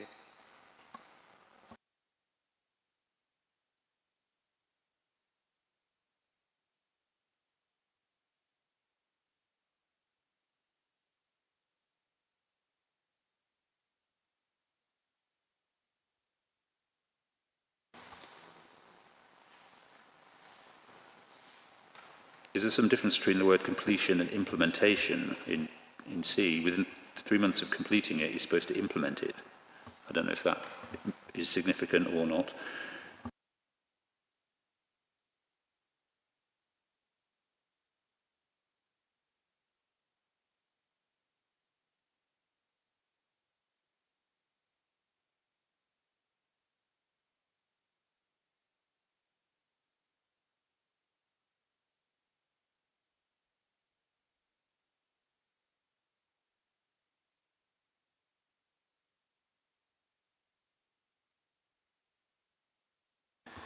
So, sir, if it helps, I mean, having dealt with these types of conditions before, I believe that the condition is trying to require works to repair any unexpected damage to the public road network within 3 months of the completion of construction of the wind farm. But my colleague, Laura Lightlaw, is just checking that just now, just to make sure.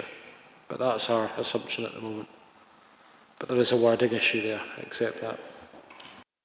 I wonder if it would be possible for me to take this off and to confirm with my colleague in Rose who had asked for these changes. Thank you. I think the applicants can say they can live with it if they can understand what it means. Yeah, it looks very similar to the conditions that we're used to seeing from Dumfries and Galloway Council, so I'm sure it won't be a problem. It's just the wording needs to be clearer. I would say, Dr. Ford, Mr. Toyne, if you want to chip in with anything, please do. Could I just ask one minor question? Why have we accepted micro-siting at like 100 metres rather than 50 in other applications that have been cited, like Craig and Moddy and things. Is there any particular reason why they need to be 100 metres? And in Craig and Moddy, I think it was 50 metres and no more than no increase in height, or no more than 3 metres or whatever. Okay, just a question. No, that's a fair question. Yeah, can somebody point me to the micrositing condition? Just so I can read it. I think it might be 10. Yeah, not 10.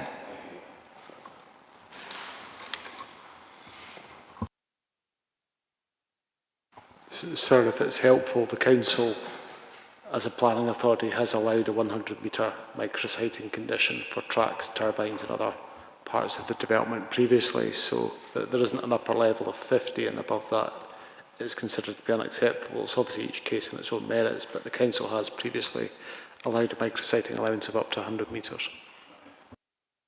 And just to confirm, it was applied for in the application and assessed in the EIA as well on the basis of 100. We've introduced additional constraints through that condition, but yeah, a blanket 100 metres was assessed in the EIA.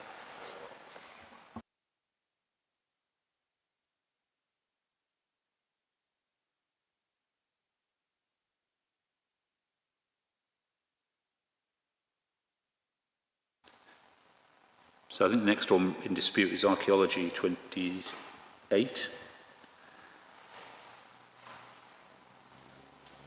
Applicant does not agree to the amendments to the wording, the standard condition, which is the energy consents condition, presumably. It's been accepted elsewhere. What was it specifically you wanted that is different? Thank you, sir. From comparing the two wording, the main difference in subparagraph 1 is that the council are looking for the written scheme of investigation to also outline the phases of development works, and in relation to subparagraphs 2 and 3, there's no provision for the council's archaeologist or nominated representative to be able to come out and observe, to have access and observe. I'm advised by colleagues in archaeology that these are standard provisions that they look for.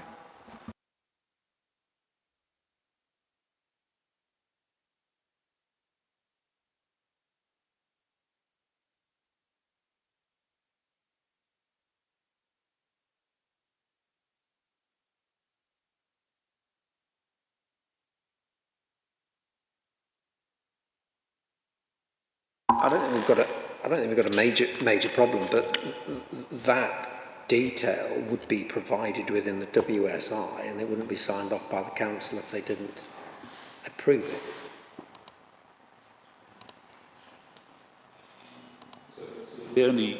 Is the only thing missing then the guarantee that your archaeologists can get onto the site? Yes, sir, and I do take on board Mr. Hardy's comment, but I have certainly, maybe not so much in archaeology conditions, but I've had situations before where you've been asking applicants for certain things to be in the approved details, and they've said, well, we're not required to do that, and you have a battle on your hands at that point in time, whereas this lays it out quite clearly what the council's expectations would be.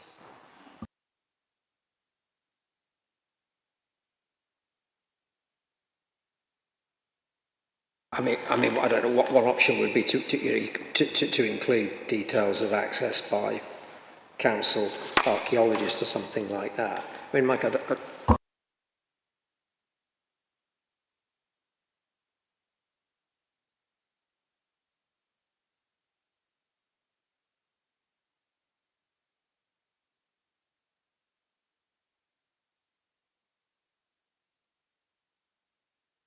so that it's really about form with one substantive matter. So you either keep the shorter condition which has worked before, and then you could just put to include details of access by the council archaeologist, something like that, or you move to the alternative, more prescriptive wording.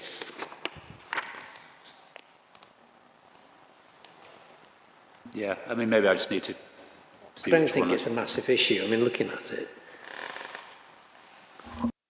Okay, maybe we can just leave it that I'll have to see if I think it needs the extra level of detail. I think if the council have asked for a bit of time just to get confirmation, maybe we can have a conversation and just, I've not been involved in the detail of these. I'm not seeing big differences, quite frankly. I think that they can be ironed out.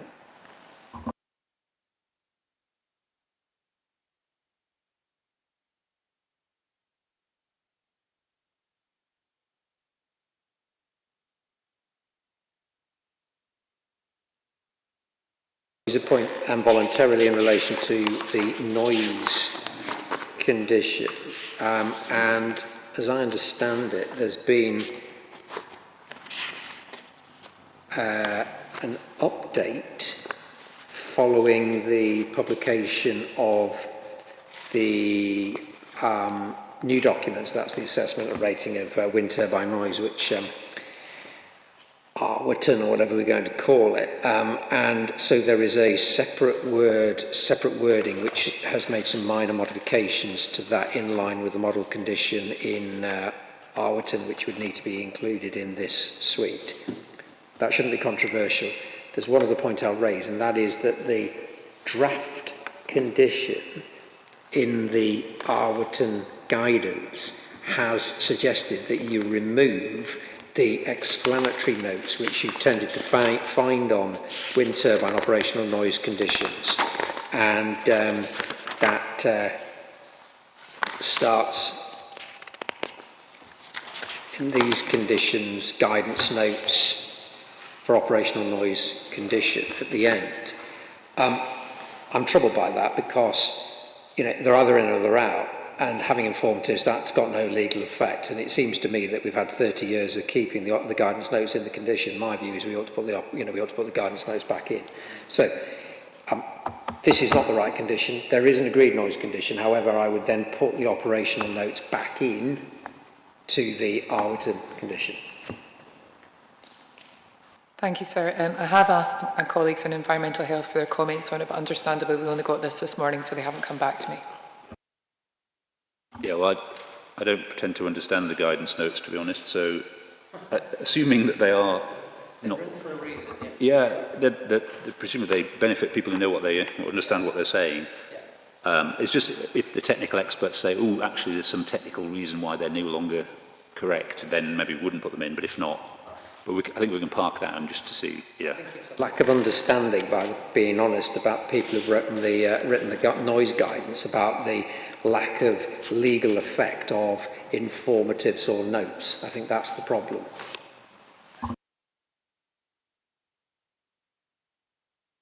Yeah, we don't even put informatives on our decisions. Yeah. Right, aviation lighting, I think, was the next 36.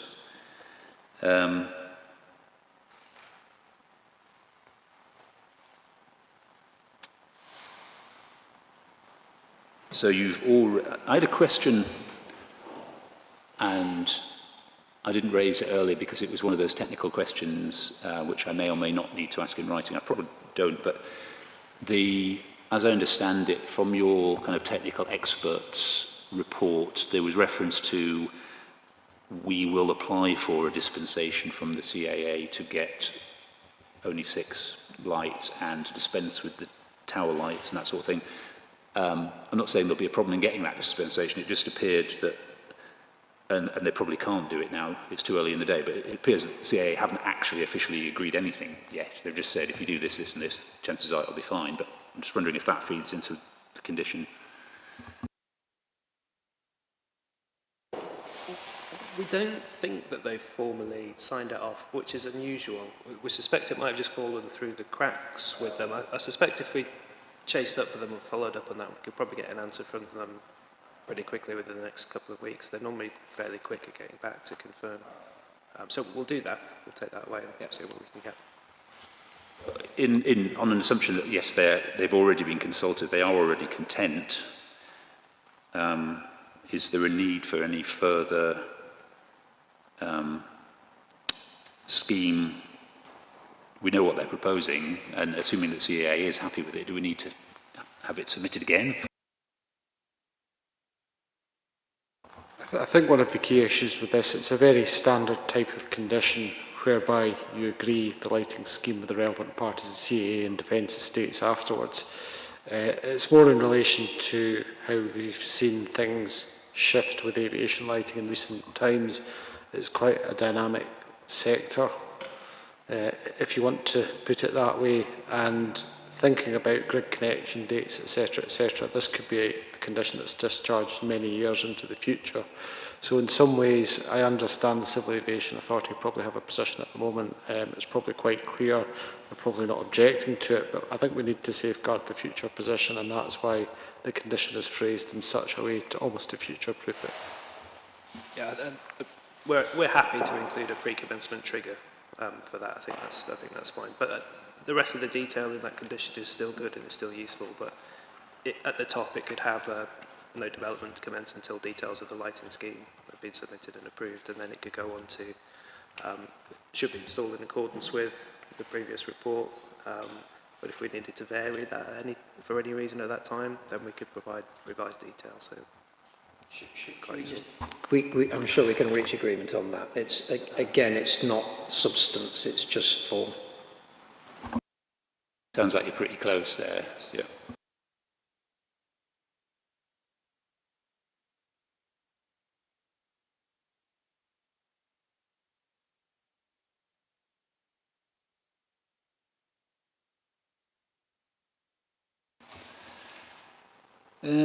Right.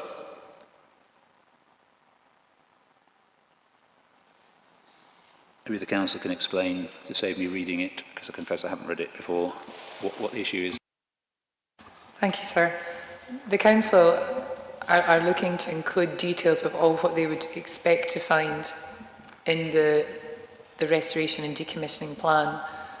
We take on board the points made by the applicant that, you know, we're dealing with something so far in the future, but that in effect is the very reason why the council is looking for that level of detail, so that the person who is dealing with this in the future will know what the concerns were of the people that were providing consent at the time.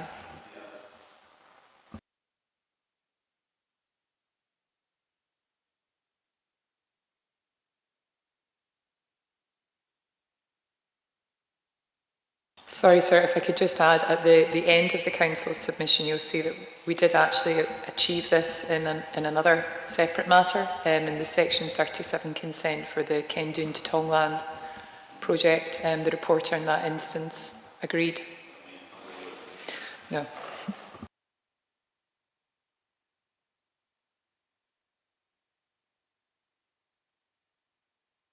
It seems you're putting it very crudely, yours is a lot more detail, a lot more kind of front-loading of what you're going to expect in X years' time than the applicant's more outline version. How strongly do you feel about not being so prescriptive up front? We're not shying away from the level of protection, of course, but what we are saying is that lessening the degree of protection, and I think the model condition is what we would suggest. You probably can't really take it any further than that. I think so, yeah. Yeah, I'll just make a decision on that.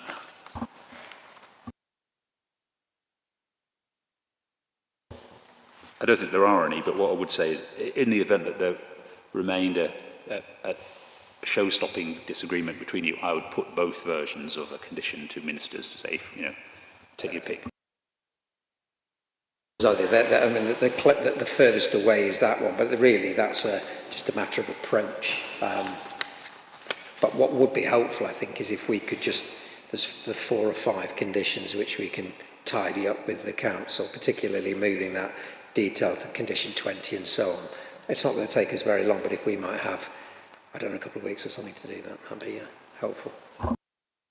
Was that it? I think that was, yeah? Yes, we really weren't very far apart at all. That's really good that you've got 99% of the way there, which is really good. Yeah, plus ratio, which minor.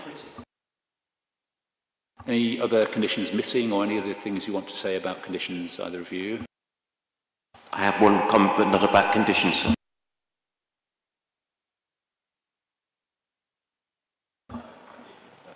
Okay, Dr. Ford, another comment?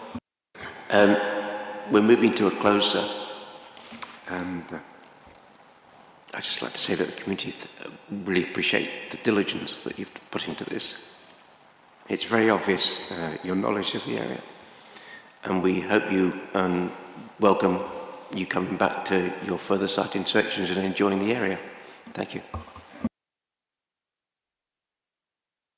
Anything else from anyone? No. A comment, yeah, which is this, in relation, a bit more mundane, I'm afraid, in relation to closing submissions, in terms of what is going to assist you, is it right that, that closing submissions are limited to landscape and then policy matters from this morning? It's a very good question. I am flexible, to be honest. I know there's sometimes we ask for the whole shebang to be summarised. I can read what you said. These are the matters where I thought I needed to help, and I've had a lot of help. So I am quite content for you simply to bring out what was agreed and conceded and disagreed over from the oral process only. That would be my default position. If you said I absolutely want to tell you about birds or something that hasn't. No, it wasn't that. It was just so restricted to landscape and to policy matters. I'm not suggesting it be as restrictive as just those things that were over which there was disagreement in oral procedures. I think it can be broader than that, but what I was just clarifying is that we are not proposing to go into ornithology or cultural heritage or any of that sort of stuff, because I don't think that's going to help you. No, that was my point. As I said, occasionally where somebody desperately wants to say something that hasn't been subject to the oral process, then I'd consider whether to permit it. No, we are not saying that. There might be, so in terms of the SSEP ratio, there might be some more legally points, I suppose, but we have still raised those in this topic, so I think we might cover those, but we are not proposing to go broader than that anyway. Yep, fine. So closing submissions confined to those matters which have been subject to oral process, and any legal submissions would be welcome on that. Anything else from you? Thank you, sir. It was just to say that the Council's really appreciated the support that the local community has given in this matter. We have previously been to community sessions where there has not been so good a turnout, or so many people who have been so informed and so eloquent. And so as a council, we'd just like to thank them for their support and their participation in this matter. Yeah, I'd echo that. Yeah, tremendous, very good turnout and very good quality presentations. It was very helpful to me. Okay, so I think I set a deadline for closing submissions a long time ago. I got this question of the note on the SSEP. I mean, it's not going to take us very long, I'd have thought, a week or so to do. So we do need to push back whatever deadline I set. I think I said kind of 2 weeks, council, and then another 2 weeks for you to come back. We need to shunt that back so you've got a chance to extra week, yeah. I mean, can we have written submissions from you both within 2 weeks of now, and then after 2 weeks you can write your closing, responding if you wish to those legal submissions, and then you will have another 2 weeks. Does that make? Sorry. So this is just a note which is hopefully going to be an agreed note in relation to the legal status of the SSEP, and I was going to suggest a week to do that. We will prepare it. I mean, if we're asking for Mr. Ford's agreement, maybe a week is tight, I'm not sure. So I'd forgotten that we'd agreed, you helpfully suggested doing a note to which others could agree. Yes. I'd forgotten that. So is your suggestion then to put back the date of the closing submissions by a week or however long it takes to agree that note? Is that what you're suggesting? Okay, that's fine. I don't know. I mean, I don't know what Mr. Ford, how long do you? I'm imagining the note I'm writing is only going to be a couple of sides long, and it's going to be restricted to what I think the legal status of the SSEP, the RESPs and the delivery plans will be. How long do you think you will need to look at that and agree? Sorry, I'm not sure. I appreciate the brevity of your note. That will be helpful. I'm not sure. I also have to be wary of my other commitments for the next few weeks, I'm afraid. Right. But I'll try to get it done as quickly as possible. We need to move on as well. So can I suggest then what? 2 weeks for that note, and then just put the dates back by two weeks, Mike? Are you happy with that? Yeah?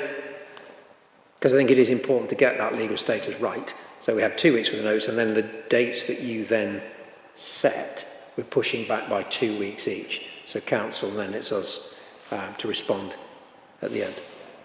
Okay. Could I just ask, could I have a copy of the note as well, please? Sure. Could you include me? Have we got your email details? I have. I can give them to you. You could give that to us before we leave. That would be really sure, helpful. will do. Thank really you very helpful. much. Yeah. Okay, nothing else before I close the inquiry? We're all done. I don't understand the procedure just happening. So the final submissions, and just talk me through it. So, Mr. Hardy will prepare a note setting out the legal position on the various matters, the various other documents you've particularly been referring to, and you will have the chance to submit your thoughts on that. Subsequent to that, there'll be those who are opposed to the scheme will set out what you want ministers to take from the oral process. So, you don't need to repeat what's already been in your evidence, but it's what's called a closing submission or closing statement. Just if you think something valuable has been drawn out of the oral discussion over the last 3 days, then summarise that in a short form. You put that in, the council puts that in, Dr. Ford puts his in, and then the applicant has the final say 2 weeks later, where they set out their side of what came out of the procedure. Will a timetable come out from Laura? I'll make sure that there is. Okay, there was an original timetable way back. I famously missed a date, so I just don't want to make sure I don't anymore. Okay, thank you. Get the office to clarify what we've just agreed, and then it's clear to everyone. And It take as long, but the conditions perhaps could come in with a note as well. So in 2 weeks' time, we will have an agreed position.